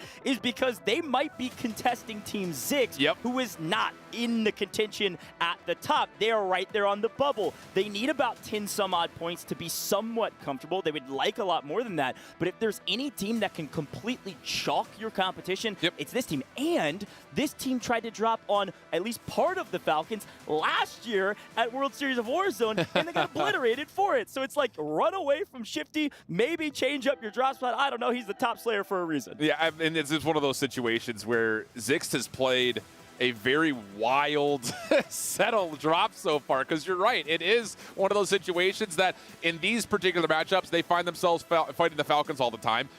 Previously, when they're playing in their most recent 2 drops, they often fight teams like Na'Vi all the time. So they're really just squaring up with the big Goliath and seeing if the slingshot hits truly in the middle of the face. Now, the difference about that Zix squad this time around is they've been practicing. They have been putting in the work. 30-some-odd custom tournaments leading up to this. They are prepared, and it's showing. Again, right on that threshold, just need a couple points. Now, I got to turn my eyes towards Amit. You talked about him before. Yep. We actually heard Seymour break down their entire team, their history, these Puerto Rican squad, picked up by Amit. I think it's Teenix that's been a part of Amit for over a year now as a content creator, a competitor. This trio is good. Yep. They're not great, not yet, right? No. They need an average amount of points over the next couple games. Our average is around 12 points per game. 24 points would put them up to 98, right at where Destroy is at. So just a hair above average, and they might make. And they play a really weird strategy. When we were rewatching the games from yesterday, Amit would often just have one player fly into the water all the way out beyond the ship and just sit there until the respawns are closed. Everyone else just drops in, tries to find kills. Now, the thing about that is it's guaranteed them some pretty decent finishes where they've been able to get multipliers, but their kill tally is not up to snuff. That has to be different, especially from Teenix. See, the big question for the Amit squad in my mind is Teenix as the anchor. He has been hanging out in Lighthouse the entire game looking for snipes, and frankly isn't getting very many. Yeah, that's fair. So the question is, when do you call him out of Light? I think you call him out of Lighthouse way earlier. Like, I think you say, hey, you got to play together as a team, especially if this map doesn't go well. If this map is below average, he's got to come out of the Lighthouse and they got to swing. This is high risk, high reward. I expect us to be at around 9 to 10 teams after the second circle, not the third. Yep, and I think just again to reestablish some narrative points that favor Amit, they are one of the teams that have one bad map as their outlier. Everything else has been right around that top 8 placement. So I think if you're CEO Rafi, you're probably happy to hear that with your chances of just don't do that again. You should be okay. A different team, though, in terms of outliers on the other side, Cloud9. They had a great finish to yesterday. Not a great first 2 maps here, and they have to put together some white whale maps if they want to have a way to get into the top 14. Look, some of our talent is just shaking in the back. We got Vitality on the fridge. We got Dangerous Cloud9 down in the dumps. I mean, 19th currently right now. Now, is it possible for this trio? Sure. They are a long-storied trio, maybe not together, but at least playing in Warzone tournaments. I mean, they've been competing for years now, and all 3 are really talented, but together, something's not working in Resurgence. So what I'm looking for is I need Bread to take control and get his team moving. They have not been able to stabilize today. It's been Jace and Joe trying to farm kills. Jace had a much better last map, but the problem was Joe wasn't able to get a ton of kills. Together as a duo, you see it from Shifty and Biffle often. They get sent out by Hisoka and they farm kills. This Joe-Jace duo is not playing together, at least not perfectly, and because of that, they're falling early. I think the only moment, though, you look at Cloud9 and say, whoa, hold on a second, is Jace is playing better today. But, like you mentioned as well, Breadman as an anchor, you also wanted to be involved in terms of team fighting because he puts down damage. You know he's going to be able to get things going with an opening snipe, and that frees up the rest of the team to hopefully fly forward. But if you're staggered between those first 2 frontliners, then yeah, Bread really can't do anything besides lay prone inside a water tower and wait for his teammates to parachute back in. So the name of the game for teams like that are you have to start strong and hold that condition through when we get to the respawns disabling at the end of the 3rd circle. Well, talking about the Fringe, new icons, Onyx Ravens, it's wild to say these 2 teams could qualify today. They are definitely in contention. They definitely can put up enough points. Onyx Ravens need sizably more than new icons. It is worth mentioning. 57 points in total, which means they need about 43 in the last 2 maps. Is that possible for them? Yes, we've seen them win. The question is how many kills can they get this time around? Both of these teams got last and second to last in the solo seeding, but they're showing out in the group stages at least enough to be in the conversation. I am so excited to get the last 2 maps. So many storylines, so many places for people to drop, and some likely falling early. Oh, yeah, absolutely. This one drop right here could essentially put you out of the running or maybe thrust you into the conversation towards being safe, which is massive, especially for those teams that find themselves on 80 points. Get your 15 here, put yourself in a good spot just to find a couple of kills and hopefully make it to tomorrow. But at the same rate, outside of just getting yourself past the bubble, could we potentially have a new favorite for the overall tournament? Obviously, a lot of attention on what Falcons can continue to do with their first 2 wins in their 2 drops. Can they keep that hot streak running? We're about to find out. Yes, some of these teams, they're battling for a spot. Some of these teams are going to showcase to the world that no worries, no question, we're going to be at the top tomorrow. Here it is, map number 5. It's ready. We're dropping into Rebirth Island, and I could not be more excited. And again, the teams to keep your eye on. You're looking at teams like Omit, number 11 in orange. New icons, number 13 in that lovely soft shade of lavender. Onyx Ravens, 14 in that maroon brownish color, and Cloud9, number 4 in light blue. Keep your eyes open for that, as we got Omit already playing in the map, which is different than what we saw from moments yesterday. Always dropping HQ, not changing drop spots, not yet. They just need average points across the board. Speaking of average, Loft taking down one of our average teams this time around. Clapper, Zekar getting eliminated immediately. Another team that needs a big couple games. They're down next to Cloud9. They need to make a move, and they need to make a move now. And right now, it's not going well because, well, guess who's making the moves already? Heretics. We expected it. We're seeing it. They're likely already there. Yeah, they should be pretty comfortable to make their way in towards tomorrow, which is, again, super impressive for them. Omit, a couple of kills here early. That's on to Noobs to at least finish off one for a guaranteed point. But the bigger part about this is they've got the rest of Gladiators around. And to put it frankly, Gladiators have been kind of farmed in these early games. You need to see them just exist, survive, and hopefully take more even battles, and that could cause some problems for Omit if they do turn up. Well, Team Vitality is all the way up in bio by themselves. No one's even stirring in the bioweapons area. They're going to be hanging out for a long time up there, but Mojo's team on the move as expected. Onyx Ravens, they got to make a move. Guess who's falling? Yeah. It's 4NGs. Cloud9 can't get anything going. Joe has finally tried to somewhat restabilize on top of this building by himself, just giving his team enough legs to stay in the competition for a moment and finally shooting back. But the problem is you got 2, 3, 4 players around. Nina's not going to take no for an answer. Yeah, that looked like a moment where Joe may have gotten the snap because Nina's was caught on the mantle for a moment, but the health pool not fully reestablished. Joe able to get the self-revive up, but he should be chased down by the Onyx Ravens. A couple of plates do get placed, and whoa, not the greatest movement here from Nanus, and well, Joe tried to jump on in to see if he can isolate the 1v1. Not going to work, and this is what we talked about. Redmond just has to sit on top of Water Tower and wait. As much as I want to talk about Redmond's camping, it's all about Omit slaying. We've got to do it, and we got to do it now. We lose Elo, but only for 3 seconds. JTech, Teenix in a bit of trouble, backing up and split from each other, by the way, so JTech can't play too aggressive here. A couple players flying back in, but he is fine. Here comes Teenix looking for a couple eliminations. They're going to be jockeying with Fnatic this entire map, and they have to take them out not only for the points, but also for position. And you want to talk about what Fnatic has done well through this tournament?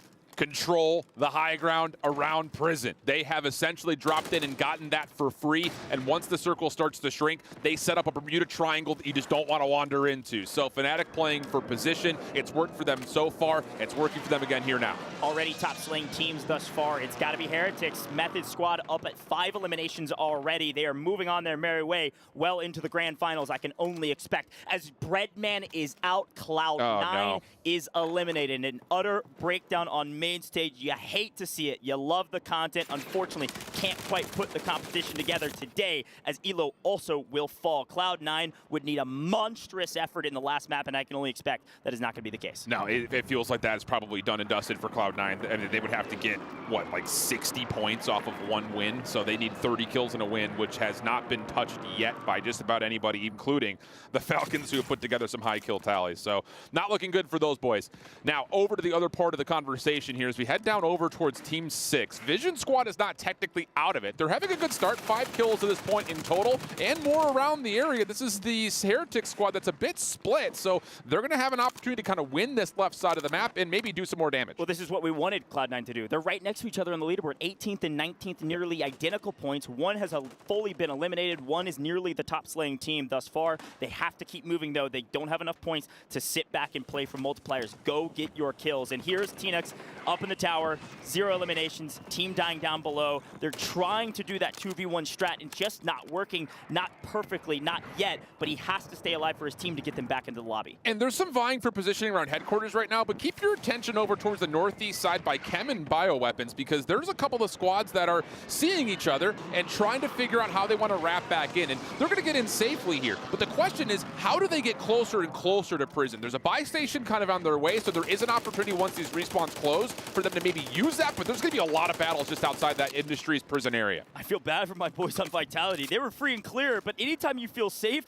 guess who's lurking? It's Oki, just ruining their day, moving all the way around the edge of the map. This AB Wiz squad has surprised a lot of folks with their slaying power, and they've been hunting the safe, quote-unquote, teams on the edge of the map that feel safe, feel comfortable. They come swinging in at Mach 10 all three together, by the way. One of the only teams that plays all three together nearly the entirety of the map. Yeah, and they're hunting down these kills for Vitality, who again is one of our bubble teams, and Wiz is able to take down Exian. So great start here in terms of AB Wiz continuing to find themselves top of the leaderboard. Bad news if you're a Vitality fan, as all the last three members are going to be completely split from one another. Not great news for them, so not overall what you want to see. Back over towards the Gladiators, a better start for them so far to this point, but still trying to find some good position as Amit is around the area. You also got teams like number 9 and AG Global that are trying to float their way over and in towards this prison area as well.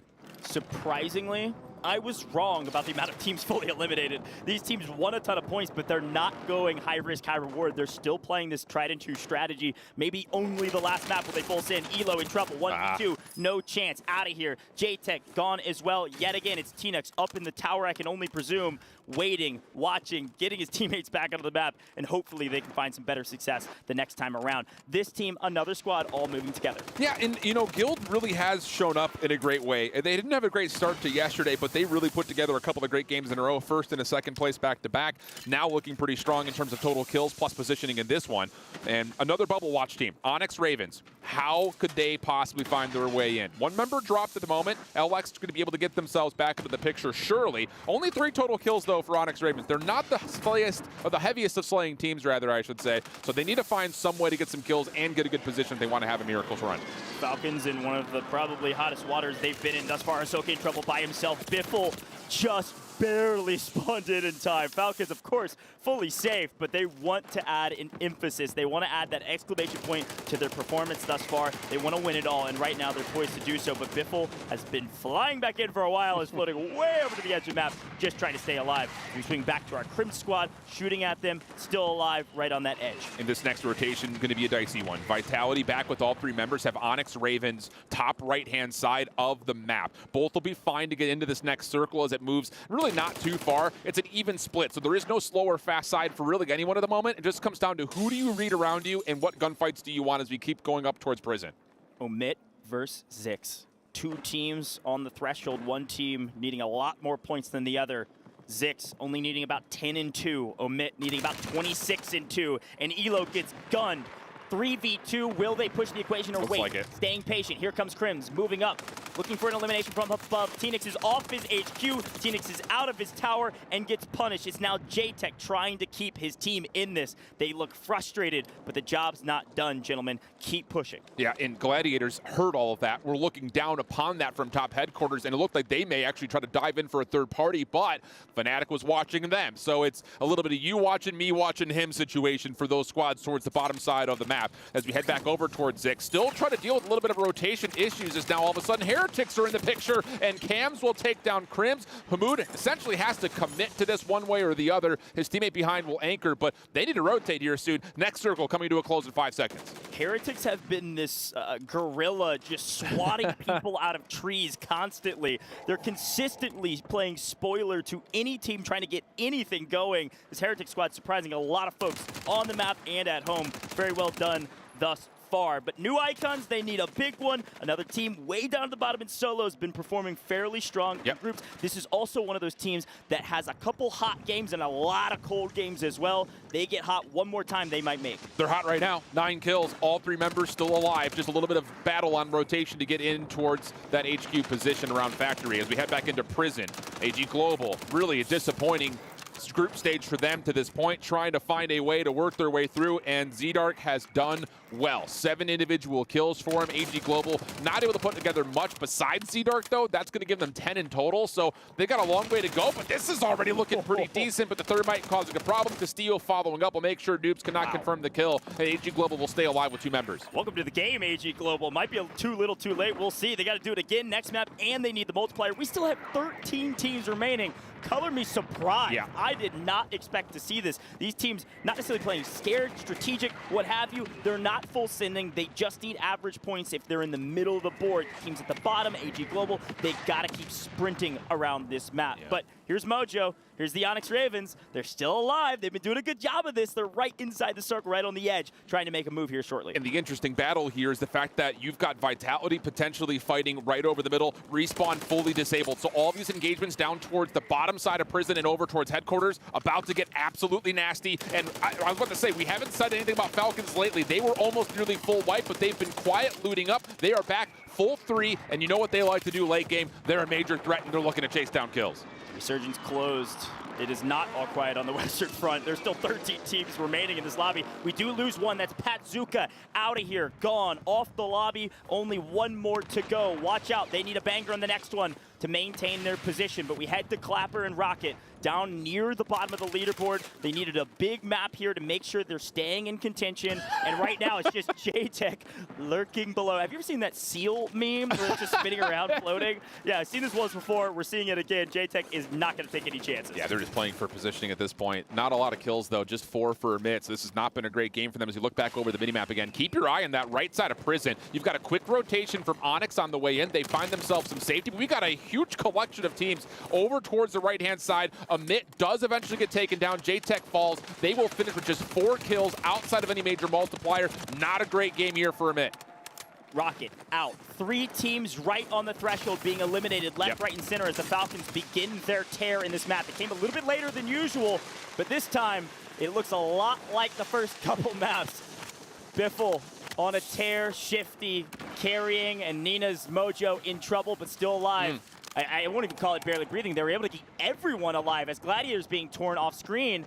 This Onyx Raven squad still has a chance. They need at least top 8. They need their multipliers. We're not into a multiplier yet. Yeah, but the thing about it is there's chaos over towards Prison, and that's the fast side of the circle coming up here. It's going to be wide out in the open. There's barely going to be even a shred of buildings to play off of with this next circle coming up. So this battle, this rotation is everything. AG Global done and dusted, and wouldn't you know it, it's Team 6 putting together again. A little bit of a hot streak here as you try to rotate into circle number 5. Oh, I feel so bad for the AG Global squad. They had 15 eliminations but did not net a multiplier. It's just too little, too late without some extra math on top of it. Gladiators out in 8th. They got some multiplier. The question is how many kills? Probably not enough, not yet. We've got Nina's, Mojo, Onyx Ravens on the edge. They're playing their PDS play. I assume they would do this because they don't have a clear path. There's 3-4 teams ahead of them. They're making a wide wrap to new circle. The only team that might beat them there is the Falcons and AB Wiz. AB Wiz is there. AB Wiz is there to play spoiler. Can the Onyx Ravens push and take down one of our top teams? The smoke cover is so good. Nanus, he may be trying to play as a little bit of bait here. See if he can pull out some of these members for AB Wiz who had them just the PDS down low on the staircase. Mojo LX still alive as we lose Zixed and co. So now it's just down to the final 4. Circle still being fought for is really no one wants to go out into the open. You've got Onyx Ravens just looking for cover wherever they can find it, and it's the front left tire of the truck. The reason you don't want to be here, the problem is you're going to get pinched by 3-4 teams as they rotate in. We're down to 4, and they're all going to shoot you if you're not careful. So Imlich knows he has to push. He has to make the flank, and he finds one. Great points on the board, but you need more. You're into the top 5. You get the 1.4x multiplier. You're looking for 1.7. You got to get second place. To get second place at this point by nearly just yourself, you've got to make a heroic play against Abwiz, and Abwiz knows that he is hiding in the corner behind the pipes. Everybody wants second. It is all too elusive, and Imlich is not leaving it up for a chance. Dude, this is great from Onyx. They're actually split here and in a position to crossfire the remaining members for Falcons who find themselves trying to find out where exactly are these guys. Once again, playing inside, a little bit of cover through the gas, but they have no clue where the Onyx Ravens are. Mobile buy station out. Shifty's going to be able to get back Biffle, and all 3 Falcons will drop in. It's just down to what can the Onyx Ravens do from these individual positions. Onyx Ravens a local, Team Falcons a local, and unfortunately the Falcons tear them down. They celebrate another victory. Couple key points here, Shift. Falcons have not lost today. They have not lost a map today. 3 maps played for Team Falcons.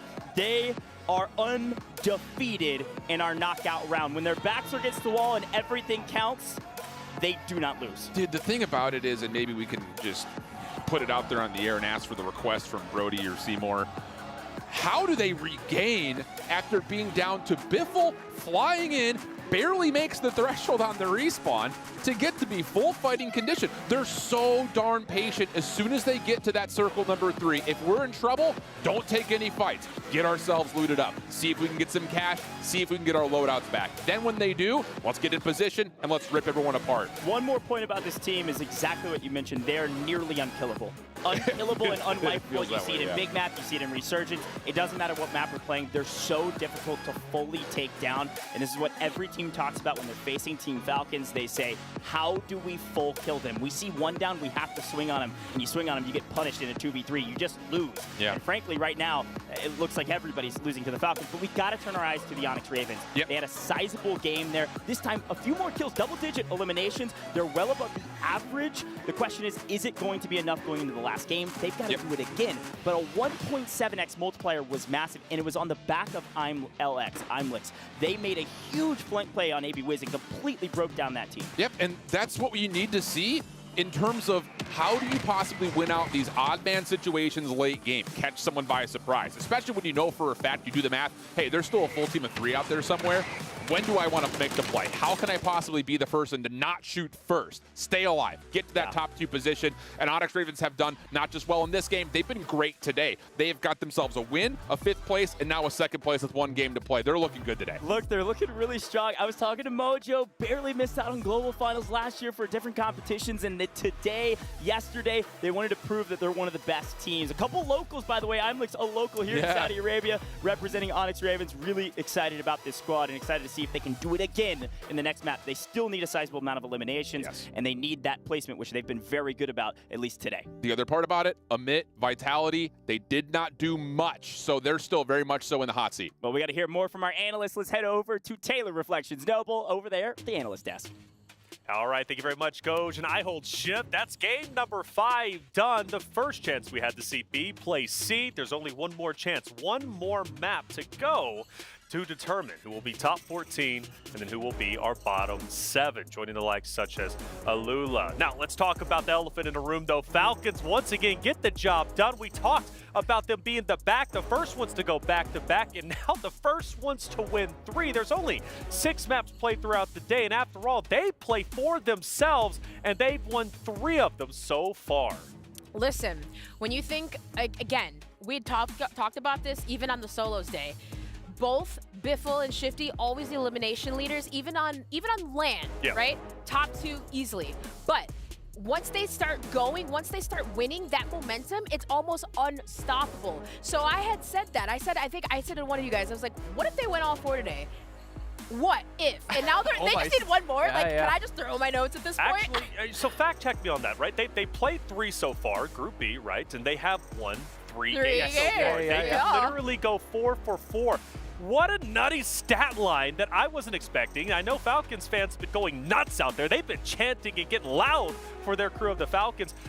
They're just such an incredible team, and they could very well break 200. We go through the highlights, but we still have to hit the Falcons and some plays that they made that, well, made the game. Yeah, I mean, towards the end of the game, I do want to bring up the one with the buy station. It's kind of funny, right? Because Falcons, I mean, wherever Falcons are, there's always going to be a buy station. And if there's not, you know what Falcons will do? They'll bring one in. It's crazy the amount that we see it. Of course, they bring Biffle back in towards the end of the game. We also saw Biffle in the middle of the game do his usual thing. I mean, honestly, at this point, Biffle just making these clutch plays isn't really a surprise. It's just Biffle being Biffle. Right, and who was that? Remember, I think it was Onyx Ravens, right, that was kind of contesting them. Hisoka stayed alive long enough just for Biffle to get respawned in. And what does Biffle do? You saw them kind of taking shots at him. He's like, no, I'm going to reposition. I think he went over kind of by control the dock side, right? The regain boat. But the regain, they were able to do it, and almost the crazy like moments where you think they wouldn't even come out on top, they just do it again? Yeah, that was Biffle staying alive, right? Getting his team back in. If Biffle doesn't stay alive in that moment, like you said, they do not win their 3rd game of the day. So right now, they're batting 100, and I gotta say, I am absolutely impressed.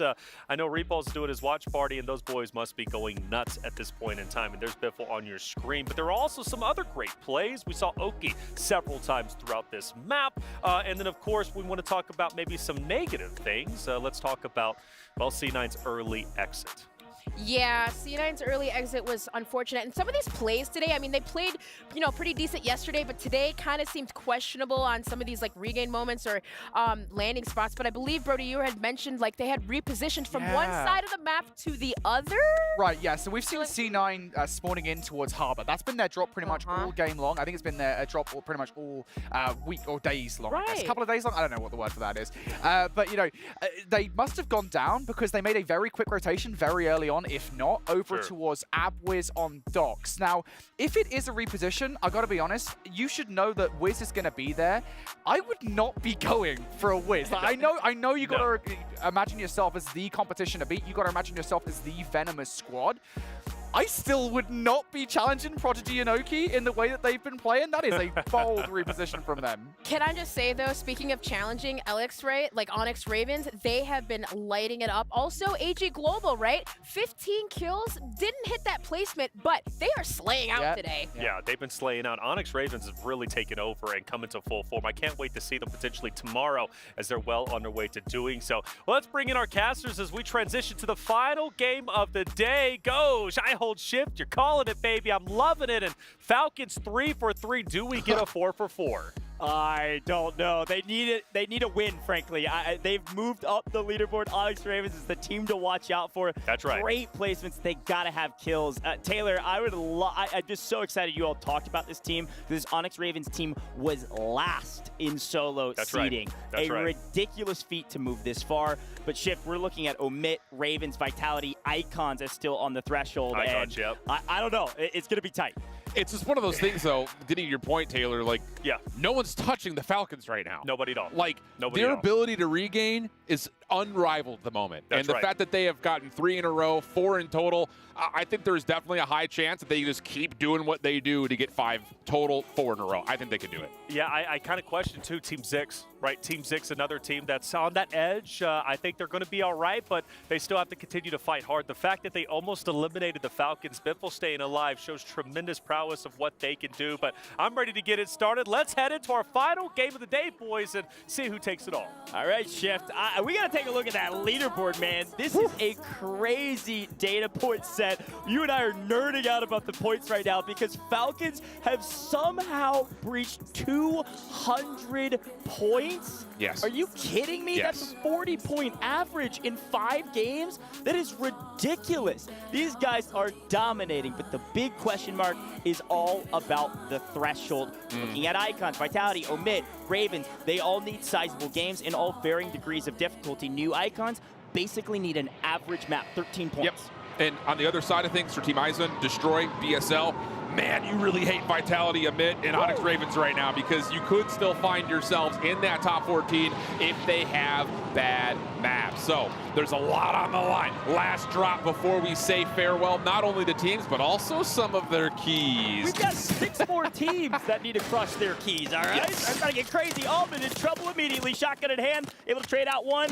Guess who it is? It's Omit. They've got to go on a tear, and they got to go now. Start at the very beginning of the game. Take out your competition. This is exactly what you want to see if you're Omit. You've got to thwart this Fnatic squad. They're safe. They're trying to play spoiler to you. This is what you want from Elo. That is bold. Omit say, hey, guys, remember that time that Fnatic, in the last handful of times you play them, keep landing top prison? Let's chow them and beat them. Now, all of a sudden, Omit find themselves with good kills early. They're in a great position, and the early circle pull is actually going to force everyone to move their direction. So they are going to be feeling really happy about their chance to stay over towards headquarters. I love this call from Omit. Whoever their IGL is for this game and this game alone, I am loving. They've got to go on the offensive, and they've got to take down this team right here, Fnatic. They had to drop Prison. They've been contesting them all day between HQ and Prison, but this time they dropped straight on their heads, and they're winning right now. I love it. It's a bold call, but hey, you don't play scared when your life is on the line. You play like you've got nothing to lose. $1 million, man. It absolutely is, and it absolutely works out perfectly for them. The only other team that's nearby is AG Global in a way for them, but the big question is Onyx Ravens, who are going to be forced to take a couple of early gunfights. They find themselves against the Cloud9, and that battle has not gone well to start, but LX at least keeps Cloud9 at bay a little while longer. Well, guess who's striking while the iron's hot? It's New Icons way off onto that far right-hand side. They're the ones pinching Cloud9. Cloud9 can't get anything going because they got 2 teams shooting at them. all time. It's Onyx Ravens, it's new Icons, all working together to take down Cloud9, looking for some quote-unquote easy kills on the map. So we'll see which team's able to get those kills, or maybe Cloud9 can strike back in the final map. But time is ticking, and it looks like our Onyx Ravens are backing up and readdressing this fight from a different angle, and Joe getting punished for it. You can't make mistakes right now. That's the biggest part if you're Onyx Ravens. You drop, you lose, you're out. You got to give yourself a little bit of a lifeline. So as much as you'd love to get some kills, and they're actually still being given opportunities by Cloud9, who, to mention, by the way, are probably done and dusted at this point.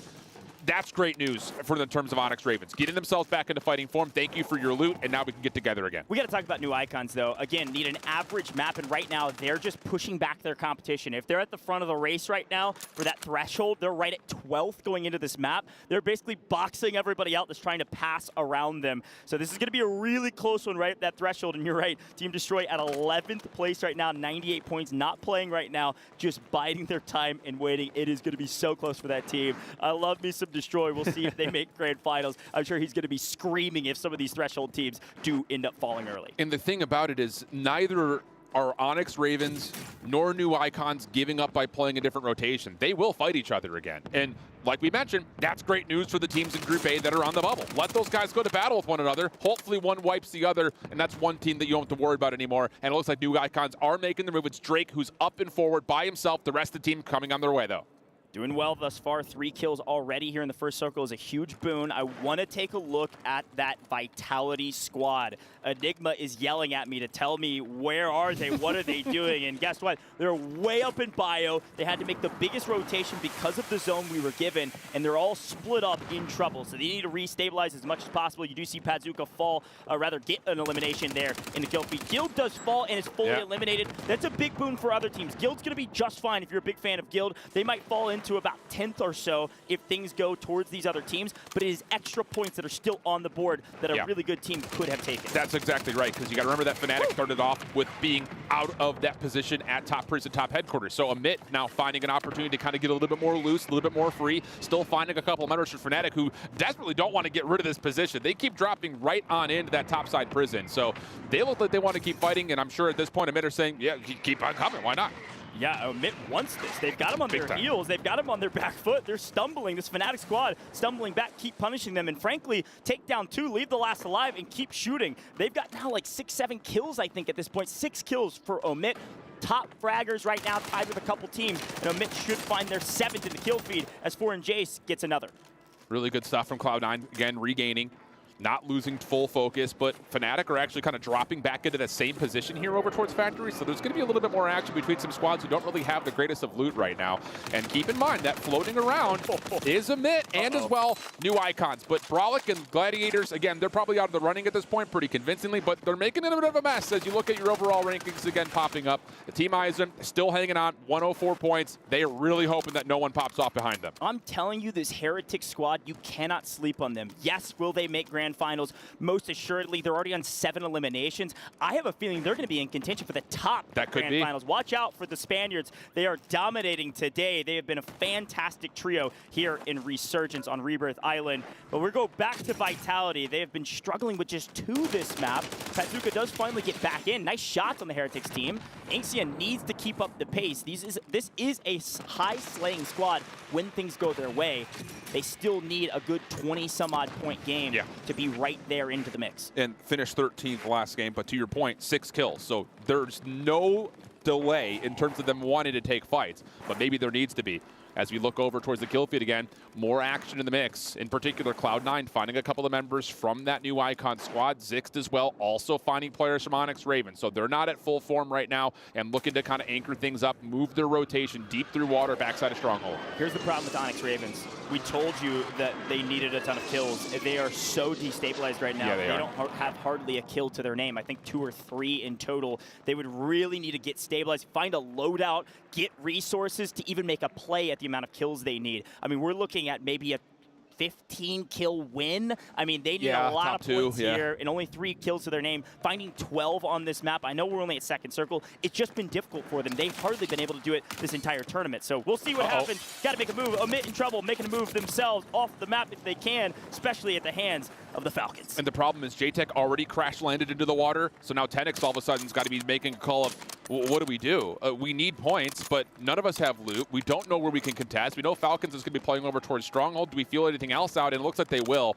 as we get on board with Falcons. Again, the storyline for them is how many freaking wins are they going to pull for this group stage? Looking for a full perfect day for 4 in a row. LX and the Onyx Ravens still contesting, and that's a big first blood. Biffle drops. Great timing on that fight. Is a great job dropping down to make sure he cleans up the kill on Biffle before Biffle could restabilize. Onyx Ravens needed that one. The problem is you have a lurking Shifty, your kill leader, by the way, of the entire tournament. They haven't lost yet, and they don't intend to do so now. They are here to make a statement. Yes, we're focusing on Threshold, but your Falcons are soaring high with over 200 points. If I'm Imlix, I know he's confident, but this is a frustrating spot to be in. Does crack Shifty, but can't make the push because there's a lurking teammate. Yeah, that's the big news, and that lurking teammate does get into the mix. Biffle able to find the kill, so LX will be down and out. And that stronghold's pretty much given towards the Falcons. The last 2 members for Onyx Ravens have to rotate away. Keep your eye, though, on what's happening over towards Factory. In particular, Team 12, Zix, kind of on the inside of the rotation towards this position at headquarters. This comes down to what's going to happen with new icons who are also in the mix. A quick look at JTech, and again, Amit are just hoping and praying they find some sort of a lifeline, as here's that battle happening right over towards Vitality, and Zix still in the area. New icons trying to get involved. Man, I love this Zix squad. Taylor has been shouting about them from the rooftops. They've put in the work, and it's being shown on broadcast. They are going to make grand finals. They're having a great map thus far, restabilizing, and try to push into our top 8, at least for some multipliers. I know you see it, 3 teams fully eliminated. Gladiators are out of here. They will not be making the grand finals. Key will be crushed. We've seen a couple other teams fall as well. So unfortunate timing for the boys, but I'm sure they'll battle back in other competitions. Yeah, absolutely the case. And this is, again, another look over towards Amit. They are in trouble. Elo is the one being trusted to try to drop in somewhere and find some loot, but he can't get anywhere. I mean, they keep circling around where the Falcons are, so not good news for Amit. Keep your eye, though, on where C9 is positioned, because nearby, new icons again. In the mix, all 3 members back and ready to fight. Unfortunately, we just see Inxian fall. Team Vitality eliminated off screen. That likely means they won't make. It might be kind of close. It really depends. We don't want to call it before it's finalized. That team was close, and they only had around, I think, 8-9 kills. They didn't get a multiplier. It's going to be real close. They're going to be right around that 90-point margin. We're looking at for about 100 to be somewhat safe. This squad, Icons, though, different story. They've got a nice amount of eliminations. They're looking for that multiplier. Keep up the pace, gentlemen. You could see this team in the grand finals, which would be a surprise to a lot of folks at home. This is a good rotation from new icons. We're going to come into a little bit of trouble here, but whoa, Drake just runs right back through Crimson Co. So Exist are like, whoa, wait a second. New icons are here. How do they get through? Lucanas fighting himself a corner in the bathroom. No forward play at the moment. Big win from Drake, but all gets traded on the other side, and now it's just down to Lucanas. He gets the first, but he has to step for the second. Not going to happen, and new icons will drop. It looked to be about double-digit kills, maybe a touch over that, but still, is that enough is going to be the question. That should put them nearly tied with Team Destroy. They're going to be biding their time, waiting, chewing their fingernails off. We have more competition at hand, though. Imlix, top slayer for this Onyx Raven squad, continuing to be the last one remaining for this team. They need a big map, and right now it's not looking like it. Onyx Ravens fall, likely not making grand finals. Our pieces are starting to fall into place. The puzzle of the grand finals becoming a clearer picture, but it's not done yet. Zix, Omit is the big squad we're looking at. Both these 2 teams on the fringe. Zix likely there, Omit likely not. They need a big game. And on the other side, guess who's fully alive and ready to battle? This Falcons team has absolute superiority on the bottom side of this circle. Team Vision trying to rotate in from their top. It looks like someone is watching over that. That's the top side player on the minimap. Not sure who it is, but they're looking directly that direction. And yeah, they're even saying, drop the airstrike right on me, friends, because it is Biffle. He's seen Rocket. He's trying to hold this off 1v3. Yeah, and this has got to be just brutal if you're watching at home. If you're not a fan of the Falcons for whatever reason, you're cheering on another team, just to have free reign over that side of the map likely means they will win this, but we'll get there. Still a lot of work to be done for this Omit squad. They're looking fairly strong, but it's not enough. They only have 7 eliminations between this trio, nearly fully on the back of Elo right now. There is a Cloud9 team still alive, at least with 2. Now on your bottom floor, finds 2. Can they trade, or is Elo going to win the 1v2? forces the equation, pushes the fight, and unfortunately falls. Omit is out of here as on the other side. T-Nex gets pushed at the exact same time. Omit might not make. They only got a 1.2x multiplier. There are going to be a lot of teams on the fringe. This competition is going to come down to likely a single point. I mean, legitimately, I think our difference between like 14th and 18th is going to be about 5 points. We head over to Vision, though. They're not done, and they still could potentially put together a burner if they win, though. That's the thing. They're going to have to get high kills and win to have a chance. They're currently sitting at about 14, but this feels like a victory lap right now for Falcons. They're sitting near 20 total kills, full control of the circle, and everyone else is just trying to stagger their way in. Their biggest opponent, I would say, would be Vision, playing just above them. Yeah, this Vision team, like, surprisingly has a full team of 3 up. They actually have really good position. Look at this zone pull. They get the zone pull. They have to win. How many kills do they have? They have 14 kills. They could do this. It's not done for Team Vision. If you're a fan of this squad, you better be screaming at your screen right now. They need all of these kills, and they need a win, and even that will only get them close. Yeah. This is coming down to tiny margins, and the only team that even has an option to make that isn't there is that Vision squad. But the Falcons, you hear the crowd. They're here to win. They are not trying to lose a single map today, as finally that Zig squad fully eliminated. We're down to the final 4. And Shifty's also taking good shots over towards Cloud9. Noobs, who's just trying to finesse as long as he possibly can for the rest of Fnatic to get some placements. It's not going to be much in terms of what they're able to do. I mean, they're already guaranteed. It's all about what can Vision find. They need, like you mentioned, to wipe the entire floor plus win. Tall ask, but maybe an opportunity because the circle continues to allow them a chance to move in freely. Uh-oh. Vehicles galore, bodies flying everywhere. Noobs come soaring in, looking for some eliminations. Look who's getting all the kills. It's Team Falcons. They're wiping the whole lobby. Team Falcons have the world at their fingertips, and they will not give a single person a single inch. They are taking every kill, and they're likely taking the win. Cloud9 trying to make a heroic effort in the final hour. It's just not going to be enough. Vision is still in it, just barely. Really only at the behest of Joa, who's playing spoiler to Vision getting fully wiped. This doesn't feel fair. I mean, this is ridiculous. Almond, Skullface, wiped. Say farewell to Fnatic. So now it's just down to what the remaining members here for Cloud9 and Vision can do. And the shots across the shotgun building here at Barracks continue to allow kills to come out, and Falcons will go perfect on the day. They win 5 out of 8 total drops. Shut the front door. These guys are looking to dominate. Unbelievable performance from the Falcons. The onus of responsibility shift was on their shoulders. Every single person expected them to win. I don't know that we expected them to go perfect. I will be frank. I don't know, especially in group stages where all they needed to do was get top 14. I don't know that anyone expected them to do this. Day 1 of solos, I heard Quickshot in the HQ questioning if they were the team we were saying they were. Quickshot, if you're listening, yeah, they're them. They are them. They are at the top, and frankly, it wasn't even close. 27 kills for the win. That's, I think, our top on the week so far. 54 points. It's the top by a sizable margin. And guess who they're beating out? Themselves. 24 eliminations with a win before at 48 points. This is the biggest map maybe we've ever seen in Resurgence history with 54 points. They're having this way with their lobby, and it is their lobby. Look at this. They're set up in good position. Team Vision, a heroic effort, and unfortunately, they needed the Falcons to fall early if they had a shot at trying to make it up to that threshold. A lot of maps to be done, but here's that final fight we were talking about. The Falcons set up a perfect trio push here, and because the other two teams had to fight each other, they just came in and cleaned up. I know that our Twisted Minds team have the janitor on the squad, but I don't know what this team is. Maybe the garbage man. They're taking out all the trash. Brother, ew! I mean, that is disgusting. Absolutely filthy stuff for the Falcons.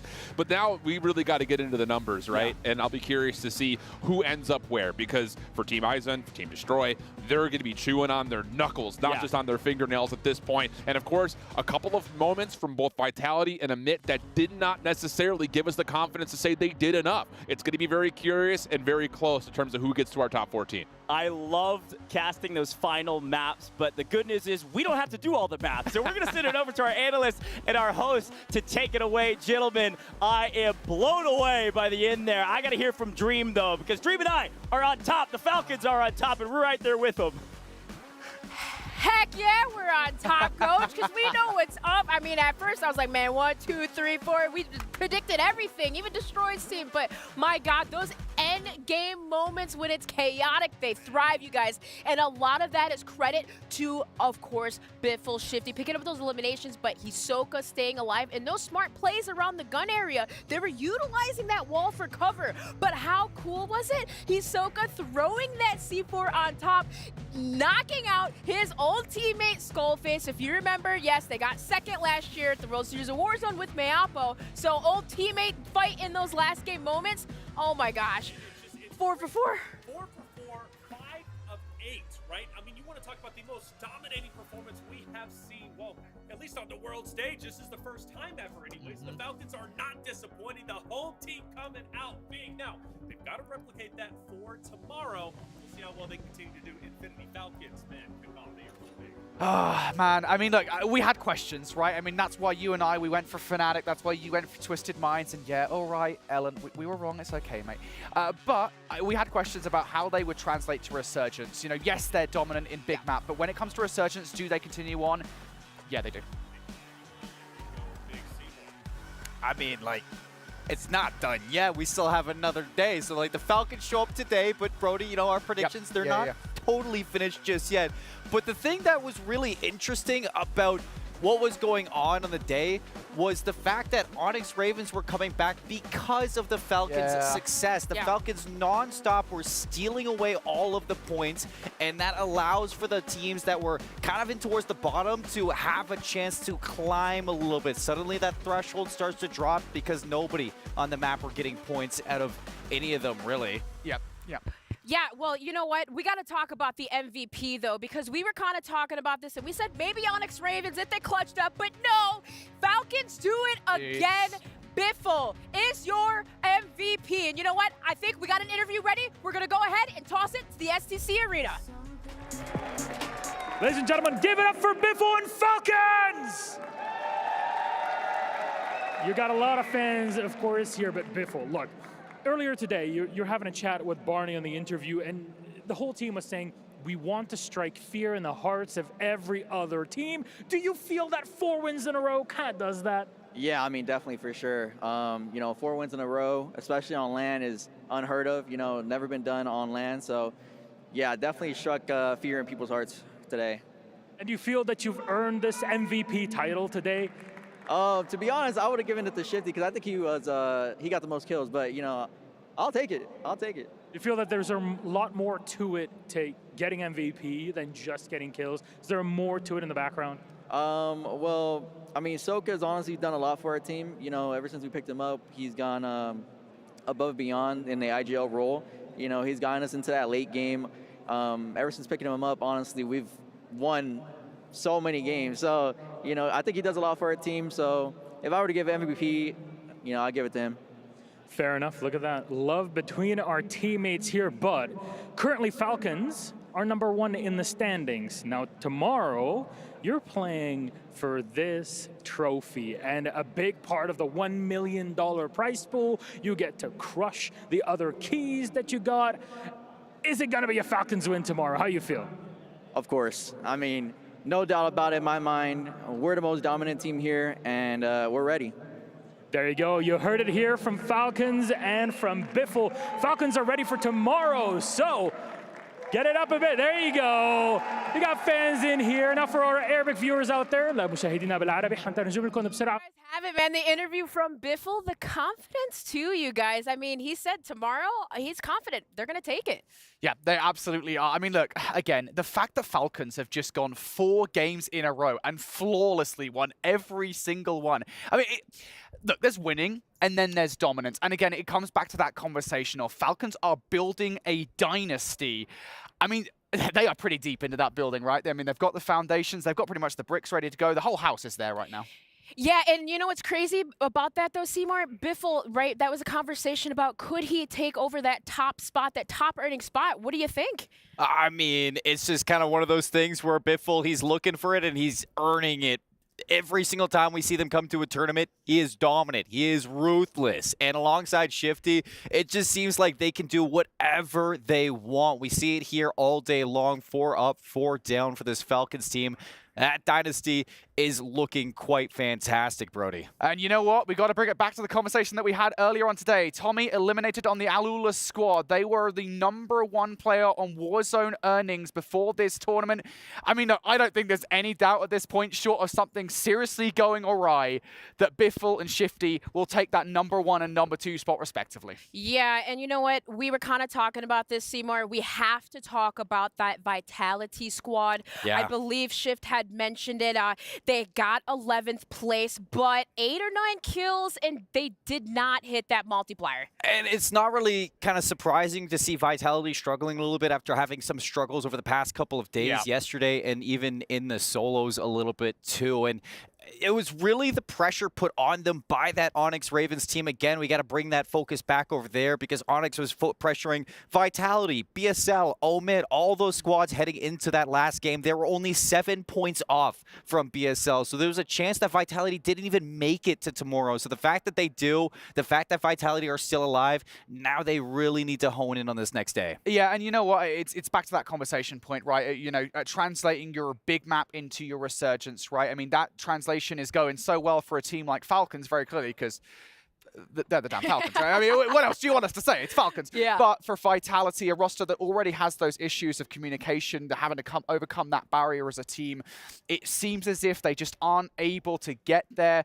In the end, they had some great moments, albeit, but just, 100%, it just wasn't there. But hey, Ellen, I mean, you went 100% on your predictions for today for the Falcons. Never let it go. I mean, I'm going to start calling you the Lisa Al-Gaib. Listen, if anybody wants me to start telling their futures, I'm telling you, I predicted that. Destroy Steve. No, I'm totally joking here. But no, seriously, great stuff from them. That is absolutely insane to keep that consistency. But I wanted to give a shout to Team Zix, right? We kind of saw them fighting around the living quarters, and they were being really disruptive. So shout out to them to keeping that consistency. But as we kind of get Taylor to come back on, as much as I love seeing my beautiful face, welcome back here. Kind of had a little bit of mic issue, but hey. It's all right. We make it work. Yeah, we make it work, right? We bounced. Falcons came and Thanos snapped my mic. They said, look, we're done hearing you, man. 5 for 5 you weren't now? a believer. You voted for Fnatic, okay? So now we want Dream to be the host. That's okay. Hey, Falcons absolutely tearing it up, and a stellar performance from them. And you all covered a lot of great teams. Vitality, right? C9. Did we talk about C9 and their heroic run, right? It's a good finish. 2nd place. Question is, was it enough, right? Did they have enough stats? Yeah, absolutely. I mean, that's the question for me, right? C9, I have to give it to them because, again, it's the same kind of story as yesterday, right? Where C9 just having a bit of a flagging start to the day, and then towards the end, they start to pick it up a little bit. There was actually a moment, I think it was about, I want to say about 3/4 away through the game, where I think it was Breadman left alive all on his lonesome. Yeah. He had to wait really patiently to get Jowo back into the game. If he goes Chow's that gunfight, it is game over, and there is no chance of them qualifying. Guess what?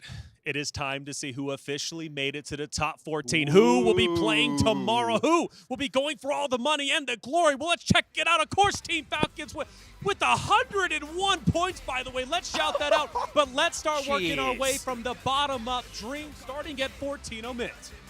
Well, congratulations to Omid for qualifying. And you know what? They really did switch up their strategies a little bit. They were chowing. That last drop, they chowed Fnatic. Straight confidence, and they dropped up a lot of eliminations right off the bat. You know what that comes down to? That comes down to J-Tech swimming in the water. 100% that placement point is the reason why he's up there. Because Omid heading into that last map, they weren't even confirmed to be up there. You know, it's crazy to see some of these results. New icons destroy, right? Coming off the sickness. His brother playing yesterday. And then you also have Team Eisen, Heretics, Syndicate, SGP, right? Guild. And then my good team there, Team 6, making it happen, right? Falcons on Falcons action. But, hey, AB Wiz, right? Abwiz up there in 2nd place. They were a killer team. Yeah, and they were doing the exact same thing every single game, sticking with the same strategies every single time. You're like, we're going to go Docs, and we're going to make that our own place to live. They put a mortgage down on that place. And you know what? They were frightening so many teams away. Every single time that someone tried to challenge them off that point, they were not going to move. Just awesome. And, of course, it's worth saying, Prodigy and Oki, two of the top slayers this weekend. That's right. Well, let's talk about number 14, Omit, barely getting through, but they get through nonetheless. A chance to go big tomorrow. Omit, a wonderful team that can go the distance. Talk to me about what makes them great. It's the fact that they have something to prove coming in towards this tournament. I was saying it at the start of the show.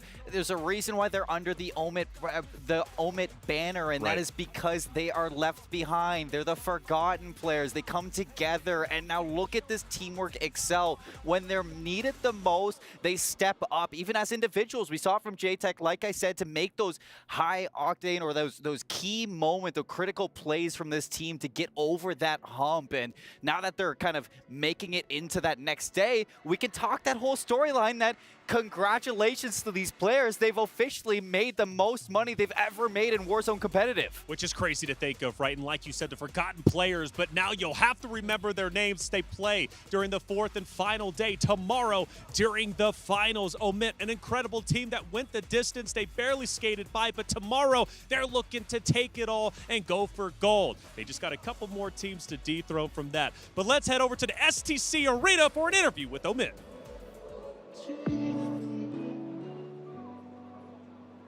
JTech, Elolam, and Tenix join us on the main stage, scraping in at 14th, but nevertheless, they made it into the finals. JTech, I've got to come to you first, man. Take a breath. How you feeling? You okay?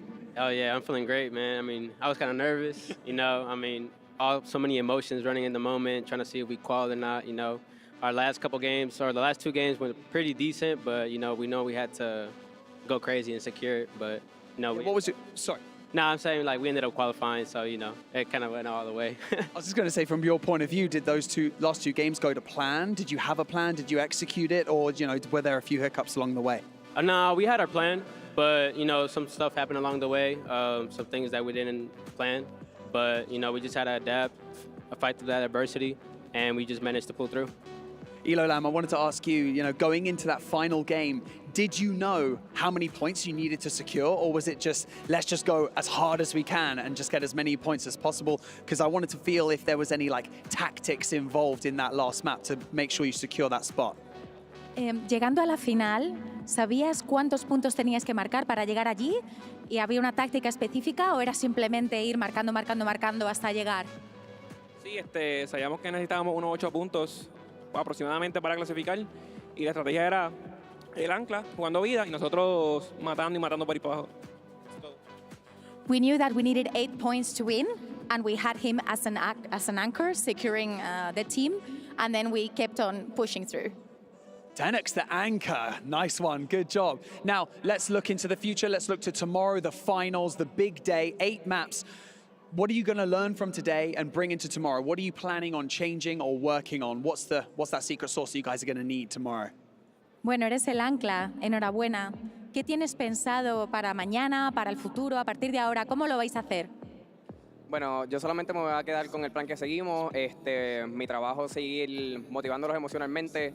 Mi trabajo también es uno de los más aburridos, que es quedarme estacionario, tratando de brindar toda la información que puedan y que ellos sigan haciendo el fragging, porque honestamente frente a estos dos muchos están temblando. Así que just keep the plan and a seguir trabajando como equipo. I'm just proud of them.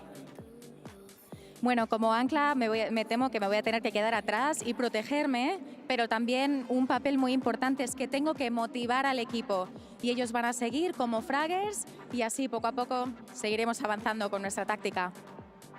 Nicely done. I love it. Omit joining us here on the main stage. We're going to see you back here in the STC Arena tomorrow, and we cannot wait to see what you bring to the table. Let's bump it all the way up that table because we cannot wait. And tell you what, that's it for us here at the STC Arena for day number 3. Tomorrow we got the finals, 8 maps, and we cannot wait to see what happens. We'll see you there. Back to the studio for now.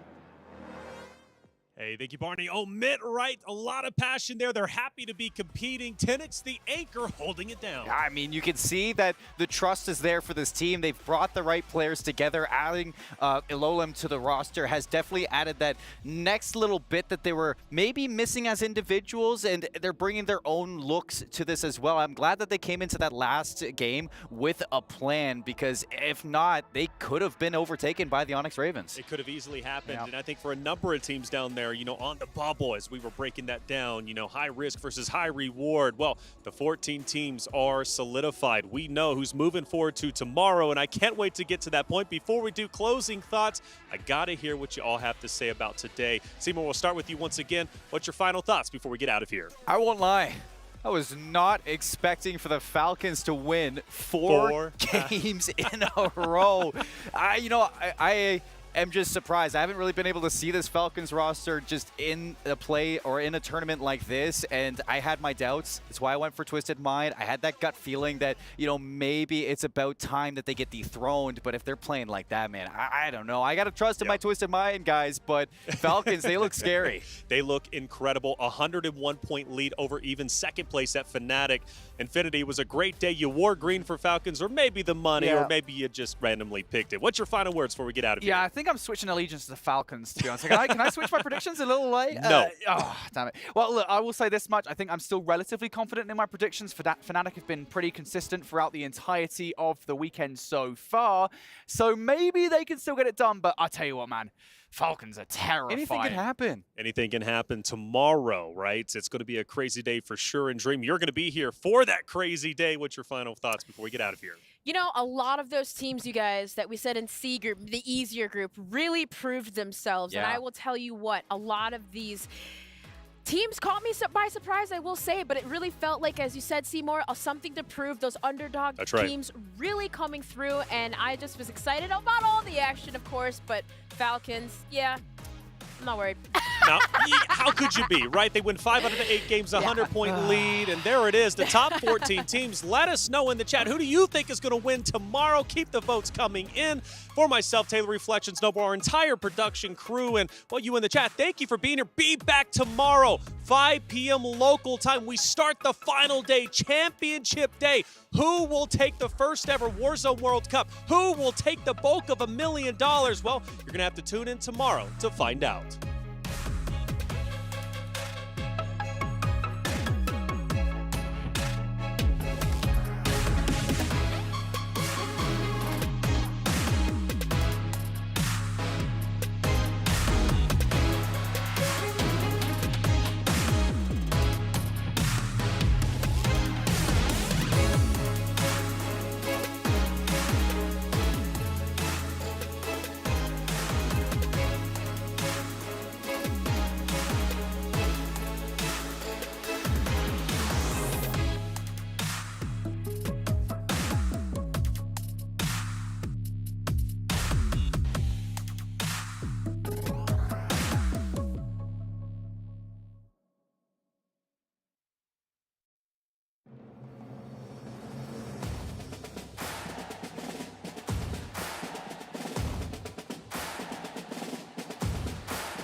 لحظات البداية عاشت معنا. كنا نحسبها وقت للتسلية بس، نحسبها بس ذكريات.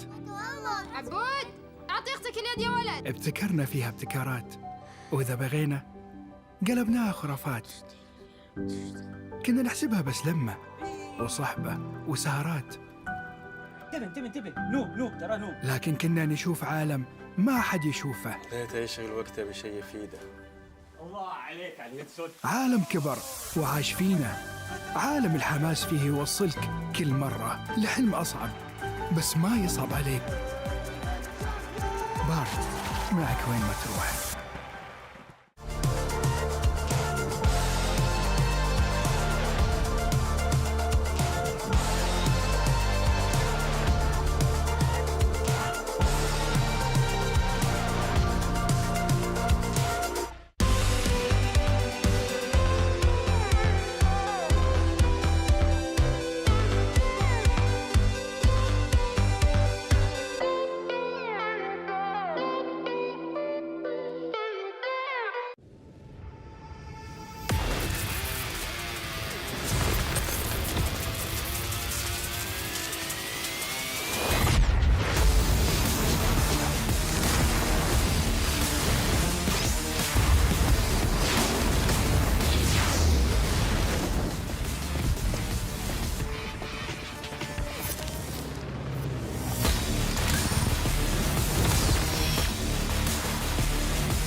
All I do is win, win, win, win.